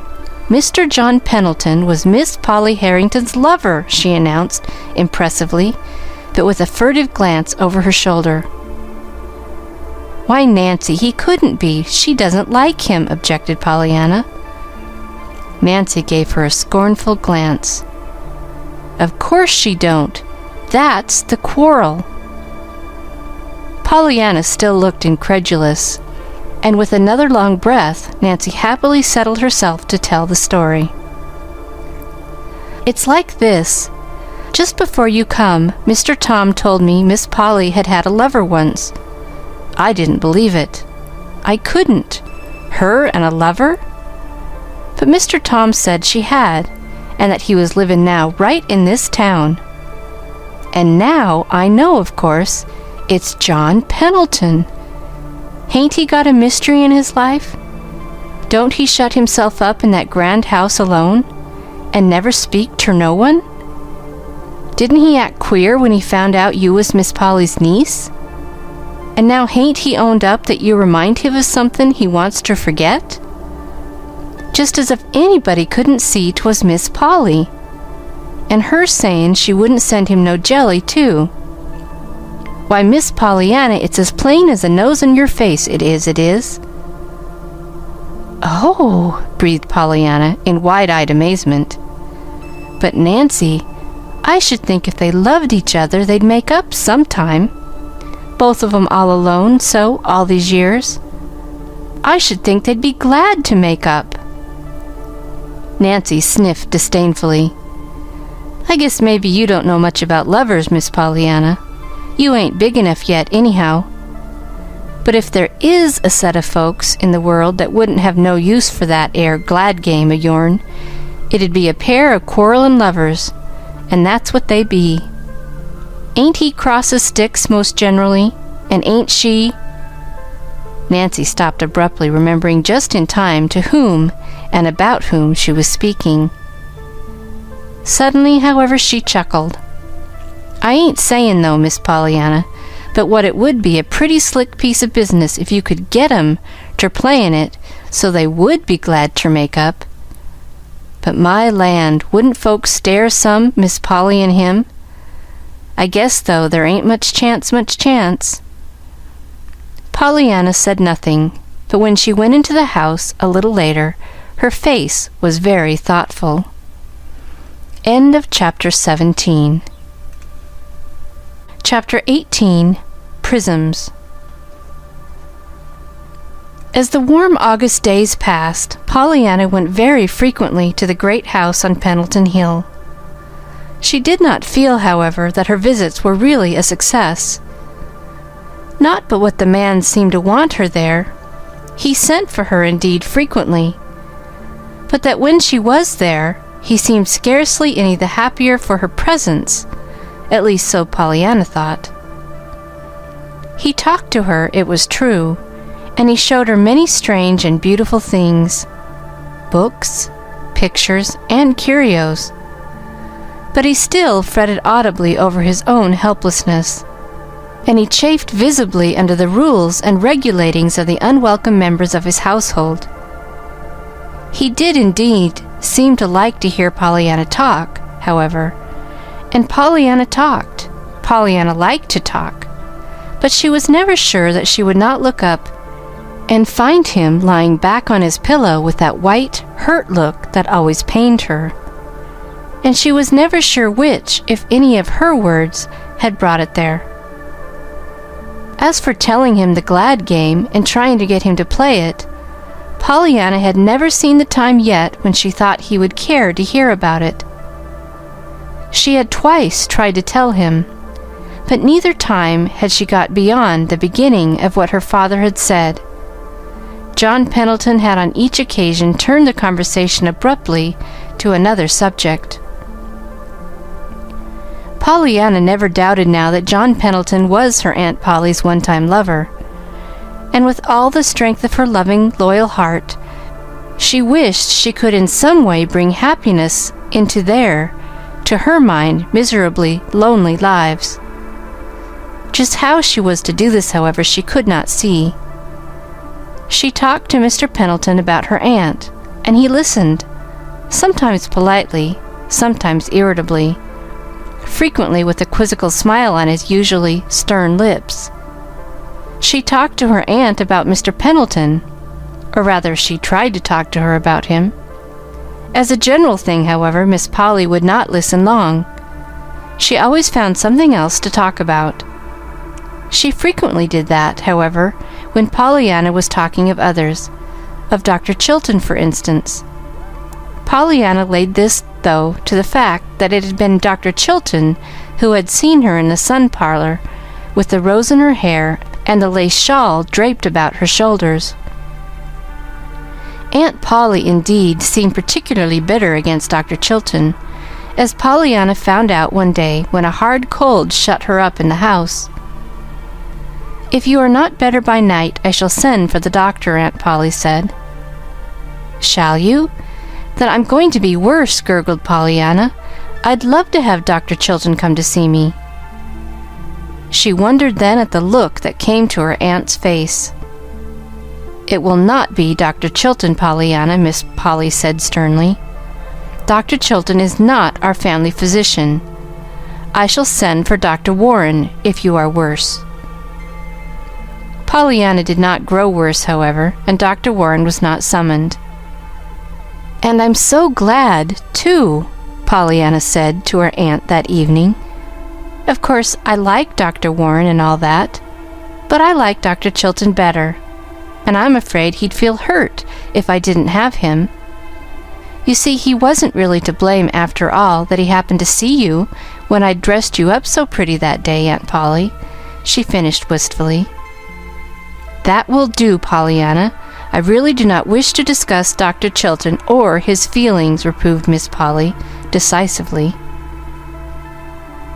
Pollyanna looked at her for a moment with mournfully interested eyes. Then she sighed.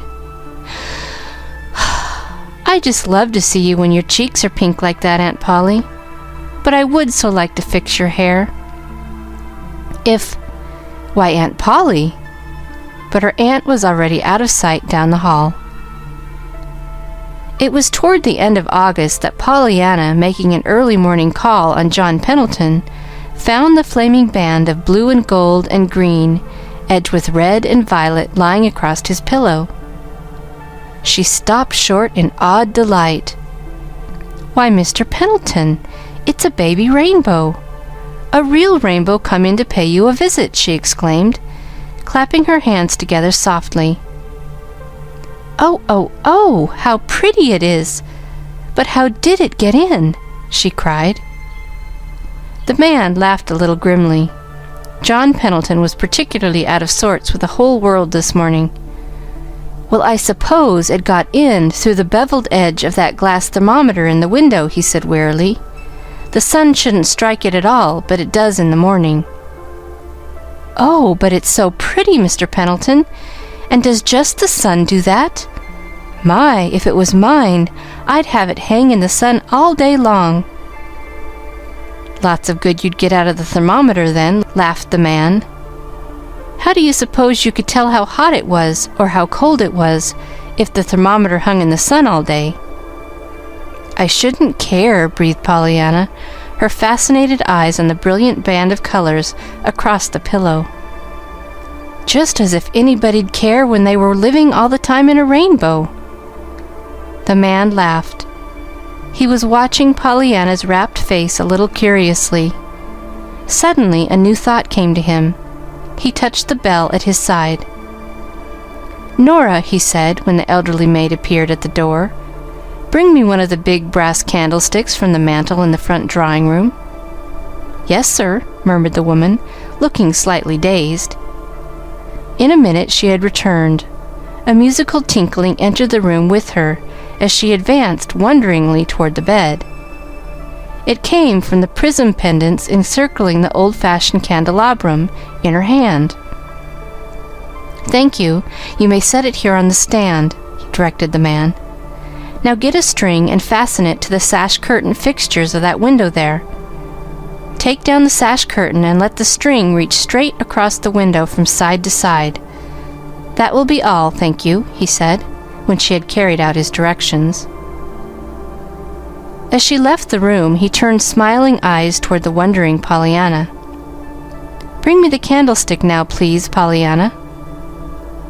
With both hands she brought it, and in a moment he was slipping off the pendants one by one until they lay a round dozen of them side by side on the bed. "Now, my dear, suppose you take them and hook them to that little string Nora fixed across the window. If you really want to live in a rainbow, I don't see but we'll have to have a rainbow for you to live in." Pollyanna had not hung up 3 of the pendants in the sunlight window before she saw a little of what was going to happen. She was so excited that she could scarcely control her shaking fingers enough to hang up the rest. But at last her task was finished, and she stepped back with a low cry of delight. It had become a fairyland, that sumptuous but dreary bedroom.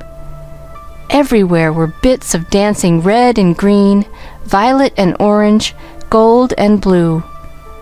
The wall, the floor, and the furniture, even to the bed itself, were aflame with shimmering bits of color. "Oh, oh, oh, how lovely!" breathed Pollyanna. Then she laughed suddenly. "I just reckon the sun himself is trying to play the game now, don't you?" she cried, forgetting for the moment that Mr. Pendleton could not know what she was talking about. "Oh, how I wish I had a lot of those things! How I would like to give them to Aunt Polly and Mrs. Snow and lots of folks. I reckon then they'd be glad, all right. Why, I think even Aunt Polly'd get so glad she couldn't help banging doors if she lived in a rainbow like that. Don't you?" Mr. Pendleton laughed.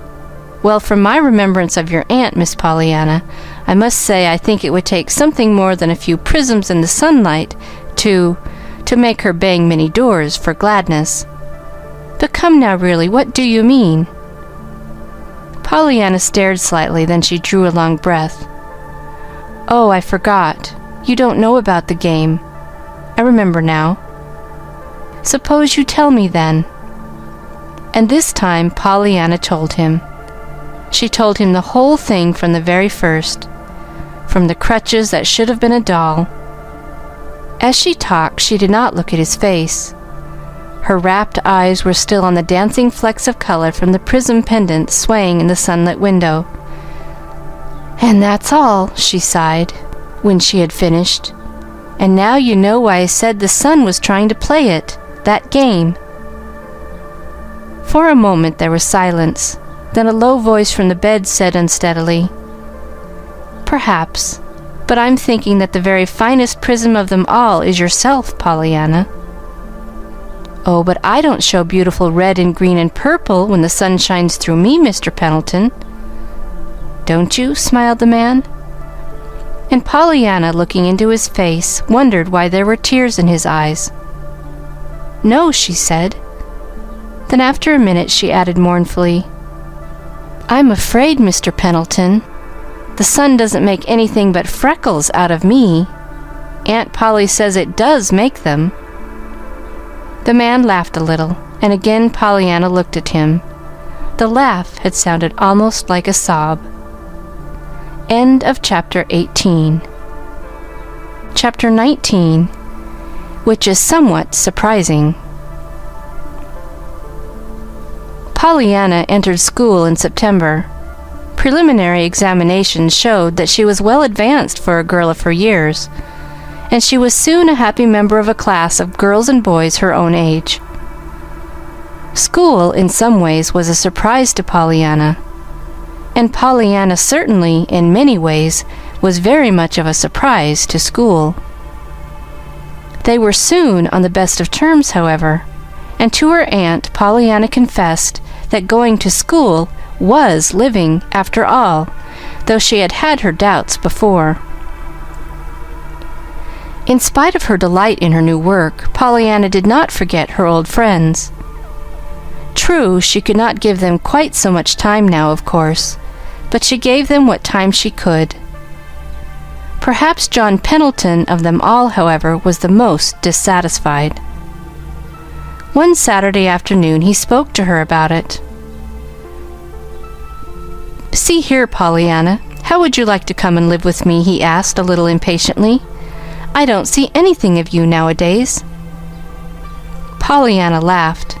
Mr. Pendleton was such a funny man. "I thought you didn't like to have folks around," she said. He made a wry face. "Oh, but that was before you taught me to play that wonderful game of yours. Now I'm glad to be waited on hand and foot. Never mind, I'll be on my own 2 feet yet one of these days. Then I'll see who steps around," he finished, picking up one of the crutches at his side and shaking it playfully at the little girl. They were sitting in the great library today. "Oh, but you aren't really glad at all for things. You just say you are," pouted Pollyanna, her eyes on the dog dozing before the fire. "You know you don't play the game right ever, Mr. Pendleton. You know you don't." The man's face grew suddenly very grave. "That's why I want you, little girl, to help me play it. Will you come?" Pollyanna turned in surprise. "Mr. Pendleton, you don't really mean that." "But I do. I want you. Will you come?" Pollyanna looked distressed. "Why, Mr. Pendleton, I can't. You know I can't. Why, I'm Aunt Polly's." A quick something crossed the man's face that Pollyanna could not quite understand. His head came up almost fiercely. "You're no more hers than... Perhaps she would let you come to me," he finished more gently. "Would you come if she did?" Pollyanna frowned in deep thought. "But Aunt Polly has been so good to me," she began slowly. "And she took me when I didn't have anybody left but the Ladies' Aid. And..." Again that spasm of something crossed the man's face, but this time when he spoke, his voice was low and very sad. "Pollyanna, long years ago I loved somebody very much. I hoped to bring her some day to this house. I pictured how happy we'd be together in our home all the long years to come." "Yes," pitied Pollyanna, her eyes shining with sympathy. "But, well, I didn't bring her here. Never mind why. I just didn't, that's all. And ever since then, this great gray pile of stone has been a house, never a home. It takes a woman's hand and heart, or a child's presence to make a home, Pollyanna, and I have not had either. Now will you come, my dear?" Pollyanna sprang to her feet. Her face was fairly illumined. "Mr. Pendleton, you mean that you wish you had had that woman's hand and heart all this time?" "Why, yes, Pollyanna." "Oh, I'm so glad. Then it's all right," sighed the little girl. "Now you can take us both, and everything will be lovely." "Take you both?" repeated the man dazedly. A faint doubt crossed Pollyanna's countenance. "Well, of course. Aunt Polly isn't won over yet, but I'm sure she will be if you tell it to her just as you did to me.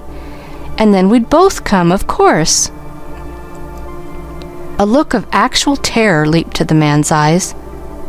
"Aunt Polly come here?" Pollyanna's eyes widened a little. "Would you rather go there?" she asked. "Of course the house isn't quite so pretty, but it's nearer." "Pollyanna, what are you talking about?" asked the man very gently now. "Why, about where we're going to live, of course," rejoined Pollyanna in obvious surprise. I thought you meant here, at first. You said it was here that you had wanted Aunt Polly's hand and heart all these years to make a home, and... An inarticulate cry came from the man's throat. He raised his hand and began to speak, but the next moment he dropped his hand nervelessly at his side. "The doctor, sir," said the maid in the doorway. Pollyanna rose at once. John Pendleton turned to her feverishly. "Pollyanna, for heaven's sake, say nothing of what I asked you yet," he begged in a low voice. Pollyanna dimpled into a sunny smile. "Of course not. Just as if I didn't know you'd rather tell her yourself," she called back merrily over her shoulder. John Pendleton fell limply back in his chair. "Why, what's up?" demanded the doctor a minute later, his fingers on his patient's galloping pulse. A whimsical smile trembled on John Pendleton's lips. "Overdose of your tonic, I guess," he laughed, as he noted the doctor's eyes following Pollyanna's little figure down the driveway. End of Chapter 19. Chapter 20. Which is more surprising? Sunday mornings, Pollyanna usually attended church and Sunday school. Sunday afternoons, she frequently went for a walk with Nancy. She had planned one for the day after her Saturday afternoon visit to Mr. John Pendleton. But on the way home from Sunday school, Dr. Chilton overtook her in his gig and brought his horse to a stop. "Suppose you let me drive you home, Pollyanna," he suggested. "I want to speak to you a minute." "I was just driving out to your place to tell you," he went on, as Pollyanna settled herself at his side. "Mr. Pendleton sent a special request for you to go to see him this afternoon. Sure. He says it's very important." Pollyanna nodded happily. "Yes, it is, I know. I'll go." The doctor eyed her with some surprise. "I'm not sure I shall let you after all," he declared, his eyes twinkling. "You seemed more upsetting than soothing yesterday, young lady." Pollyanna laughed. "Oh, it wasn't me, truly. Not really, you know. Not so much as it was Aunt Polly." The doctor turned with a quick start. "Your aunt?" he ejaculated. Pollyanna gave a happy little bounce in her seat. "Yes, and it's so exciting and lovely, just like a story, you know. I'm going to tell you," she burst out with sudden decision. "He said not to mention it, but he wouldn't mind your knowing, of course. He meant not to mention it to her." "Her?" "Yes, Aunt Polly. And of course he would want to tell her himself, instead of having me do it. Lovers, so." "Lovers?" As the doctor said the word, the horse started violently, as if the hand that held the reins had given them a sharp jerk. "Yes," nodded Pollyanna happily. "That's the story part, you see. I didn't know it till Nancy told me. She said Aunt Polly had a lover years ago, and they quarreled.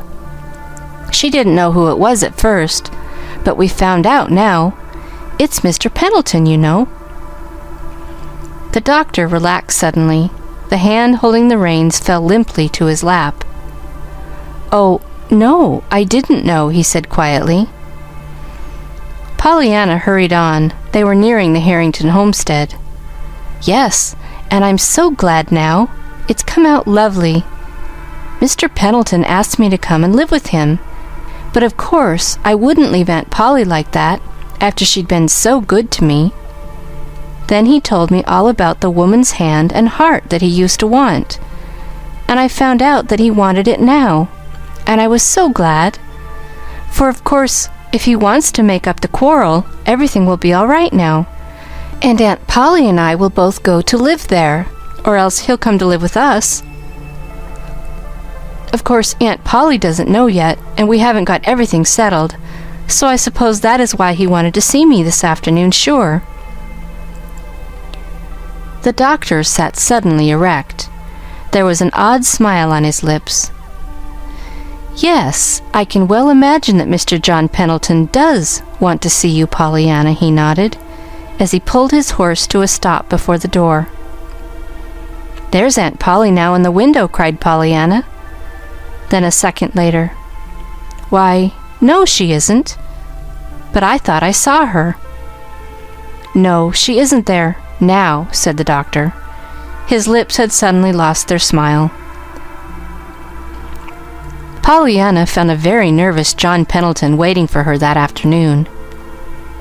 "Pollyanna," he began at once, "I've been trying all night to puzzle out what you meant by all that yesterday, about my wanting your Aunt Polly's hand and heart here all those years. What did you mean?" "Why, because you were lovers, you know, once, and I was so glad you still felt that way now." "Lovers? Your Aunt Polly and I?" At the obvious surprise in the man's voice, Pollyanna opened wide her eyes.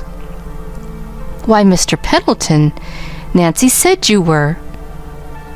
The man gave a short little laugh. "Indeed? Well, I'm afraid I shall have to say that Nancy didn't know." "Then you weren't lovers?" Pollyanna's voice was tragic with dismay. "Never." "And it isn't all coming out like a book?" There was no answer. The man's eyes were moodily fixed out the window. "Oh, dear, and it was all going so splendidly," almost sobbed Pollyanna. "I'd have been so glad to come with Aunt Polly." "And you won't now?" The man asked the question without turning his head. "Of course not. I'm Aunt Polly's." The man turned now almost fiercely. "Before you were hers, Pollyanna, you were your mother's. And it was your mother's hand and heart that I wanted long years ago." "My mother's?" "Yes. I had not meant to tell you, but perhaps it's better, after all, that I do, now." John Pendleton's face had grown very white. He was speaking with evident difficulty.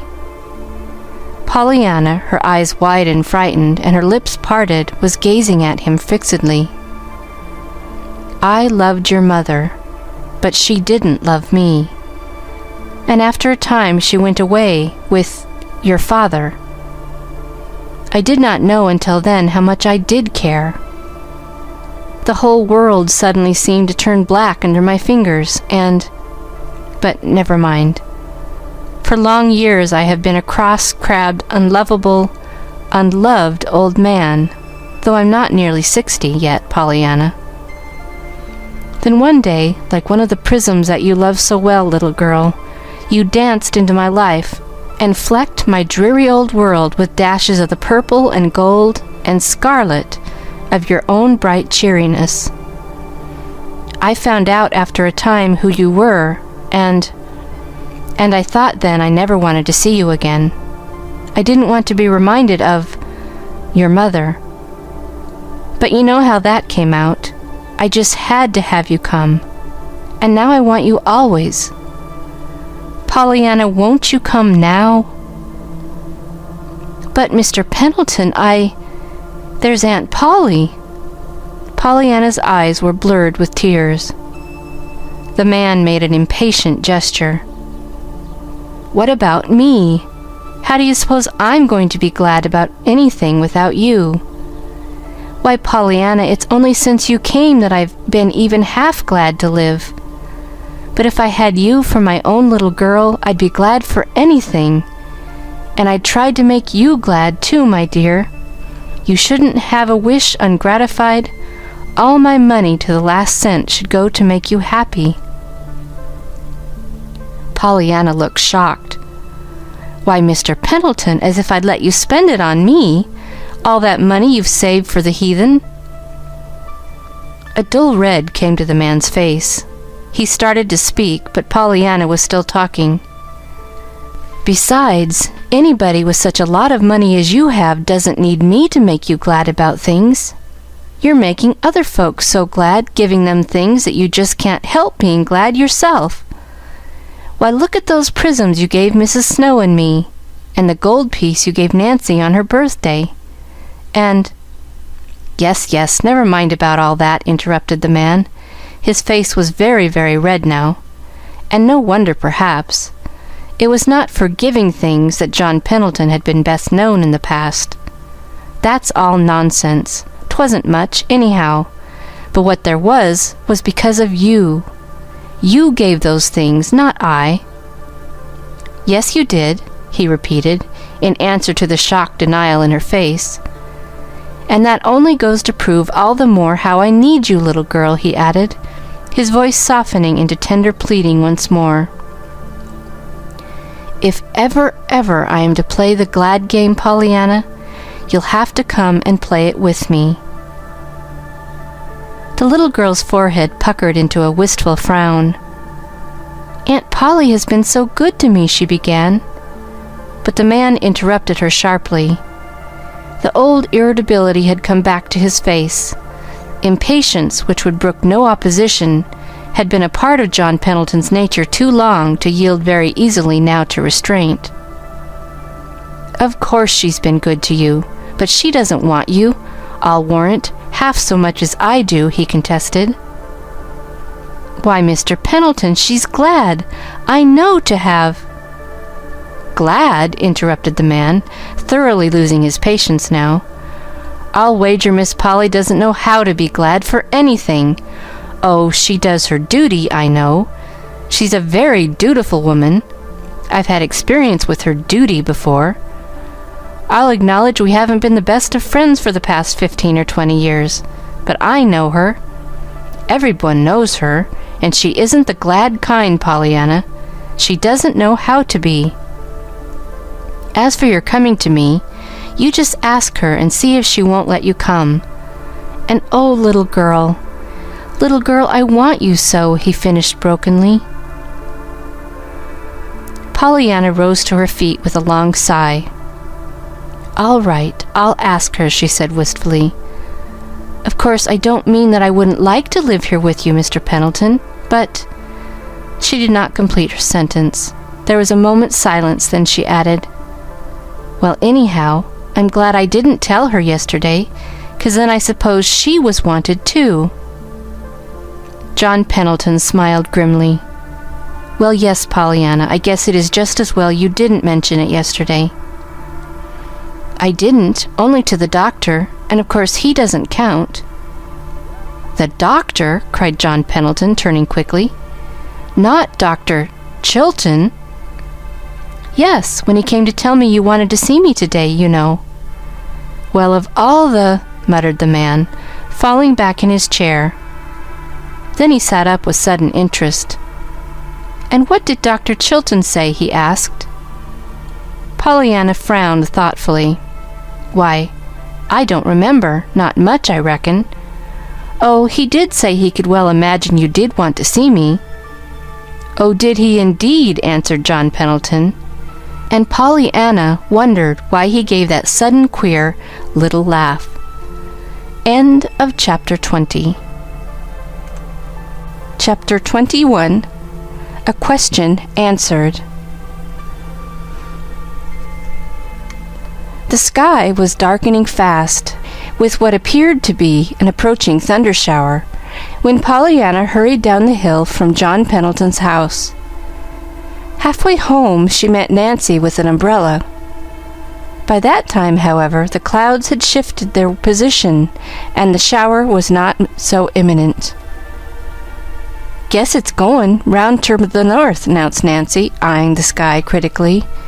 I thought 'twas all the time, but Miss Polly wanted me ter come with this. She was worried about ye. Was she? Murmured Pollyanna abstractedly, eyeing the clouds in her turn. Nancy sniffed a little. You don't seem to notice what I said, she observed, aggrievedly. I said your aunt was worried about ye. Oh, sighed Pollyanna, remembering suddenly the question she was soon to ask her aunt. I'm sorry, I didn't mean to scare her. Well, I'm glad, retorted Nancy unexpectedly. I am. Pollyanna stared. Glad that Aunt Polly was scared about me? Why, Nancy, that isn't the way to play the game. To be glad for things like that, she objected. There weren't no game in it, retorted Nancy. Never thought of it. You don't seem to sense what it means to have Miss Polly worried about ye, child." "Why, it means worried, and worried is horrid to feel," maintained Pollyanna. "What else can it mean?" Nancy tossed her head. "Well, I'll tell you what it means. It means she's at last getting down somewheres near human, like folks, and that she ain't just doin' her duty by ye all the time." "Why, Nancy," demurred the scandalized Pollyanna, "Aunt Polly always does her duty. She's a very dutiful woman." Unconsciously, Pollyanna repeated John Pendleton's words of half an hour before. Nancy chuckled. "You're right, she is, and she always was, I guess. But she's something more now since you came." Pollyanna's face changed. Her brows drew into a troubled frown. "There, that's what I was going to ask you, Nancy," she sighed. "Do you think Aunt Polly likes to have me here? Would she mind if I wasn't here any more?" Nancy threw a quick look into the little girl's absorbed face, but she had expected to be asked this question long before, and she had dreaded it. She had wondered how she should answer it, how she could answer it honestly without cruelly hurting the questioner. But now, in the face of the new suspicions that had become convictions by the afternoon's umbrella sending, Nancy only welcomed the question with open arms. She was sure that, with a clean conscience today, she could set the love-hungry little girl's heart at rest. "Likes ter have ye here? Would she miss ye if ye wasn't here?" cried Nancy indignantly. "As if that wa'n't just what I was tellin' of ye. Didn't she send me post-haste with an umbrella, 'cause she see a little cloud in the sky? Didn't she make me tote your things all downstairs so you could have the pretty room you wanted? Why, Miss Pollyanna, when ye remember how at first she hated ter have—" With a choking cough, Nancy pulled herself up just in time. "And it ain't just things I can put my finger on, neither," rushed on Nancy breathlessly. "It's little ways she has that shows how you've been softening her up and mellerin' her down. The cat and the dog, and the way she speaks ter me, and lots of things. Why, Miss Pollyanna, there ain't no telling how she'd miss ye if ye weren't here," finished Nancy, speaking with an enthusiastic certainty that was meant to hide the perilous admission she had almost made before. Even then, she was not quite prepared for the sudden joy that illumined Pollyanna's face. "Oh, Nancy, I'm so glad, glad, glad! You don't know how glad I am that Aunt Polly wants me." "As if I'd leave her now," thought Pollyanna, as she climbed the stairs to her room a little later. "I always knew I wanted to live with Aunt Polly, but I reckon maybe I didn't know quite how much I wanted Aunt Polly to want to live with me." The task of telling John Pendleton of her decision would not be an easy one, Pollyanna knew, and she dreaded it. She was very fond of John Pendleton, and she was very sorry for him, because he seemed to be so sorry for himself. She was sorry, too, for the long, lonely life that had made him so unhappy, and she was grieved that it had been because of her mother that he had spent those dreary years. She pictured again the great gray house as it would be after its master was well again, with its silent rooms, its littered floors, its disordered desk, and her heart ached for his loneliness. She wished that somewhere someone might be found who... And it was at this point that she sprang to her feet with a little cry of joy at the thought that had come to her. As soon as she could, after that, she hurried up the hill to John Pendleton's house, and in due time she found herself in the great dim library, with John Pendleton himself sitting near her, his long, thin hands lying idle on the arms of his chair, and his faithful little dog at his feet. "Well, Pollyanna, is it to be the glad game with me all the rest of my life?" asked the man gently. "Oh, yes," cried Pollyanna. "I've thought of the very gladdest kind of thing for you to do, and—" "With you?" asked John Pendleton, his mouth growing a little stern at the corners. No, but—" "Pollyanna, you aren't going to say no," interrupted a voice deep with emotion. I've got to, Mr. Pendleton. Truly I have. Aunt Polly, did she refuse to let you come?" I didn't ask her," stammered the little girl miserably. "Pollyanna." Pollyanna turned away her eyes. She could not meet the hurt, grieved gaze of her friend. "So you didn't even ask her?" "I couldn't, sir, truly," faltered Pollyanna. "You see, I found out without asking. Aunt Polly wants me with her. And I want to stay, too," she confessed bravely. "You don't know how good she's been to me, and I think, really, sometimes, she's beginning to be glad about things. Lots of things. And you know, she never used to be. You said it yourself." "Oh, Mr. Pendleton, I couldn't leave Aunt Polly now." There was a long pause. Only the snapping of the wood fire in the grate broke the silence. At last, however, the man spoke.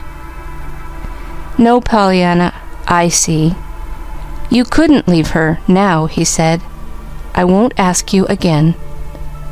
The last word was so low it was almost inaudible, but Pollyanna heard. "Oh, but you don't know about the rest of it," she reminded him, eagerly. "There's the very gladdest thing you can do, truly there is." "Not for me, Pollyanna." "Yes, sir, for you. You said it. You said only a woman's hand or a child's presence could make a home. And I can get it for you. A child's presence. Not me, you know, but another one." "As if I would have any but you," resented an indignant voice. "But you will, when you know. You're so kind and good. Why, think of the prisms and the gold pieces and all that money you saved for the heathen, and—" "Pollyanna," interrupted the man savagely, "once for all let us end that nonsense. I've tried to tell you half a dozen times before. There is no money for the heathen. I never sent a penny to them in my life. There." He lifted his chin and braced himself to meet what he expected, the grieved disappointment of Pollyanna's eyes. To his amazement, however, there was neither grief nor disappointment in Pollyanna's eyes. There was only surprised joy. Oh, she cried, clapping her hands. "I'm so glad. That is," she corrected, coloring distressfully, "I don't mean that I'm not sorry for the heathen.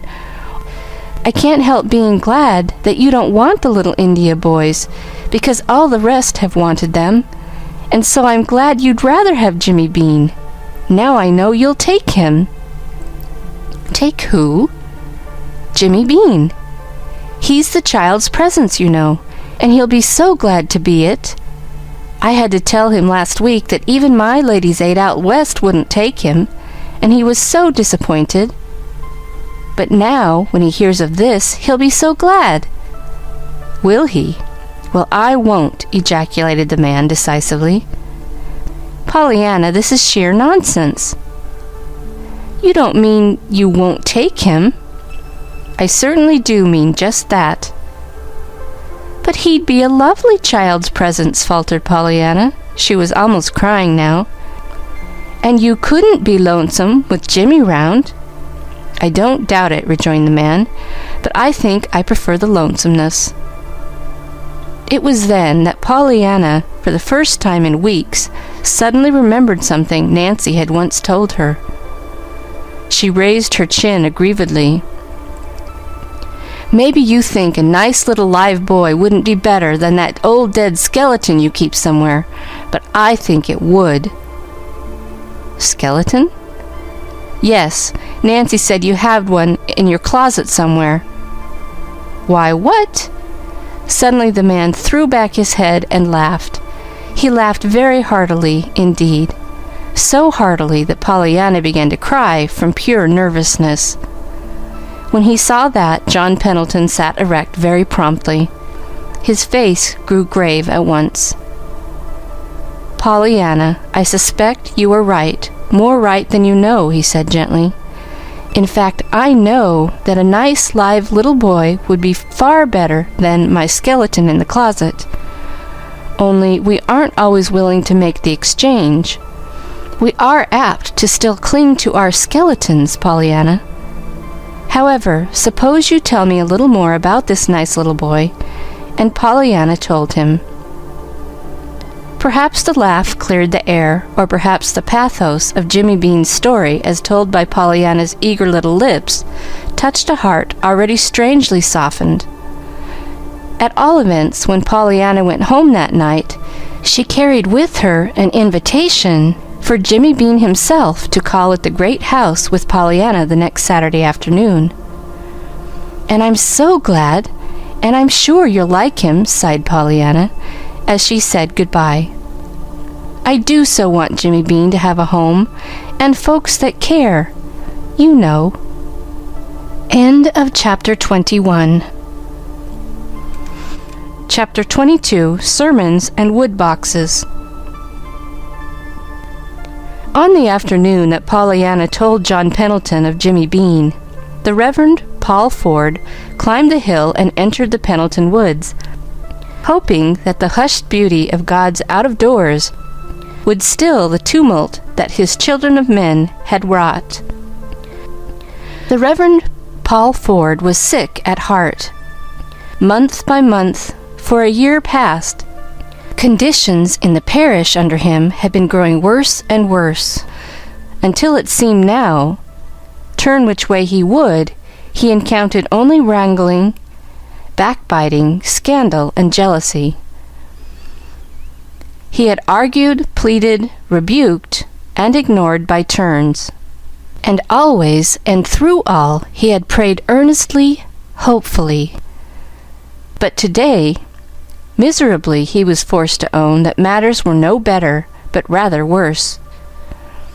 2 of his deacons were at swords' points over a silly something that only endless brooding had made of any account. 3 of his most energetic women workers had withdrawn from the Ladies' Aid Society because a tiny spark of gossip had been fanned by wagging tongues into a devouring flame of scandal. The choir had split over the amount of solo work given to a fancied preferred singer. Even the Christian Endeavor Society was in a ferment of unrest owing to open criticism of 2 of its officers.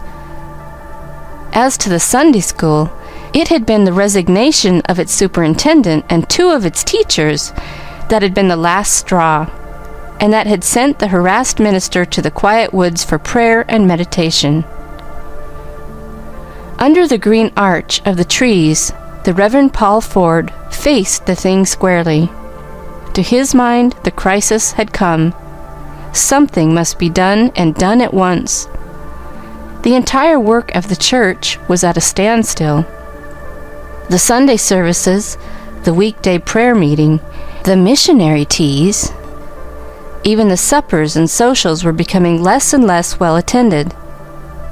True, a few conscientious workers were still left, but they pulled at cross purposes usually, and always they showed themselves to be acutely aware of the critical eyes all about them, and of the tongues that had nothing to do but to talk about what the eyes saw. And because of all this, the Reverend Paul Ford understood very well that he, God's minister, the church, the town, and even Christianity itself was suffering, and must suffer still more unless... Clearly, something must be done, and done at once. But what? Slowly, the minister took from his pocket the notes he had made for his next Sunday's sermon. Frowningly, he looked at them. His mouth settled into stern lines, as aloud, very impressively, He read the verses on which he had determined to speak. "But woe unto you, scribes and Pharisees, hypocrites! For ye shut up the kingdom of heaven against men. For ye neither go in yourselves, neither suffer ye them that are entering to go in. Woe unto you, scribes and Pharisees, hypocrites! For ye devour widows' houses, and for a pretense make long prayer. Therefore ye shall receive the greater damnation. Woe unto you, scribes and Pharisees, hypocrites! For ye pay the tithe of mint and anise and cumin, and have omitted the weightier matters of the law, judgment, mercy, and faith. These ought ye to have done, and not to leave the other undone." It was a bitter denunciation. In the green aisles of the woods, the minister's deep voice rang out with scathing effect. Even the birds and squirrels seemed hushed into odd silence. It brought to the minister a vivid realization of how those words would sound the next Sunday when he should utter them before his people in the sacred hush of the church. His people. They were his people. Could he do it? Dare he do it? Dare he not do it?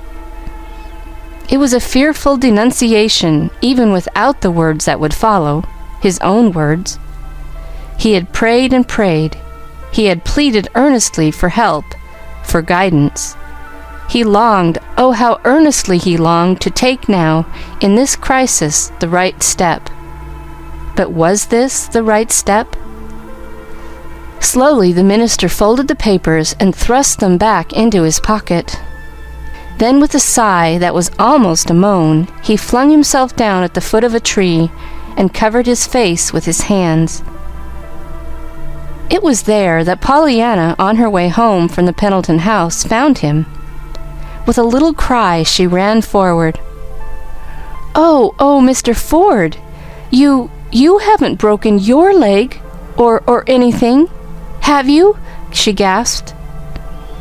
The minister dropped his hands and looked up quickly. He tried to smile. "No, dear, no indeed. I'm just resting." "Oh," sighed Pollyanna, falling back a little.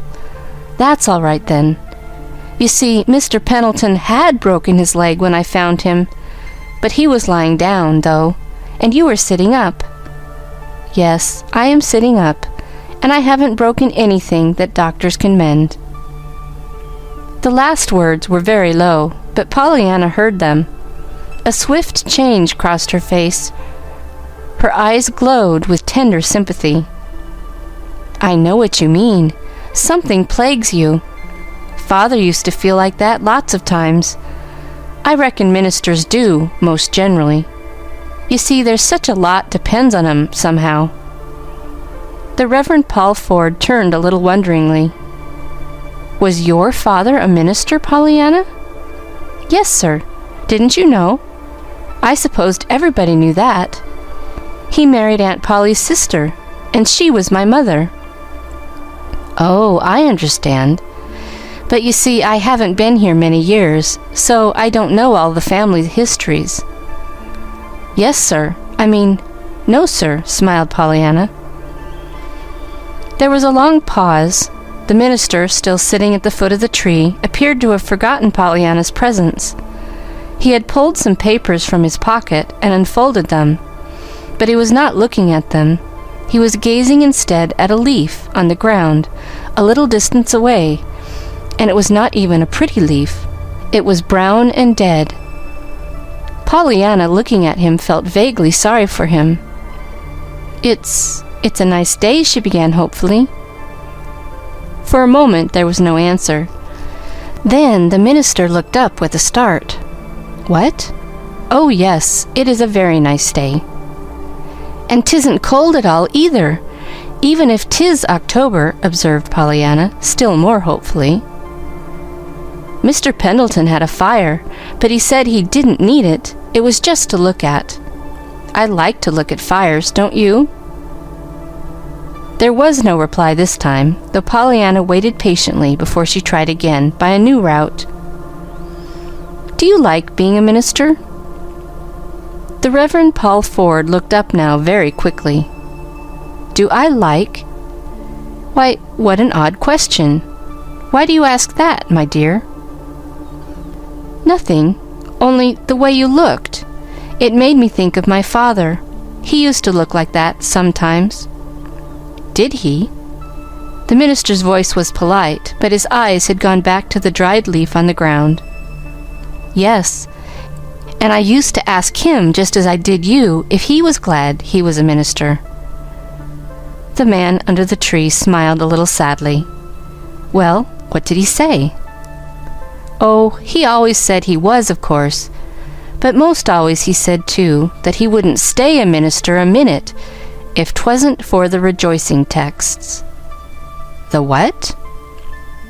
The Reverend Paul Ford's eyes left the leaf and gazed wonderingly into Pollyanna's merry little face. "Well, that's what Father used to call 'em," she laughed. "Of course, the Bible didn't name 'em that. But it's all those that begin, 'Be glad in the Lord,' or 'Rejoice greatly,' or 'Shout for joy,' and all that, you know. Such a lot of 'em. Once, when Father felt specially bad, he counted 'em. There were 800 of 'em. 800? Yes, that told you to rejoice and be glad, you know. That's why Father named 'em the rejoicing texts." "Oh!" There was an odd look on the minister's face. His eyes had fallen to the words on the top paper in his hands. "But woe unto you, scribes and Pharisees, hypocrites!"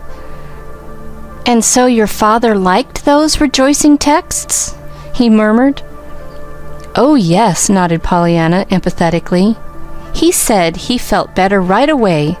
That first day he thought to count 'em.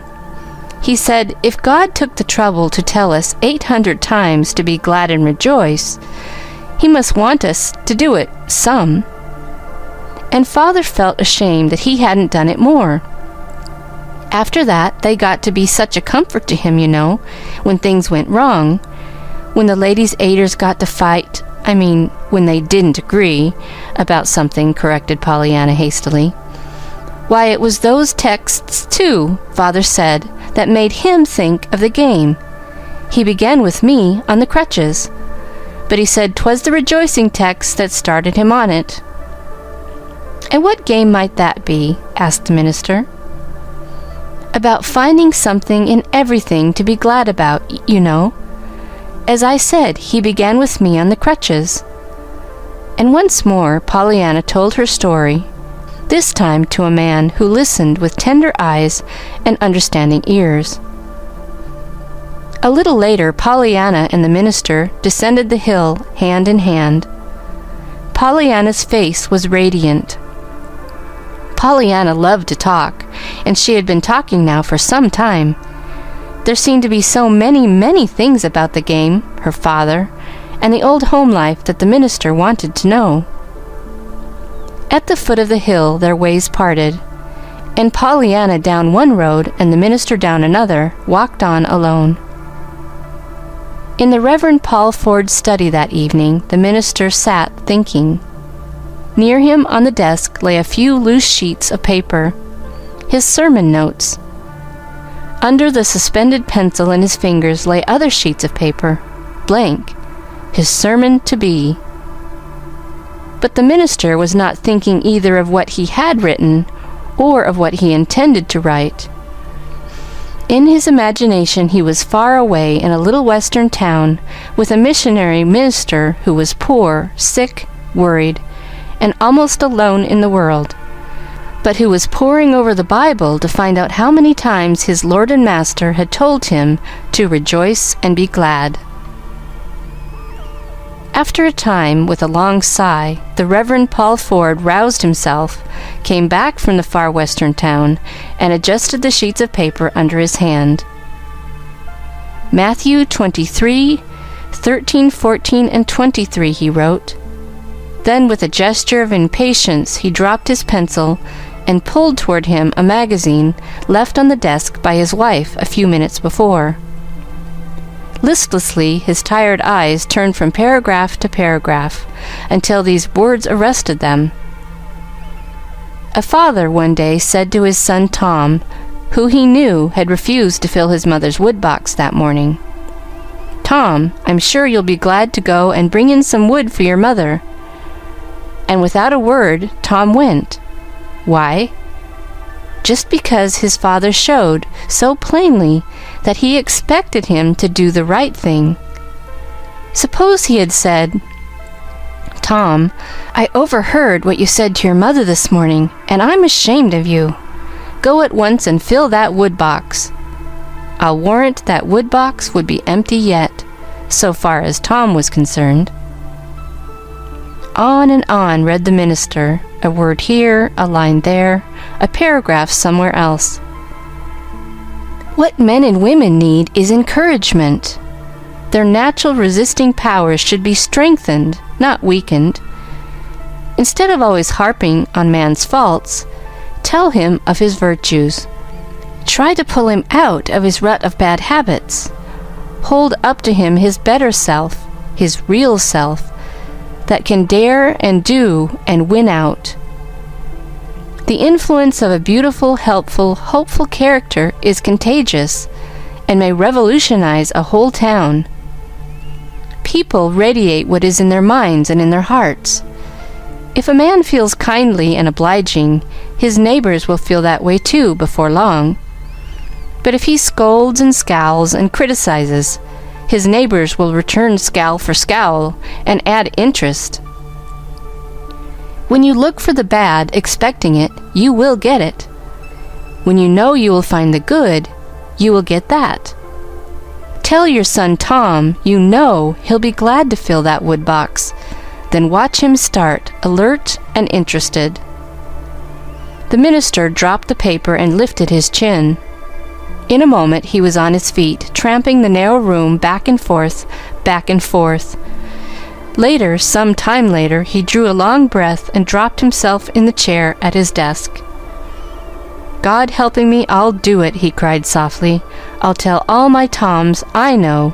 They'll be glad to fill that wood box.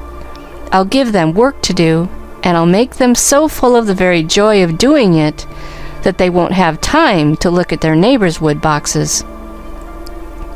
And he picked up his sermon notes, tore straight through the sheets, and cast them from him, so that on one side of his chair lay, "But woe unto you," and on the other, "Scribes and Pharisees, hypocrites," while across the smooth white paper before him his pencil fairly flew, after first drawing one black line through Matthew 23, 13, 14, and 23. Thus it happened that Reverend Paul Ford's sermon the next Sunday was a veritable bugle call to the best that was in every man and woman and child that heard it, and its text was one of Pollyanna's shining 800. "Be glad in the Lord, and rejoice, ye righteous, and shout for joy, all ye that are upright in heart." End of chapter 22. Chapter 23, An Accident. At Mrs. Snow's request, Pollyanna went one day to Dr. Chilton's office to get the name of a medicine which Mrs. Snow had forgotten. As it chanced, Pollyanna had never before seen the inside of Dr. Chilton's office. "I've never been to your home before." "This is your home, isn't it?" she said, looking interestedly about her. The doctor smiled a little sadly. "Yes, such as 'tis," he answered, as he wrote something on the pad of paper in his hand. "But it's a pretty poor apology for a home, Pollyanna. They're just rooms, that's all, not a home." Pollyanna nodded her head wisely.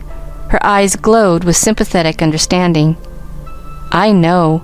It takes a woman's hand and heart, or a child's presence to make a home," she said. "Eh?" The doctor wheeled about abruptly. "Mr. Pendleton told me," nodded Pollyanna again, "about the woman's hand and heart, or the child's presence, you know." "Why don't you get a woman's hand and heart, Dr. Chilton? Or maybe you'd take Jimmy Bean if Mr. Pendleton doesn't want him." Dr. Chilton laughed a little constrainedly. "So, Mr. Pendleton says it takes a woman's hand and heart to make a home, does he?" he asked evasively. "Yes. He says his is just a house, too." "Why don't you, Dr. Chilton?" "Why don't I what?" The doctor had turned back to his desk. "Get a woman's hand and heart." "Oh, I forgot." Pollyanna's face showed suddenly a painful color. "I suppose I ought to tell you. It wasn't Aunt Polly that Mr. Pendleton loved long ago, and so we aren't going there to live. You see, I told you it was, but I made a mistake. I hope you didn't tell anyone," she finished anxiously. "No, I didn't tell anyone, Pollyanna," replied the doctor, a little queerly. "Oh, that's all right then," sighed Pollyanna in relief. "You see, you're the only one I told, and I thought Mr. Pendleton looked sort of funny when I said I'd told you." "Did he?" The doctor's lips twitched. "Yes, and of course he wouldn't want many people to know it, when 'twasn't true." "But why don't you get a woman's hand and heart, Dr. Chilton?" There was a moment's silence, then very gravely the doctor said, "They're not always to be had for the asking, little girl." Pollyanna frowned thoughtfully. "But I should think you could get 'em," she argued. The flattering emphasis was unmistakable. "Thank you," laughed the doctor, with uplifted eyebrows.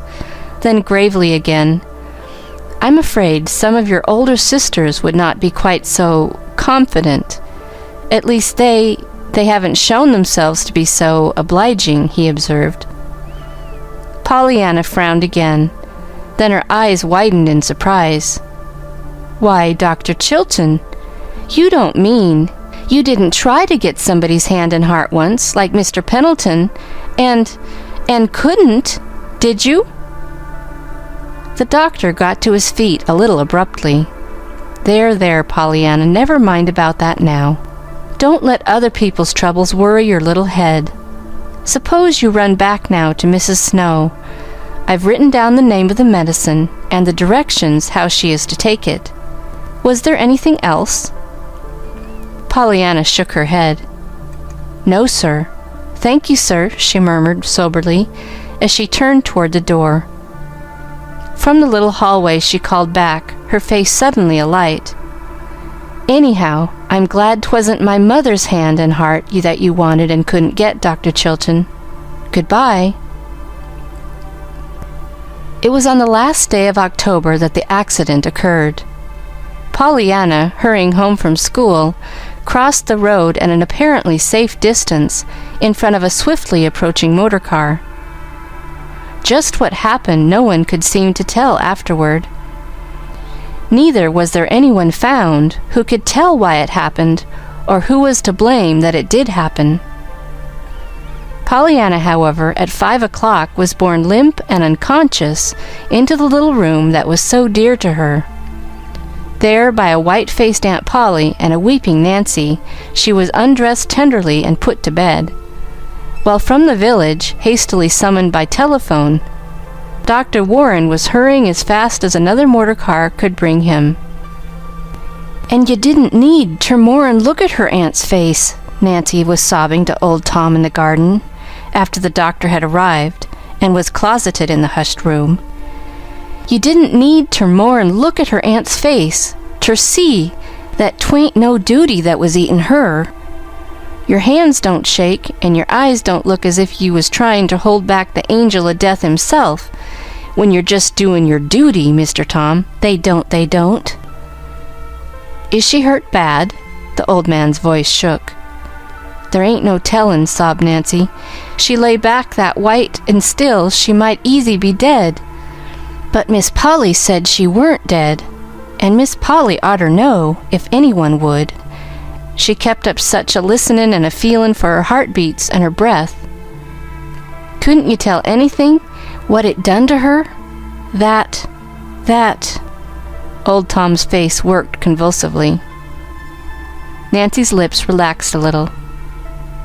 "I wish ye would call it somethin', Mr. Tom, and somethin' good and strong, too, drat it. Ter think of its running down our little girl. I always hated the evil-smelling things. Anyhow, I did. But where is she hurt? I don't know, moaned Nancy. There's a little cut on her blessed head, but 'tain't bad. That ain't. Miss Polly says. She says she's afraid it's infernally she's hurt. A faint flicker came into Old Tom's eyes. I guess you mean internally, Nancy, he said dryly. She's hurt infernally, all right. Plague take that automobile. But I don't guess Miss Polly'd be using that word all the same. Eh? Well, I don't know, moaned Nancy, with a shake of her head as she turned away. Seems as if I just couldn't stand it till that doctor gets out of there. I wish I had a washin' ter do, the biggest washing I ever see. I do, she wailed, wringing her hands helplessly. Even after the doctor was gone, however, there seemed to be little that Nancy could tell Mr. Tom. There appeared to be no bones broken, and the cut was of slight consequence.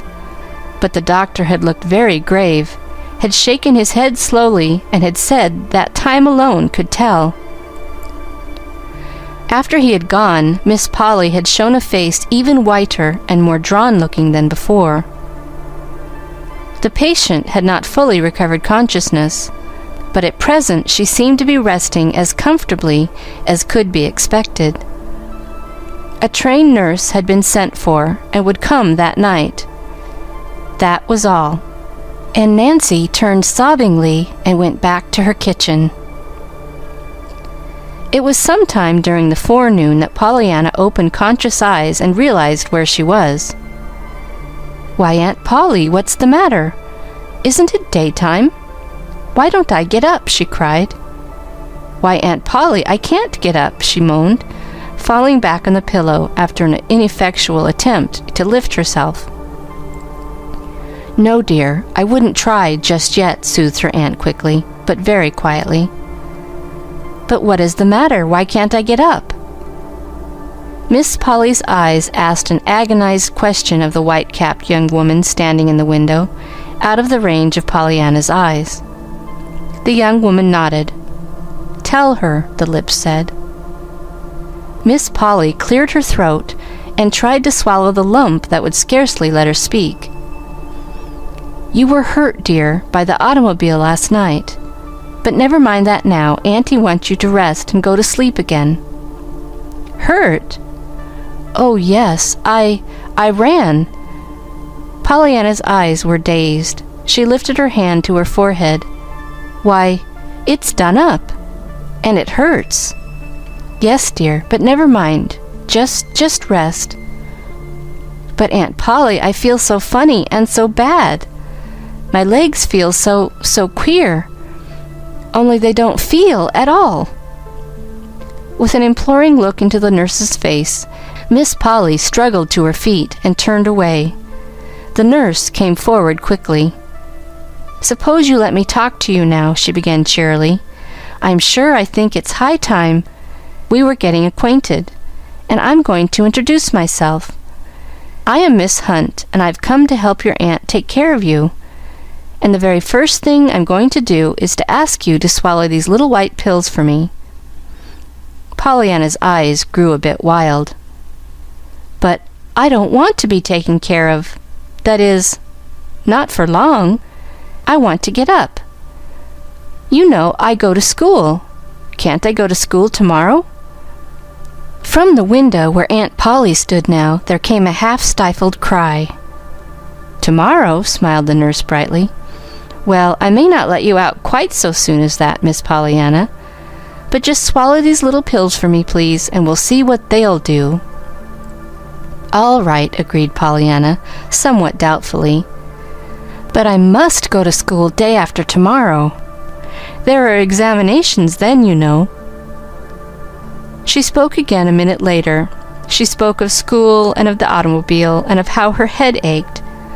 But very soon her voice trailed into silence under the blessed influence of the little white pills she had swallowed. End of Chapter 23. Chapter 24, John Pendleton. Pollyanna did not go to school tomorrow, nor the day after tomorrow. Pollyanna, however, did not realize this, except momentarily when a brief period of full consciousness sent insistent questions to her lips. Pollyanna did not realize anything, in fact, very clearly until a week had passed. Then the fever subsided, the pain lessened somewhat, and her mind awoke to full consciousness. She had then to be told all over again what had occurred. "And so it's hurt that I am, and not sick," she sighed at last. "Well, I'm glad of that." "Glad, Pollyanna?" asked her aunt, who was sitting by the bed. "Yes, I'd so much rather have broken legs like Mr. Pendleton's than lifelong invalids like Mrs. Snow, you know. Broken legs get well, and lifelong invalids don't." Miss Polly, who had said nothing whatever about broken legs, got suddenly to her feet and walked to the little dressing table across the room. She was picking up one object after another now, and putting each down, in an aimless fashion quite unlike her usual decisiveness. Her face was not aimless-looking at all, however. It was white and drawn. On the bed, Pollyanna lay blinking at the dancing band of colors on the ceiling, which came from one of the prisms in the window. "I'm glad it isn't smallpox that ails me, too," she murmured contentedly. "That would be worse than freckles. And I'm glad 'tisn't whooping cough. I've had that, and it's horrid. And I'm glad 'tisn't appendicitis, nor measles, 'cause they're catching, measles are. I mean, and they wouldn't let you stay here." "You seem to be glad for a good many things, my dear," faltered Aunt Polly, putting her hand to her throat as if her collar bound. Pollyanna laughed softly. "I am. I've been thinking of 'em, lots of 'em. All the time I've been looking up at that rainbow. I love rainbows. I'm so glad Mr. Pendleton gave me those prisms. I'm glad of some things I haven't said yet, and I don't know but I'm most glad I was hurt." "Pollyanna!" Pollyanna laughed softly again. She turned luminous eyes on her aunt. "Well, you see, since I have been hurt, you've called me dear lots of times, and you didn't before. I love to be called dear, by folks that belong to you, I mean. Some of the ladies' aiders did call me that, and of course that was pretty nice, but not so nice as if they had belonged to me like you do. Oh, Aunt Polly, I'm so glad you belong to me." Aunt Polly did not answer. Her hand was at her throat again. Her eyes were full of tears. She had turned away and was hurrying from the room through the door by which the nurse had just entered. It was that afternoon that Nancy ran out to old Tom, who was cleaning harnesses in the barn. Her eyes were wild. Mr. Tom, guess what's happened?" she panted. "You couldn't guess in 1,000 years. You couldn't." "Then I cal'late I won't try," retorted the man grimly. "'Specially as I hain't got more'n 10 to live, anyhow, probably. You'd better tell me first off, Nancy." "Well, listen, then. Who do you suppose is in the parlor now with the mistress? Who, I say?" Old Tom shook his head. "There's no tellin'," he declared. "Yes, there is. I'm tellin'. It's John Pendleton." "Sho now, you're jokin', girl." "Not much I am. And me a-lettin' him in myself, crutches and all. And the team he came in a-waitin' this minute at the door for him, just as if he wa'n't the cranky old crosspatch he is, what never talks ter no one. Just think, Mr. Tom, him a-callin' on her." "Well, why not?" demanded the old man, a little aggressively. Nancy gave him a scornful glance. "As if you didn't know better'n me," she derided. "Eh?" "Oh, you needn't be so innercent," she retorted with mock indignation.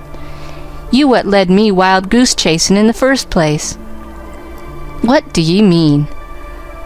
Nancy glanced through the open barn door toward the house. and came a step nearer to the old man. "Listen, 'twas you that was tellin' me Miss Polly had a lover in the first place, wasn't it? Well, one day I thinks I finds 2 and 2, and I puts 'em together and makes 4. But it turns out ter be 5, and no 4 at all. With a gesture of indifference, old Tom turned and fell to work. "If you're going ter talk ter me, you've got to talk plain horse sense," he declared testily. "I never was no hand for figures." Nancy laughed. "Well, it's this," she explained. "I heard something that made me think him and Miss Polly was lovers." "Mr. Pendleton?" Old Tom straightened up. "Yes. Oh, I know now he wasn't. It was that blessed child's mother he was in love with. And that's why he wanted... But never mind that part," she added hastily, remembering just in time her promise to Pollyanna not to tell that Mr. Pendleton had wished her to come and live with him. "Well, I've been askin' folks about him some since, and I found out that him and Miss Polly hain't been friends for years, and that she's been hatin' him like pison, owin' ter the silly gossip that coupled their names together when she was 18 or 20. "Yes, I remember," nodded old Tom. "It was 3 or 4 years after Miss Jenny give him the mitten and went off with the other chap. Miss Polly knew about it, of course, and was sorry for him, so she tried to be nice to him. Maybe she overdid it a little. She hated that minister chap so, who had took off her sister. At any rate, somebody began to make trouble. They said she was running after him." "Running after any man? Her?" interjected Nancy. "I know it, but they did," declared old Tom. "And of course no gal of any spunk'll stand that. Then, about that time, come her own lover and the trouble with him. After that she shut up like an oyster and wouldn't have nothin' ter do with nobody for a spell. Her heart just seemed to turn bitter at the core." "Yes, I know. I've heard about that now," rejoined Nancy. "And that's why you could 'a' knocked me down with a feather when I see him at the door. Him what she hain't spoken to for years. But I let him in and went and told her." "What did she say?" Old Tom held his breath suspended. "Nothin' at first. She was so still I thought she hadn't heard, and I was just going ter say it over when she speaks up quiet like. 'Tell Mr. Pendleton I will be down at once.' And I come and told him, then I come out here and told you," finished Nancy, casting another backward glance toward the house. "Humph!" grunted old Tom, and fell to work again. In the ceremonious parlor of the Harrington homestead, Mr. John Pendleton did not have to wait long before a swift step warned him of Miss Polly's coming. As he attempted to rise, she made a gesture of remonstrance.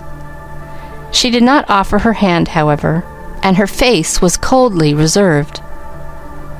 "I called to ask for Pollyanna," he began at once, a little brusquely.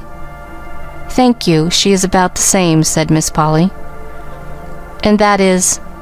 Won't you tell me how she is?" His voice was not quite steady this time. A quick spasm of pain crossed the woman's face. "I can't. I wish I could." "You mean you don't know?" "Yes. But the doctor?" "Dr. Warren himself seems at sea. He is in correspondence now with a New York specialist. They have arranged for a consultation at once." But what were her injuries that you do know?" "A slight cut on the head, 1 or 2 bruises, and an injury to the spine, which has seemed to cause paralysis from the hips down." A low cry came from the man. There was a brief silence, then huskily he asked, "And Pollyanna, how does she take it?" "She doesn't understand at all how things really are, and I can't tell her." "But she must know something."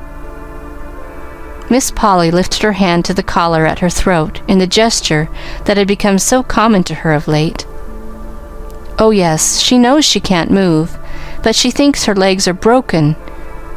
She says she's glad it's broken legs like yours rather than lifelong invalids like Mrs. Snow's, because broken legs get well and the other doesn't. She talks like that all the time, until it seems as if I should die."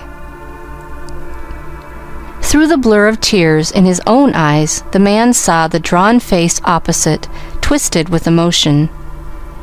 Involuntarily, his thoughts went back to what Pollyanna had said when he had made his final plea for her presence.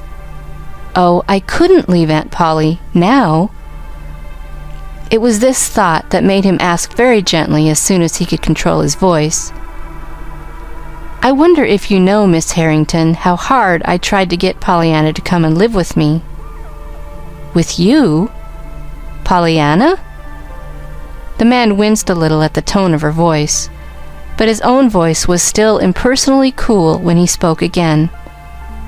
"Yes, I wanted to adopt her legally, you understand, making her my heir, of course." The woman in the opposite chair relaxed a little. It came to her suddenly what a brilliant future it would have meant for Pollyanna, this adoption, and she wondered if Pollyanna were old enough and mercenary enough to be tempted by this man's money and position. "I am very fond of Pollyanna," the man was continuing. "I am fond of her both for her own sake and for her mother's. I stood ready to give Pollyanna the love that had been 25 years in storage." Love? Miss Polly remembered suddenly why she had taken this child in the first place, and with the recollection came the remembrance of Pollyanna's own words uttered that very morning. "I love to be called dear by folks that belong to you." And it was this love-hungry little girl that had been offered the stored-up affection of 25 years, and she was old enough to be tempted by love. With a sinking heart, Miss Polly realized that. With a sinking heart, too, she realized something else, the dreariness of her own future now without Pollyanna. "Well," she said, and the man, recognizing the self-control that vibrated through the harshness of the tone, smiled sadly. "She would not come," he answered. "Why?" "She would not leave you. She said you had been so good to her. She wanted to stay with you. And she said she thought you wanted her to stay," he finished, as he pulled himself to his feet. He did not look toward Miss Polly. He turned his face resolutely toward the door. But instantly he heard a swift step at his side and found a shaking hand thrust toward him. "When the specialist comes, and I know anything definite about Pollyanna, I will let you hear from me," said a trembling voice. "Goodbye, and thank you for coming. Pollyanna will be pleased." End of Chapter 24. Chapter 25, A Waiting Game. On the day after John Pendleton's call at the Harrington homestead, Miss Polly set herself to the task of preparing Pollyanna for the visit of the specialist. "Pollyanna, my dear," she began gently, "we have decided that we want another doctor besides Dr. Warren to see you. Another one might tell us something new to do, to help you get well faster, you know." A joyous light came to Pollyanna's face. "Dr. Chilton! Oh, Aunt Polly, I'd so love to have Dr. Chilton. I've wanted him all the time, but I was afraid you didn't, on account of his seeing you in the sun parlor that day, you know. So I didn't like to say anything, but I'm so glad you do want him." Aunt Polly's face had turned white, then red, then back to white again. But when she answered, she showed very plainly that she was trying to speak lightly and cheerfully. "Oh, no, dear, it wasn't Dr. Chilton at all that I meant. It is a new doctor, a very famous doctor from New York, who knows a great deal about hurts like yours." Pollyanna's face fell. "I don't believe he knows half so much as Dr. Chilton." Oh, yes, he does, I'm sure, dear. But it was Dr. Chilton who doctored Mr. Pendleton's broken leg, Aunt Polly. If you don't mind very much, I would like to have Dr. Chilton, truly I would." A distressed color suffused Miss Polly's face. For a moment she did not speak at all. Then she said gently, though yet with a touch of her old stern decisiveness, "But I do mind, Pollyanna, I mind very much. I would do anything, almost anything for you, my dear, but for reasons which I do not care to speak of now, I don't wish Dr. Chilton called in on this case. And believe me, he cannot know so much about your trouble as this great doctor does, who will come from New York tomorrow." Pollyanna still looked unconvinced. "But Aunt Polly, if you loved Dr. Chilton—" "What, Pollyanna?" Aunt Polly's voice was very sharp now. Her cheeks were very red, too. "I say, if you loved Dr. Chilton and didn't love the other one," sighed Pollyanna, "seems to me that would make some difference in the good he would do. And I love Dr. Chilton."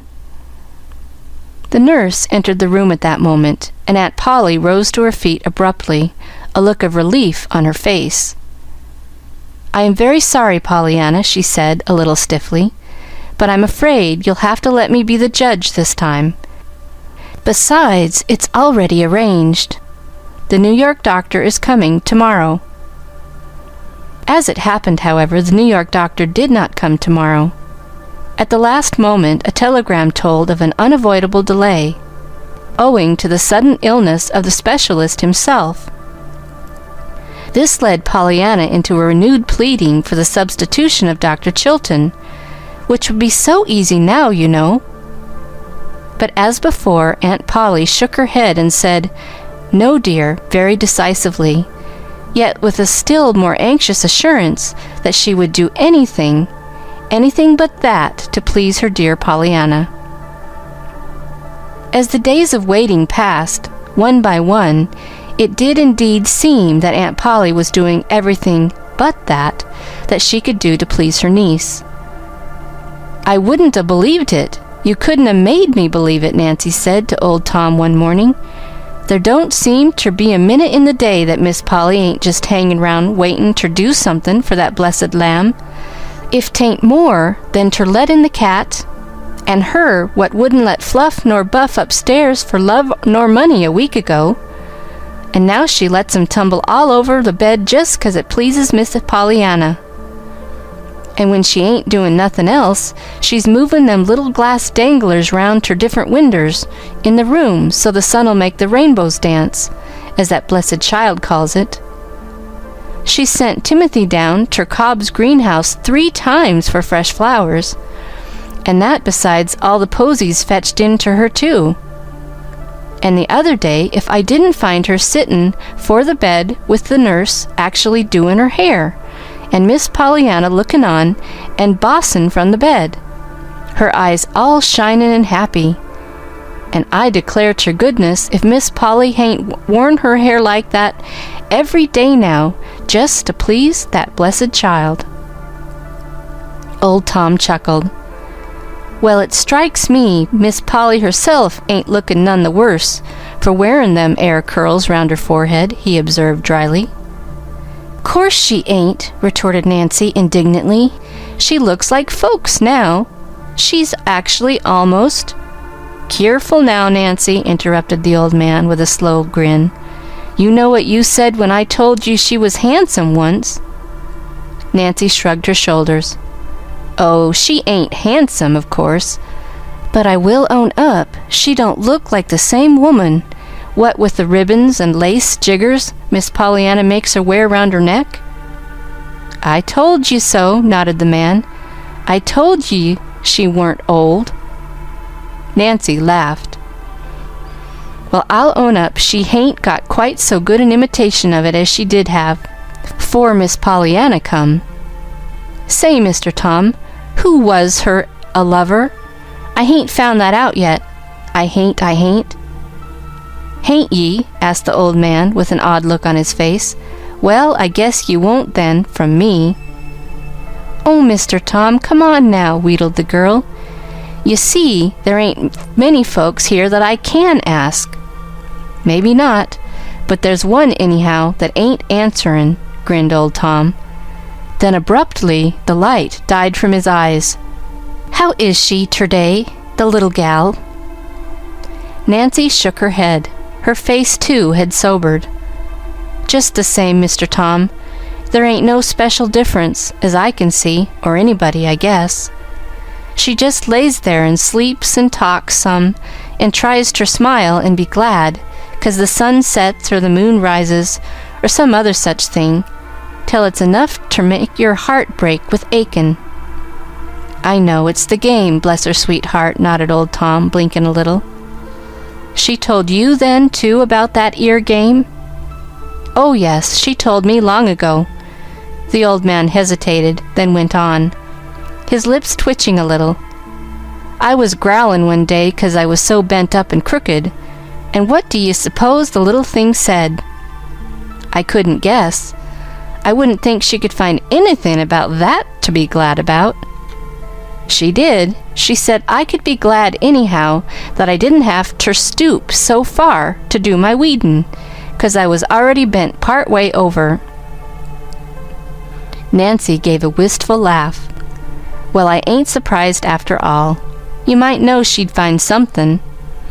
We've been playin' it, that game, since almost the first, 'cause there weren't no one else she could play it with, though she did speak of her aunt." "Miss Polly?" Nancy chuckled. "I guess you hain't got such an awful different opinion of the mistress than I have," she bridled. Old Tom stiffened. "I was only thinkin' 'twould be some of a surprise to her," he explained with dignity. "Well, yes, I guess 'twould be then," retorted Nancy. "It ain't sayin' what 'twould be now. I'd believe anything of the mistress now, even that she'd take ter playin' it herself." "But hain't the little gal told her ever? She's told everyone else, I guess. I'm hearing of it everywhere now since she was hurted," said Tom. "Well, she didn't tell Miss Polly," rejoined Nancy. "Miss Pollyanna told me long ago that she couldn't tell her, 'cause her aunt didn't like ter have her talk about her father, and 'twas her father's game, and she'd have ter talk about him if she did tell it, so she never told her."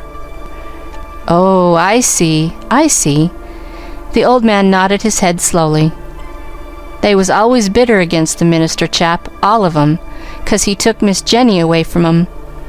And Miss Polly, young as she was, couldn't never forgive him. She was that fond of Miss Jenny in them days." "I see, I see. 'Twas a bad mess," he sighed as he turned away. "Yes, 'twas all round," sighed Nancy in her turn, as she went back to her kitchen. For no one were those days of waiting easy. The nurse tried to look cheerful, but her eyes were troubled. The doctor was openly nervous and impatient. Miss Polly said little, but even the softening waves of hair about her face and the becoming laces at her throat could not hide the fact that she was growing thin and pale. As to Pollyanna, Pollyanna petted the dog, smoothed the cat's sleek head, admired the flowers and ate the fruits and jellies that were sent in to her, and returned innumerable cheery answers to the many messages of love and inquiry that were brought to her bedside. But she too grew pale and thin, and the nervous activity of the poor little hands and arms only emphasized the pitiful motionlessness of the once active little feet and legs, now lying so woefully quiet under the blankets. As to the game, Pollyanna told Nancy these days how glad she was going to be when she could go to school again, go to see Mrs. Snow, go to call on Mr. Pendleton, and go to ride with Dr. Chilton. Nor did she seem to realize that all this gladness was in the future, not the present. Nancy, however, did realize it and cry about it when she was alone. End of chapter 25. Chapter 26. A Door Ajar. Just a week from the time Dr. Mead, the specialist, was first expected, he came.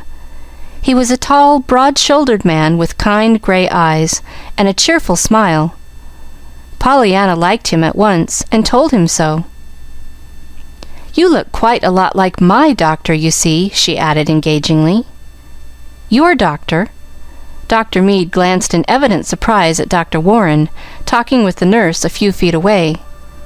Dr. Warren was a small, brown-eyed man with a pointed brown beard. "Oh, that isn't my doctor," smiled Pollyanna, divining his thought. "Dr. Warren is Aunt Polly's doctor. My doctor is Dr. Chilton." "Oh," said Dr. Mead, a little oddly, his eyes resting on Miss Polly, who, with a vivid blush, had turned hastily away. "Yes." Pollyanna hesitated, then continued with her usual truthfulness. "You see, I wanted Dr. Chilton all the time, but Aunt Polly wanted you. She said you knew more than Dr. Chilton, anyway, about broken legs like mine. And of course, if you do, I can be glad for that. Do you?" A swift something crossed the doctor's face that Pollyanna could not quite translate. "Only time can tell that, little girl," he said gently. Then he turned a grave face toward Dr. Warren, who had just come to the bedside. Everyone said afterward that it was the cat that did it. Certainly, if Fluffy had not poked an insistent paw and nose against Pollyanna's unlatched door, the door would not have swung noiselessly open on its hinges until it stood perhaps a foot ajar.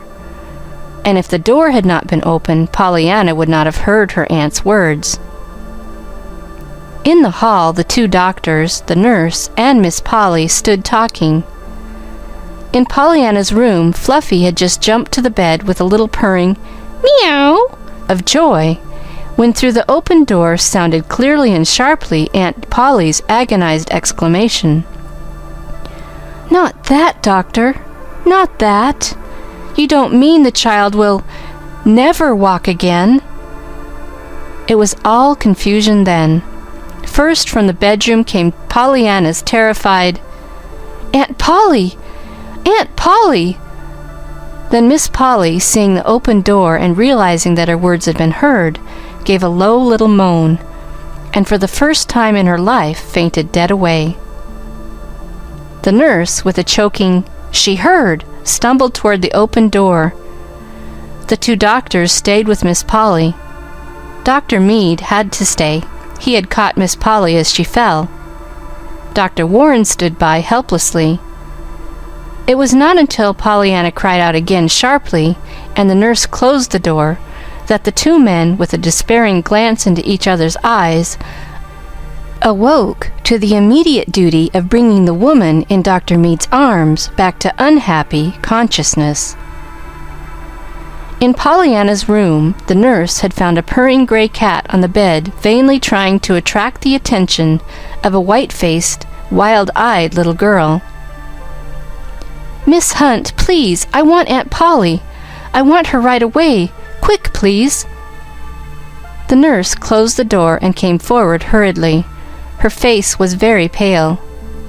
She can't come just this minute, dear. She will a little later." "What is it? Can't I get it?" Pollyanna shook her head. "But I want to know what she said just now. Did you hear her? I want Aunt Polly. She said something. I want her to tell me 'tisn't true. 'Tisn't true." The nurse tried to speak, but no words came. Something in her face sent an added terror in Pollyanna's eyes. "Miss Hunt, you did hear her." "It is true." "Oh, it isn't true. You don't mean I can't ever walk again?" There, dear, don't." "Don't," choked the nurse. "Perhaps he didn't know. Perhaps he was mistaken. There's a lot of things that could happen, you know." "But Aunt Polly said he did know. She said he knew more than anybody else about broken legs like mine." Yes, I know, dear. But all doctors make mistakes sometimes. Just don't think any more about it now. Please don't, dear." Pollyanna flung out her arms wildly. "But I can't help thinking about it," she sobbed. "It's all there is now to think about.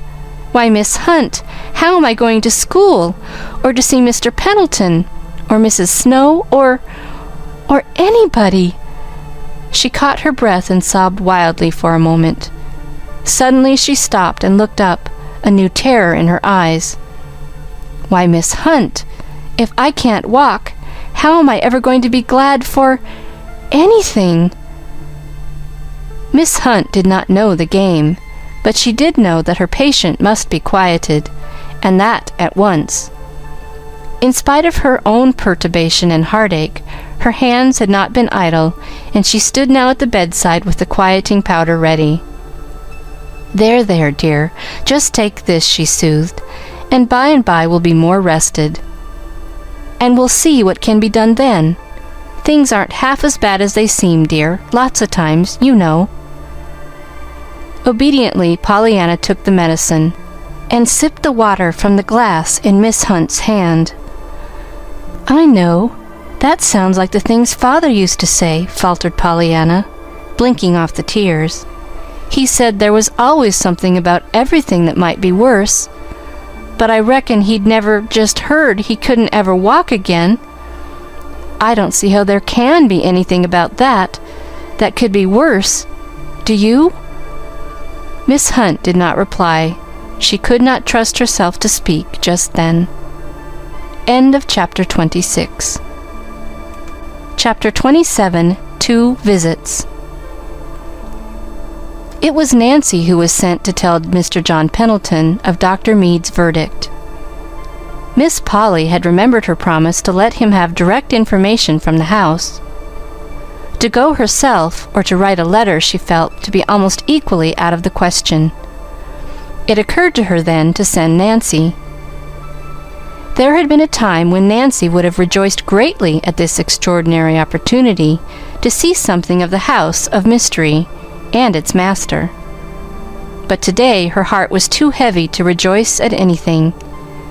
She scarcely even looked about her at all, indeed, during the few minutes she waited for Mr. John Pendleton to appear.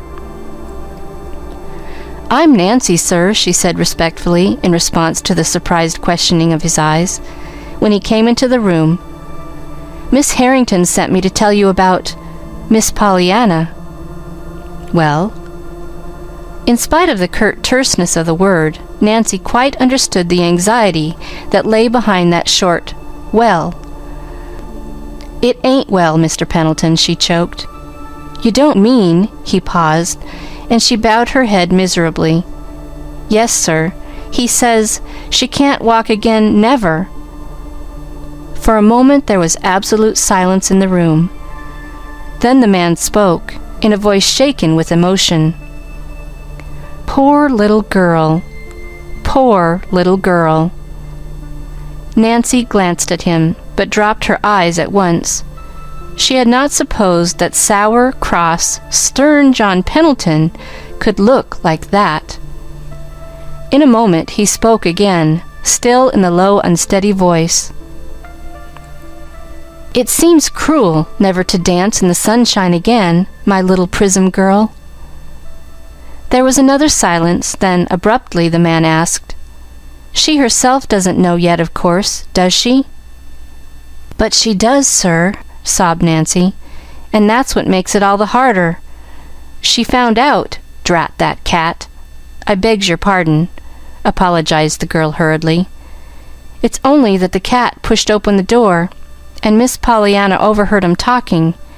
She found out that way." "Poor little girl," sighed the man again. "Yes, sir, you'd say so, sir, if you could see her," choked Nancy. "I hain't seen her but twice since she knew about it, and it done me up both times. You see, it's all so fresh and new to her, and she keeps thinking all the time of new things she can't do now. It worries her, too, 'cause she can't seem to be glad. Maybe you don't know about her game, though," broke off Nancy apologetically. "The glad game?" asked the man. "Oh, yes, she told me of that." Oh, she did? Well, I guess she has told it generally to most folks. But you see, now she can't play it herself, and it worries her. She says she can't think of a thing, not a thing about this not walkin' again, ter be glad about. Well, why should she? Retorted the man, almost savagely. Nancy shifted her feet uneasily.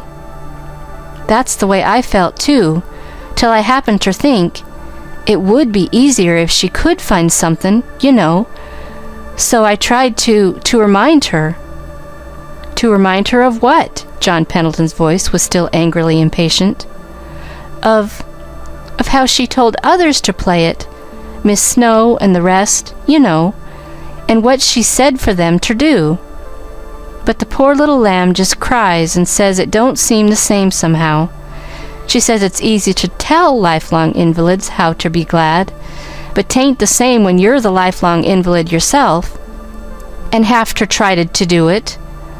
She says she told herself over and over again how glad she is that other folks ain't like her, but that all the time she's saying it, she ain't really thinking of anything, only how she can't ever walk again.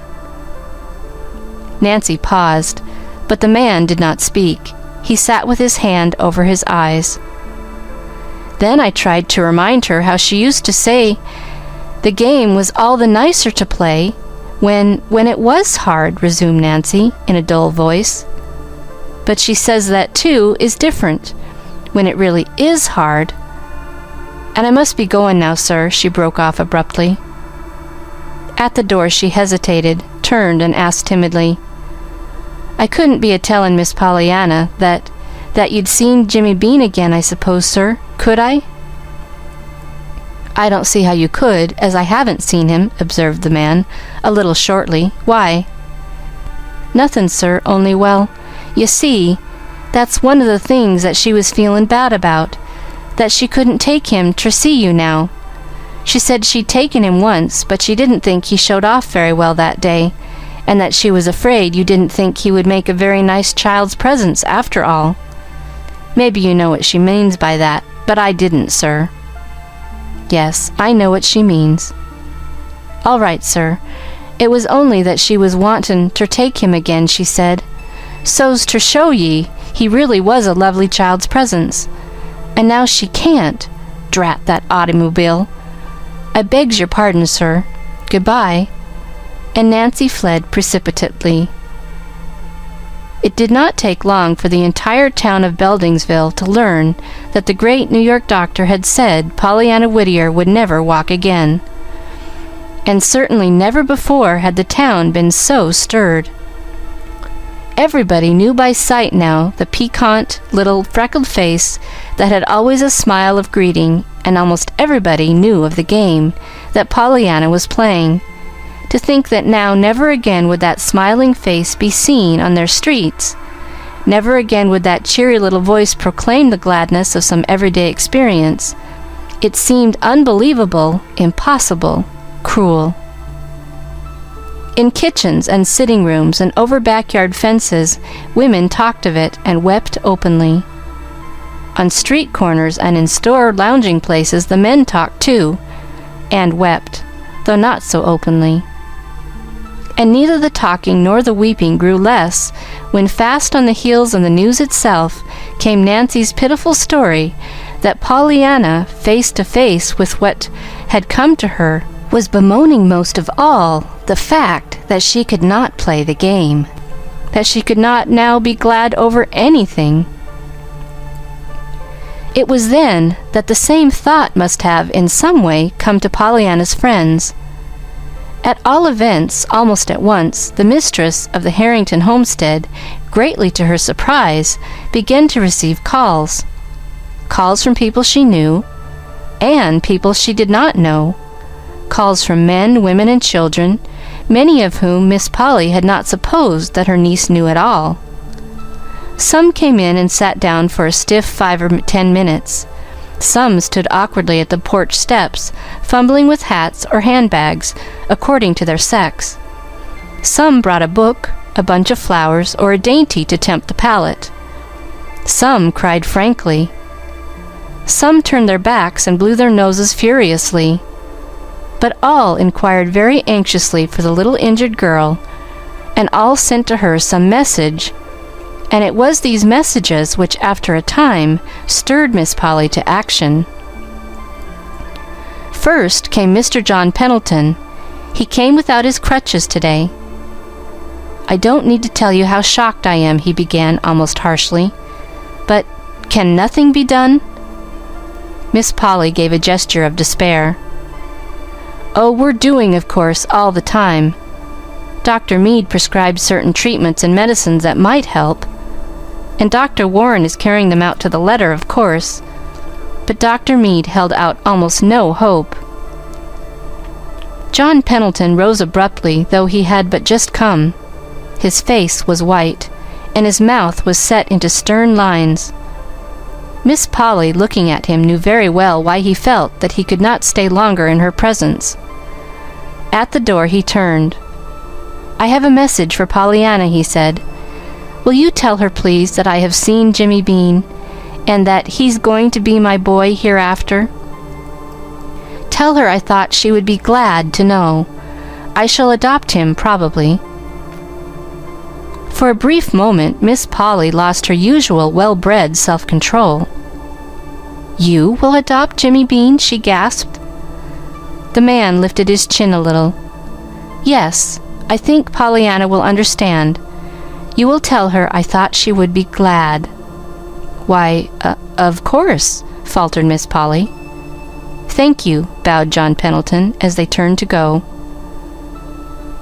In the middle of the floor, Miss Polly stood, silent and amazed, still looking after the man who had just left her.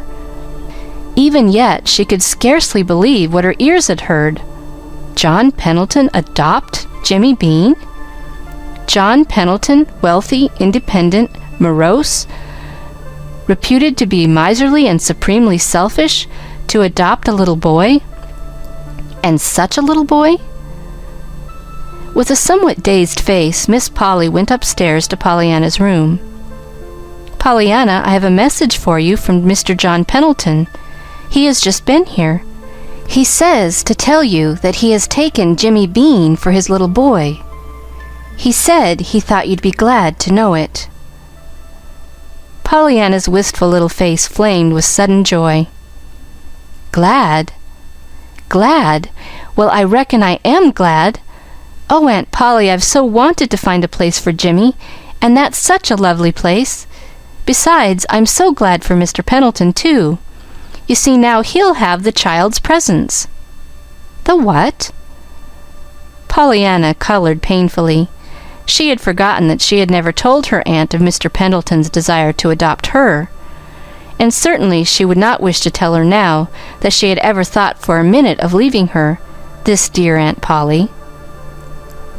"The child's presence," stammered Pollyanna hastily. "Mr. Pendleton told me once, you see, that only a woman's hand and heart, or a child's presence, could make a home, and now he's got it, the child's presence." "Oh, I see," said Miss Polly very gently. And she did see, more than Pollyanna realized. She saw something of the pressure that was probably brought to bear on Pollyanna herself at the time John Pendleton was asking her to be the child's presence, which was to transform his great pile of a gray stone into a home. "I see," she finished, her eyes stinging with sudden tears. Pollyanna, fearful that her aunt might ask further embarrassing questions, hastened to lead the conversation away from the Pendleton house and its master. "Dr. Chilton says so, too, that it takes a woman's hand and heart, or a child's presence, to make a home, you know," she remarked. Miss Polly turned with a start. "Dr. Chilton? How do you know that?" "He told me so. 'Twas when he said he lived in just rooms, you know, not a home." Miss Polly did not answer. Her eyes were out the window. "So I asked him why he didn't get 'em, a woman's hand and heart, and have a home." "Pollyanna!" Miss Polly had turned sharply. Her cheeks showed a sudden color.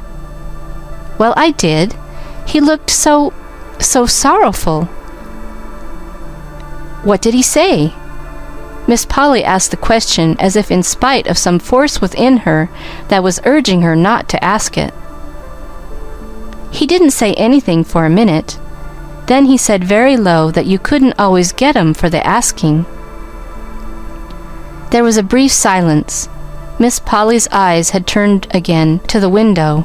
Her cheeks were still unnaturally pink. Pollyanna sighed. "He wants one anyhow, I know, and I wish he could have one." "Why, Pollyanna, how do you know?" "Because, afterwards, on another day, he said something else. He said that low, too, but I heard him. He said that he'd give all the world if he did have one woman's hand and heart." "Why, Aunt Polly, what's the matter?" Aunt Polly had risen hurriedly and gone to the window. "Nothing, dear. I was changing the position of this prism," said Aunt Polly, whose whole face now was aflame. End of Chapter 27. Chapter 28, The Game and Its Players. It was not long after John Pendleton's second visit that Millie Snow called one afternoon. Millie Snow had never before been to the Harrington homestead. She blushed and looked very embarrassed when Miss Polly entered the room. I came to inquire for the little girl," she stammered. "You were very kind. She is about the same. How is your mother?" rejoined Miss Polly wearily. "That is what I came to tell you. That is, to ask you to tell Miss Pollyanna," hurried on the girl, breathlessly and incoherently. "We think it's so awful, so perfectly awful that the little thing can't ever walk again. And after all she's done for us, too. For Mother, you know. Teaching her to play the game and all that. And when we heard how now she couldn't play it herself, poor little dear. I'm sure I don't see how she can, either, in her condition. But when we remembered all the things she'd said to us, we thought if she could only know what she had done for us, that it would help, you know, in her own case, about the game, because she could be glad, that is, a little glad." Millie stopped helplessly, and seemed to be waiting for Miss Polly to speak. Miss Polly had sat politely listening, but with a puzzled questioning in her eyes. Only about half of what had been said had she understood. She was thinking now that she had always known that Millie Snow was queer, but she had not supposed she was crazy. In no other way, however, could she account for this incoherent, illogical, unmeaning rush of words. When the pause came, she filled it with a quiet, "I don't think I quite understand, Millie. Just what is it that you want me to tell my niece?" "Yes, that's it. I want you to tell her," answered the girl feverishly. "Make her see what she's done for us.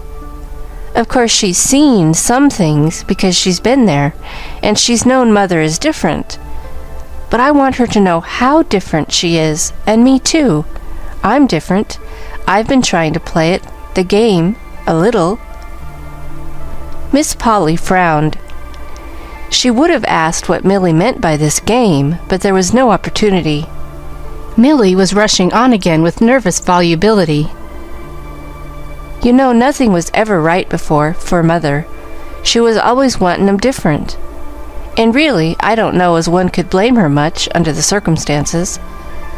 But now she lets me keep the shades up, and she takes interest in things, how she looks, and her night-dress, and all that.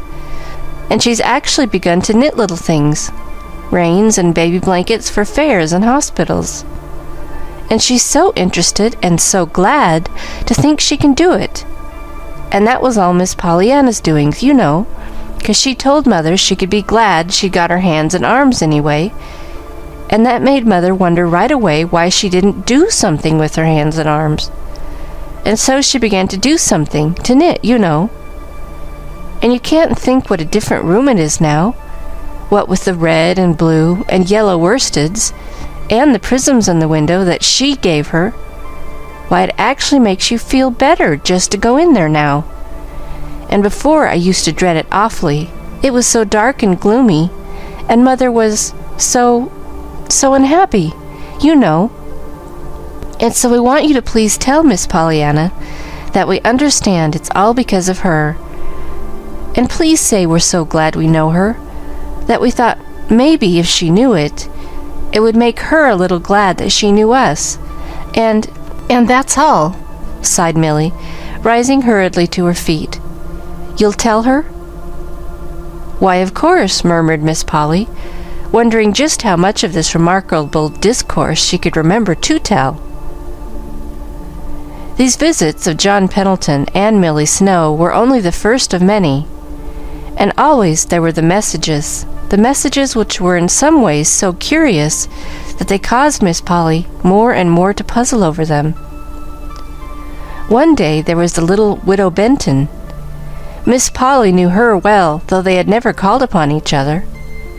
By reputation she knew her as the saddest little woman in town, one who was always in black. Today, however, Mrs. Benton wore a knot of pale blue at the throat, though there were tears in her eyes. She spoke of her grief and horror at the accident.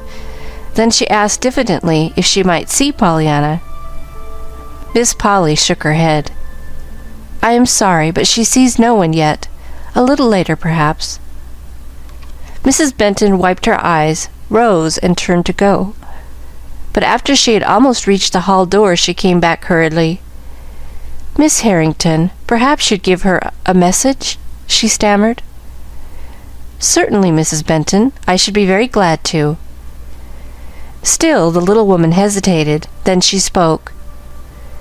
"Will you tell her, please, that I've put on this?" she said, just touching the blue bow at her throat. Then, at Miss Polly's ill-concealed look of surprise, she added, "The little girl has been trying for so long to make me wear some color that I thought she'd be glad to know I'd begun. She said that Freddie would be so glad to see it, if I would. You know Freddie's all I have now. The others have all—" Mrs. Benton shook her head and turned away.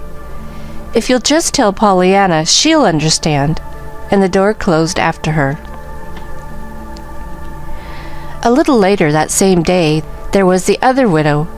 At least, she wore widow's garments. Miss Polly did not know her at all. She wondered vaguely how Pollyanna could have known her. The lady gave her name as Mrs. Tarbell. "I'm a stranger to you, of course," she began at once, "but I'm not a stranger to your little niece, Pollyanna. I've been at the hotel all summer, and every day I've had to take long walks for my health. It was on these walks that I've met your niece. She's such a dear little girl. I wish I could make you understand what she's been to me. I was very sad when I came up here, and her bright face and cheery ways reminded me of my own little girl that I lost years ago. I was so shocked to hear of the accident.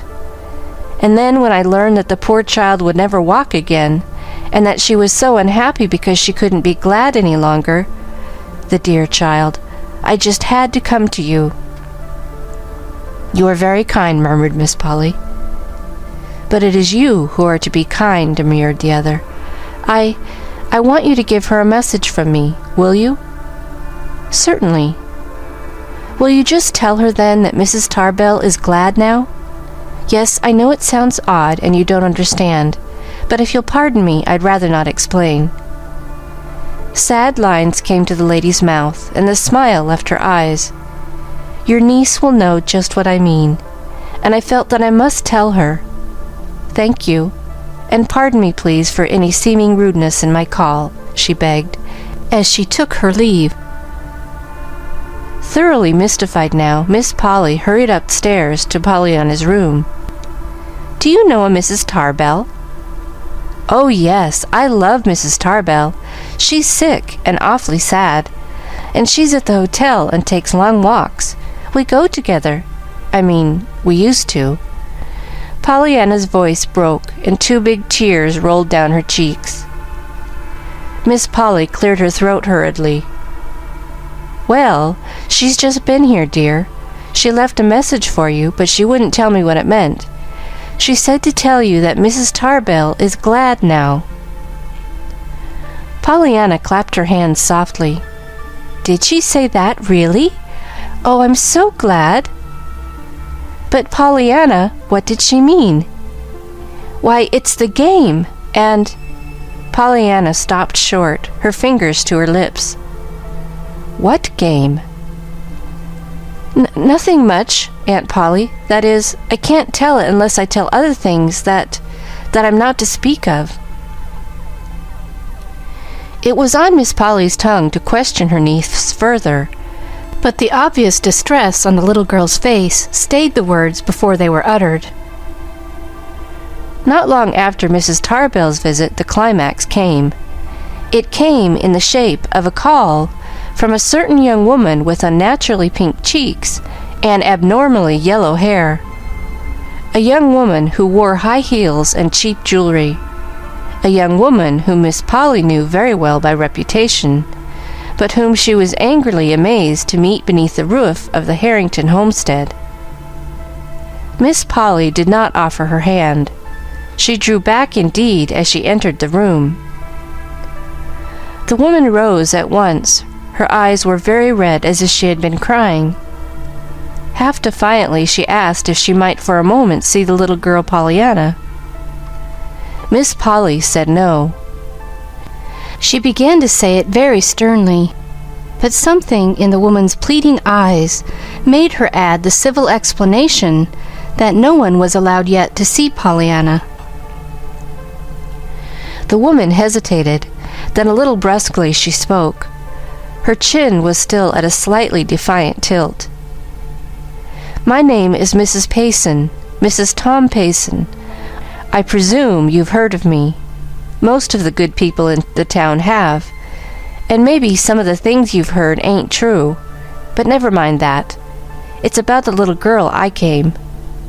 I heard about the accident, and it broke me all up. Last week I heard how she couldn't ever walk again, and I wished I could give up my 2 uselessly well legs for hers. She'd do more good trotting around 'em on 1 hour than I could do in 100 years. But never mind that. Legs ain't always given to the one who can make the best use of 'em, I notice." She paused and cleared her throat, but when she resumed, her voice was still husky. "Maybe you don't know it, but I've seen a good deal of that little girl of yours. We live on the Pendleton Hill Road, and she used to go by often, only she didn't always go by. She came in and played with the kids and talked to me and my man, when he was home. She seemed to like it, and to like us. She didn't know, I suspect, that her kind of folks didn't generally call on my kind. Maybe if they did call more, Miss Harrington, there wouldn't be so many of my kind," she added, with sudden bitterness.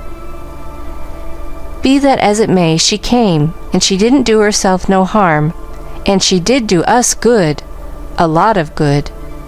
How much she won't know, nor can't know, I hope, 'cause if she did, she'd know other things that I don't want her to know. But it's just this. It's been hard times with us this year, in more ways than one.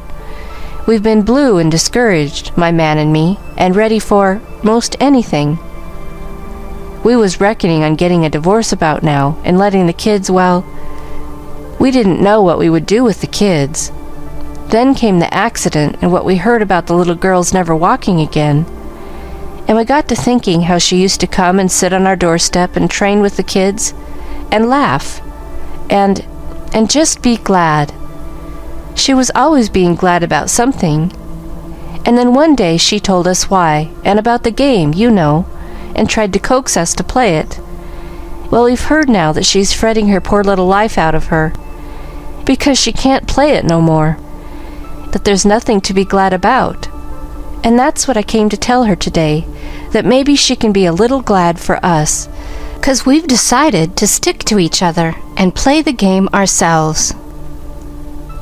I knew she would be glad, because she used to feel kind of bad at things we said sometimes. Just how the game is going to help us, I can't say that I exactly see yet, but maybe 'twill. Anyhow, we're going to try, 'cause she wanted us to. Will you tell her?" "Yes, I will tell her," promised Miss Polly a little faintly. Then, with sudden impulse, she stepped forward and held out her hand. "And thank you for coming, Mrs. Payson," she said simply.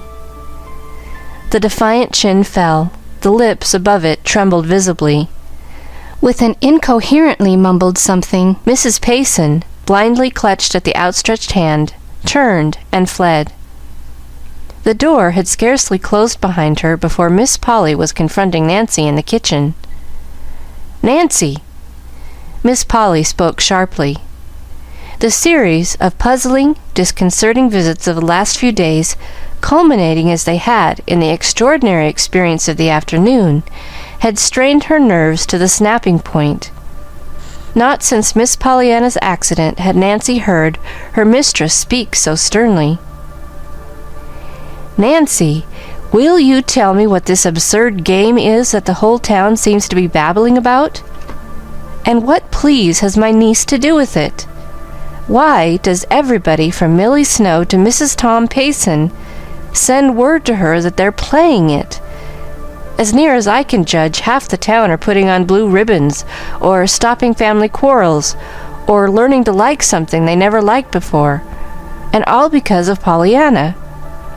I tried to ask the child herself about it, but I can't seem to make much headway, and of course I don't like to worry her now. But from something I heard her say to you last night, I should judge you were one of them too. Now will you tell me what it all means?" To Miss Polly's surprise and dismay, Nancy burst into tears. "It means that ever since last June, that blessed child has just been making the whole town glad, and now they're turning round and trying to make her a little glad too." "Glad of what?" "Just glad, that's the game." Miss Polly actually stamped her foot. "There you go, like all the rest, Nancy. What game?" Nancy lifted her chin. She faced her mistress and looked her squarely in the eye. "I'll tell you, ma'am. It's a game Miss Pollyanna's father learned her to play. She got a pair of crutches once in a missionary barrel when she was wantin' a doll, and she cried, of course, like any child would. It seemed 'twas then her father told her that there wasn't ever anything, but what there was something about it that you could be glad about, and that she could be glad about them crutches." "Glad for crutches?" Miss Polly choked back a sob. She was thinking of the helpless little legs on the bed upstairs. "Yes'm, that's what I said. And Miss Pollyanna said that's what she said too. But he told her that she could be glad 'cause she didn't need 'em." "Oh!" cried Miss Polly. "And after that she said he made a regular game of it, findin' something and everything ter be glad about. And she said ye could do it too, and that ye didn't seem ter mind not havin' the doll so much, 'cause ye was so glad ye didn't need the crutches. And they called it the Just Bein' Glad game. That's the game, ma'am. She's played it ever since." "But how?" Miss Polly came to a helpless pause. "And you'd be surprised ter find how cute it works, ma'am, too," maintained Nancy, with almost the eagerness of Pollyanna herself. "I wish I could tell you what a lot she's done for Mother and the folks out home. She's been ter see 'em, you know, twice, with me. She made me glad, too, on such a lot of things, little things and big things, and it made 'em so much easier. For instance, I don't mind Nancy for a name half as much, since she told me I could be glad 'twasn't Hepzibah. And there's Monday mornin's, too, that I used ter hate so. She's actually made me glad for Monday mornin's." "Glad for Monday mornings?" Nancy laughed. "I know it does sound nutty, ma'am, but let me tell ye, that blessed lamb found out I hated Monday mornin's somethin' awful. And what does she up and tell me one day but this? 'Well, anyhow, Nancy, I should think you could be gladder on Monday mornin' than on any other day in the week, because 'twould be a whole week before you'd have another one. And I'm blessed if I hain't thought of it every Monday mornin' since, and it has helped, ma'am. It made me laugh anyhow every time I thought of it. And laughing helps, you know. It does, it does. But why hasn't she told me the game? Faltered Miss Polly. Why has she made such a mystery of it when I asked her? Nancy hesitated. Begging your pardon, ma'am, you told her not ter speak of her father, so she couldn't tell ye. 'Twas her father's game, ye see. Miss Polly bit her lip. She wanted ter tell ye first off, continued Nancy, a little unsteadily. She wanted somebody ter play it with, you know. That's why I begun it, so she would have someone. And these others? Miss Polly's voice shook now. Oh, everybody most knows it now, I guess. Anyhow, I should think they did from the way I'm hearing of it everywhere I go. Of course she told a lot, and they told the rest. Them things go, you know, when they get started. And she was always so smilin' and pleasant ter everyone, and so just glad herself all the time that they couldn't help knowin' it anyhow. Now since she's hurt, everybody feels so bad, 'specially when they heard how bad she feels, 'cause she can't find anything ter be glad about. And so they've been comin' every day ter tell her how glad she's made them, hopin' that'll help some. You see, she's always wanted everybody ter play the game with her. Well, I know somebody who'll play it now, choked Miss Polly, as she turned and sped to the kitchen doorway. Behind her, Nancy stood staring amazedly. Well, I'll believe anything now, she muttered to herself. You can't stump me with anything. I wouldn't believe now of Miss Polly. A little later, in Pollyanna's room, the nurse left Miss Polly and Pollyanna alone together. And you've had still another caller today, my dear, announced Miss Polly, in a voice she vainly tried to steady. Do you remember Mrs. Payson? Mrs. Payson? Well, I reckon I do. And she's got the prettiest little girl baby, 3 years old, and a boy most 5. She's awfully nice, and so's her husband. Only they don't seem to know how nice each other is. Sometimes they fight. I mean, they don't quite agree. They're poor, too, they say, and of course they don't ever have barrels, 'cause he isn't a missionary minister, you know. Well, he isn't. A faint color stole into Pollyanna's cheeks, which was duplicated suddenly in those of her aunt. But she wears real pretty clothes sometimes, in spite of their being so poor, resumed Pollyanna, in some haste. And she's got perfectly beautiful rings with diamonds and rubies and emeralds in them. But she says she's got one ring too many, and that she's going to throw it away and get a divorce instead. What is a divorce, Aunt Polly? I'm afraid it isn't very nice, because she didn't look happy when she talked about it. And she said if she did get it, they wouldn't live there any more, and that Mr. Payson would go way off, and maybe the children, too. But I should think they'd rather keep the ring, even if they did have so many more. Shouldn't you, Aunt Polly? What is a divorce? But they aren't going way off, dear, evaded Aunt Polly hurriedly. They're going to stay right there together. Oh, I'm so glad. Then they'll be there when I go up to see... Oh, dear, broke off the little girl miserably. Aunt Polly, why can't I remember that my legs don't go any more, and that I won't ever go up to see Mr. Pendleton again? There, don't, choked her aunt. Perhaps you'll drive up sometime. But listen, I haven't told you yet all that Mrs. Payson said. She wanted me to tell you that they were going to stay together and to play the game, just as you wanted them to. Pollyanna smiled through tear-wet eyes. Did they? Did they really? Oh, I am glad of that. Yes, she said she'd hoped you'd be. That's why she told you, to make you glad, Pollyanna. Pollyanna looked up quickly. Why, Aunt Polly, you spoke just as if you knew. Do you know about the game, Aunt Polly? Yes, dear. Miss Polly sternly forced her voice to be cheerfully matter-of-fact. Nancy told me. I think it's a beautiful game. I'm going to play it now, with you." "Oh, Aunt Polly, you? I'm so glad.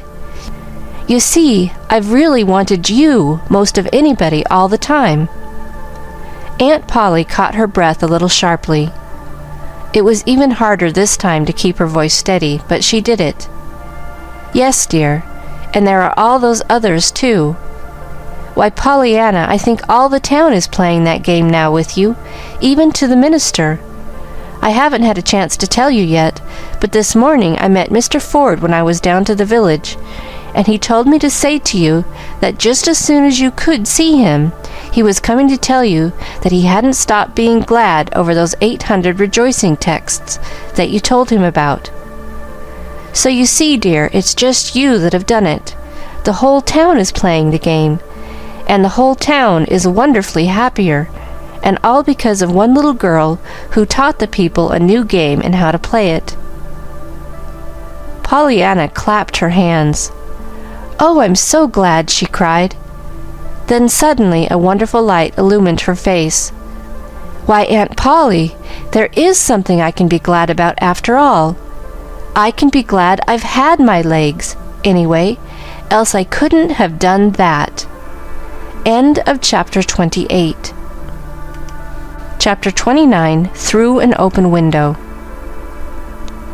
One by one, the short winter days came and went, but they were not short to Pollyanna.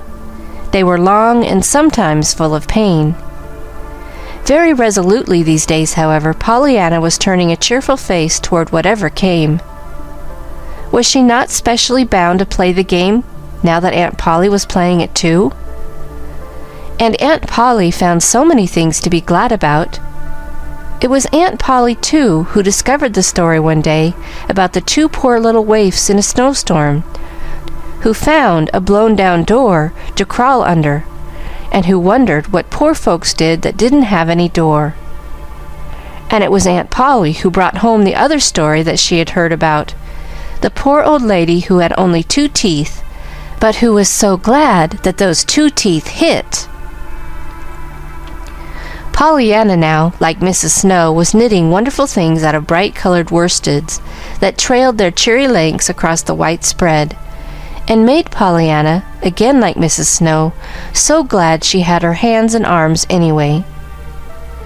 Pollyanna saw people now occasionally, and always there were the loving messages from those she could not see, and always they brought her something new to think about, and Pollyanna needed new things to think about. Once she had seen John Pendleton, and twice she had seen Jimmy Bean. John Pendleton had told her what a fine boy Jimmy was getting to be, and how well he was doing. Jimmy had told her what a first-rate home he had, and what bang-up folks Mr. Pendleton made, and both had said that it was all owing to her. "Which makes me all the gladder, you know, that I have had my legs," Pollyanna confided to her aunt afterwards. The winter passed and spring came. The anxious watchers over Pollyanna's condition could see little change wrought by the prescribed treatment.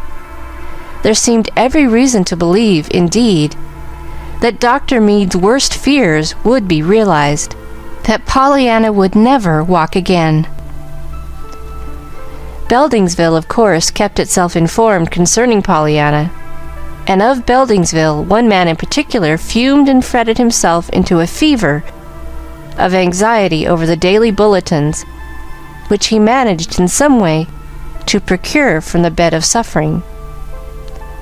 As the days passed, however, and the news came to be no better, but rather worse, something besides anxiety began to show in the man's face: despair, and a very dogged determination, each fighting for mastery. In the end, the dogged determination won, and it was then that Mr. John Pendleton, somewhat to his surprise, received one Saturday morning a call from Dr. Thomas Chilton. "Pendleton," began the doctor abruptly, "I've come to you because, better than anyone else in town, you know something of my relations with Miss Polly Harrington." John Pendleton was conscious that he must have started visibly. He did know something of the affair between Polly Harrington and Thomas Chilton, but the matter had not been mentioned between them for 15 years or more. Yes, he said, trying to make his voice sound concerned enough for sympathy, and not eager enough for curiosity. In a moment he saw that he need not have worried, however. The doctor was quite too intent on his errand to notice how that errand was received. "Pendleton, I want to see that child. I want to make an examination. I must make an examination." "Well, can't you?" "Can't I? Pendleton, you know very well I haven't been inside that door for more than 15 years. You don't know, but I will tell you, that the mistress of that house told me that the next time she asked me to enter it, I might take it that she was begging my pardon, and that all would be as before, which meant that she'd marry me. Perhaps you see her summoning me now, but I don't." "But couldn't you go without a summons?" The doctor frowned. "Well, hardly. I have some pride, you know." "But if you're so anxious, couldn't you swallow your pride and forget the quarrel?" "Forget the quarrel," interrupted the doctor savagely. "I'm not talking of that kind of pride. So far as that is concerned, I'd go from here there on my knees, or on my head, if that would do any good. It's professional pride I'm talking about. It's a case of sickness, and I'm a doctor. I can't butt in and say, 'Here, take me,' can I?" "Chilton, what was the quarrel?" demanded Pendleton. The doctor made an impatient gesture and got to his feet. "What was it? What's any lover's quarrel after it's over?" he snarled, pacing the room angrily. "A silly wrangle over the size of the moon or the depth of a river, maybe? It might as well be, so far as it's having any real significance, compared to the years of misery that follow them. Never mind the quarrel. So far as I'm concerned, I am willing to say there was no quarrel, Pendleton. I must see that child. It may mean life or death. It will mean, I honestly believe, 9 chances out of 10 that Pollyanna Whittier will walk again." The words were spoken clearly, impressively, and they were spoken just as the one who uttered them had almost reached the open window near John Pendleton's chair.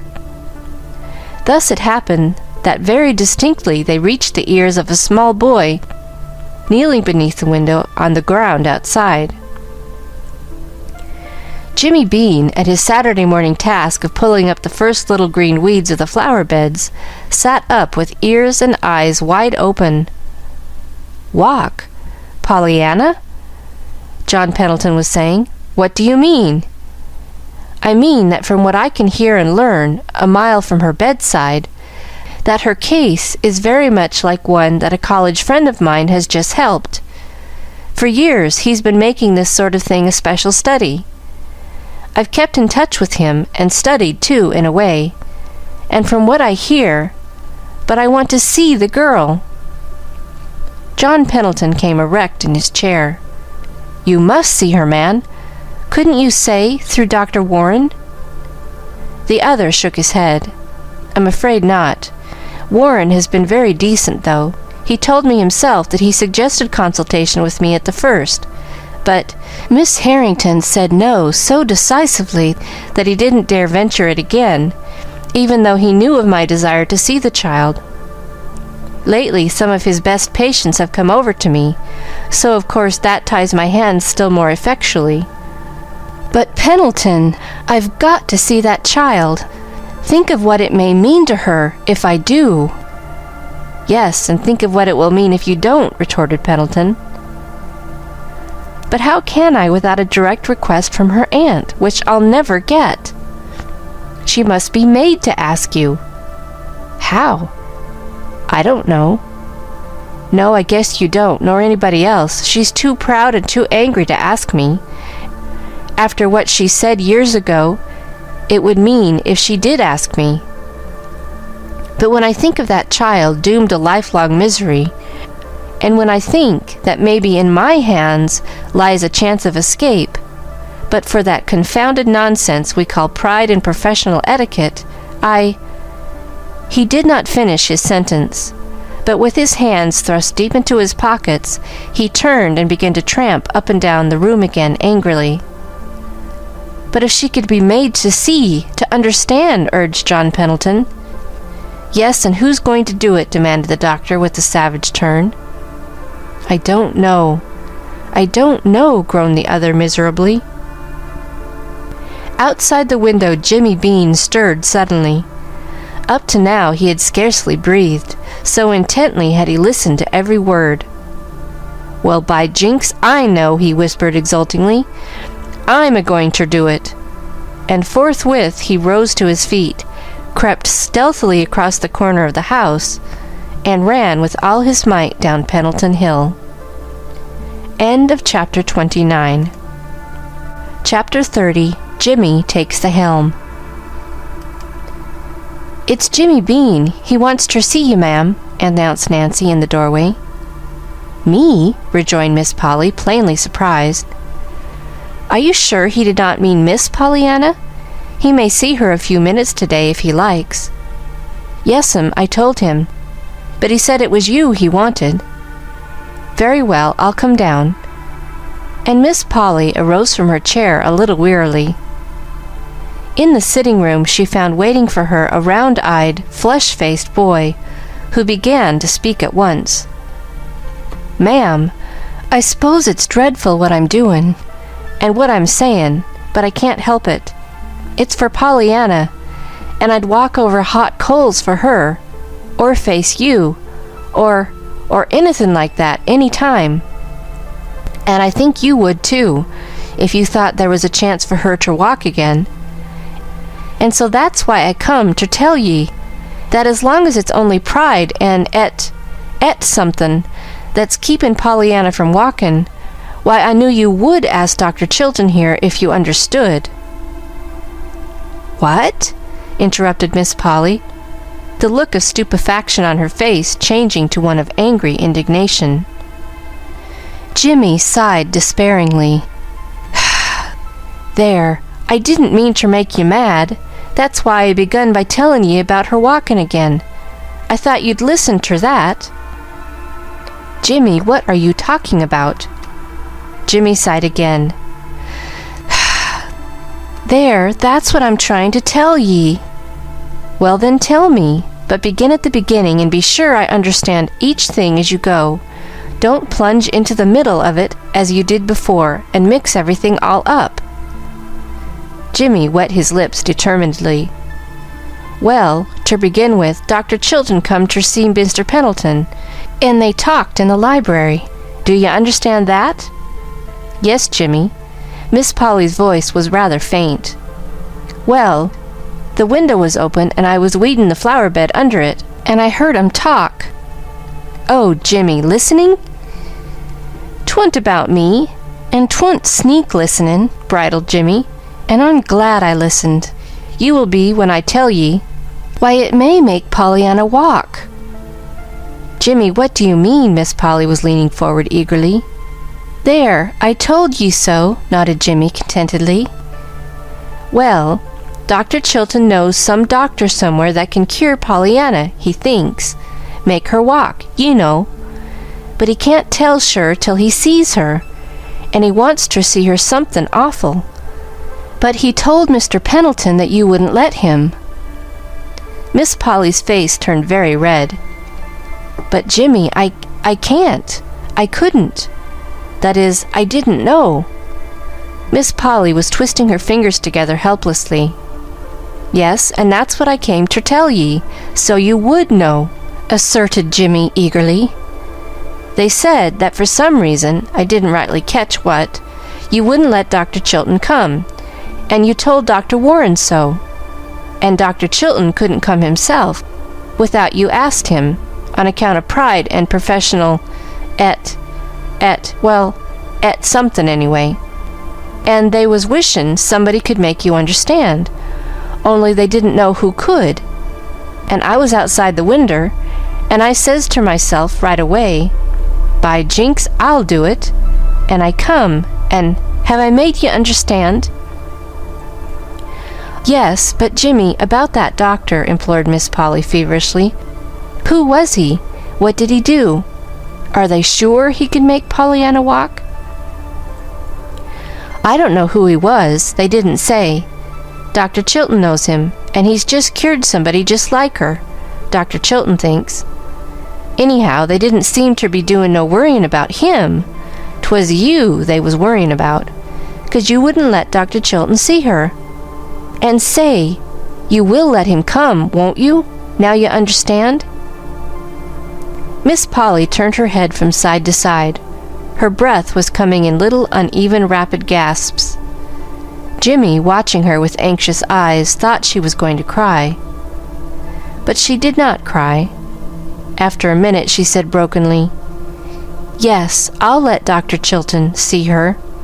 Now run home, Jimmy, quick. I've got to speak to Dr. Warren. He's upstairs now. I saw him drive in a few minutes ago."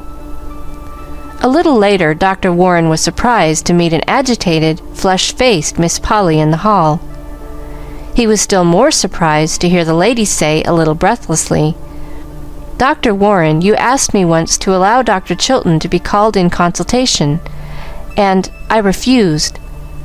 Since then, I have reconsidered. I very much desire that you should call in Dr. Chilton. Will you not ask him at once, please? Thank you." End of Chapter 30. Chapter 31, A New Uncle. The next time Dr. Warren entered the chamber where Pollyanna lay, watching the dancing shimmer of color on the ceiling, a tall, broad-shouldered man followed close behind him. "Dr. Chilton! Oh, Dr. Chilton, how glad I am to see you!" cried Pollyanna, and at the joyous rapture of the voice, more than one pair of eyes in the room brimmed hot with sudden tears. "But of course, if Aunt Polly doesn't want—" "It's all right, my dear, don't worry," soothed Miss Polly agitatedly, hurrying forward. "I have told Dr. Chilton that I want him to look you over with Dr. Warren this morning." "Oh, then you asked him to come," murmured Pollyanna contentedly. "Yes, dear, I asked him. That is—" But it was too late. The adoring happiness that had leaped Dr. Chilton's eyes was unmistakable, and Miss Polly had seen it. With very pink cheeks, she turned and left the room hurriedly. Over in the window, the nurse and Dr. Warren were talking earnestly. Dr. Chilton held out both hands to Pollyanna. "Little girl, I'm thinking that one of the very gladdest jobs you ever did has been done today," he said, in a voice shaken with emotion. At twilight, a wonderfully tremulous, wonderfully different Aunt Polly crept to Pollyanna's bedside. The nurse was at supper. They had the room to themselves. "Pollyanna, dear, I'm going to tell you the very first one of all. Some day I'm going to give Dr. Chilton to you for your uncle, and it's you that have done it all. Oh, Pollyanna, I'm so happy, and so glad, darling." Pollyanna began to clap her hands, but even as she brought her small palms together the first time, she stopped and held them suspended. "Aunt Polly! Aunt Polly! Were you the woman's hand and heart he wanted so long ago?" "You were. I know you were. And that's what he meant by saying I'd done the gladdest job of all today. I'm so glad. Why, Aunt Polly, I don't know, but I'm so glad that I don't mind. Even my legs now." Aunt Polly swallowed a sob. "Perhaps some day, dear." But Aunt Polly did not finish. Aunt Polly did not dare to tell yet the great hope that Dr. Chilton had put into her heart. But she did say this, and surely this was quite wonderful enough to Pollyanna's mind. "Pollyanna, next week you're going to take a journey. On a nice, comfortable little bed, you're going to be carried in cars and carriages to a great doctor who has a big house many miles from here, made on purpose for just such people as you are. He's a dear friend of Dr. Chilton's, and we're going to see what he can do for you." End of Chapter 31. Chapter 32. which is a letter from Pollyanna. Dear Aunt Polly and Uncle Tom, oh, I can walk. I did today all the way from my bed to the window. It was 6 steps. My, how good it was to be on legs again. All the doctors stood around and smiled, and all the nurses stood beside of them and cried. A lady in the next ward, who walked last week first, peeked into the door, and another one who hopes she can walk next month was invited in to the party, and she laid on my nurse's bed and clapped her hands.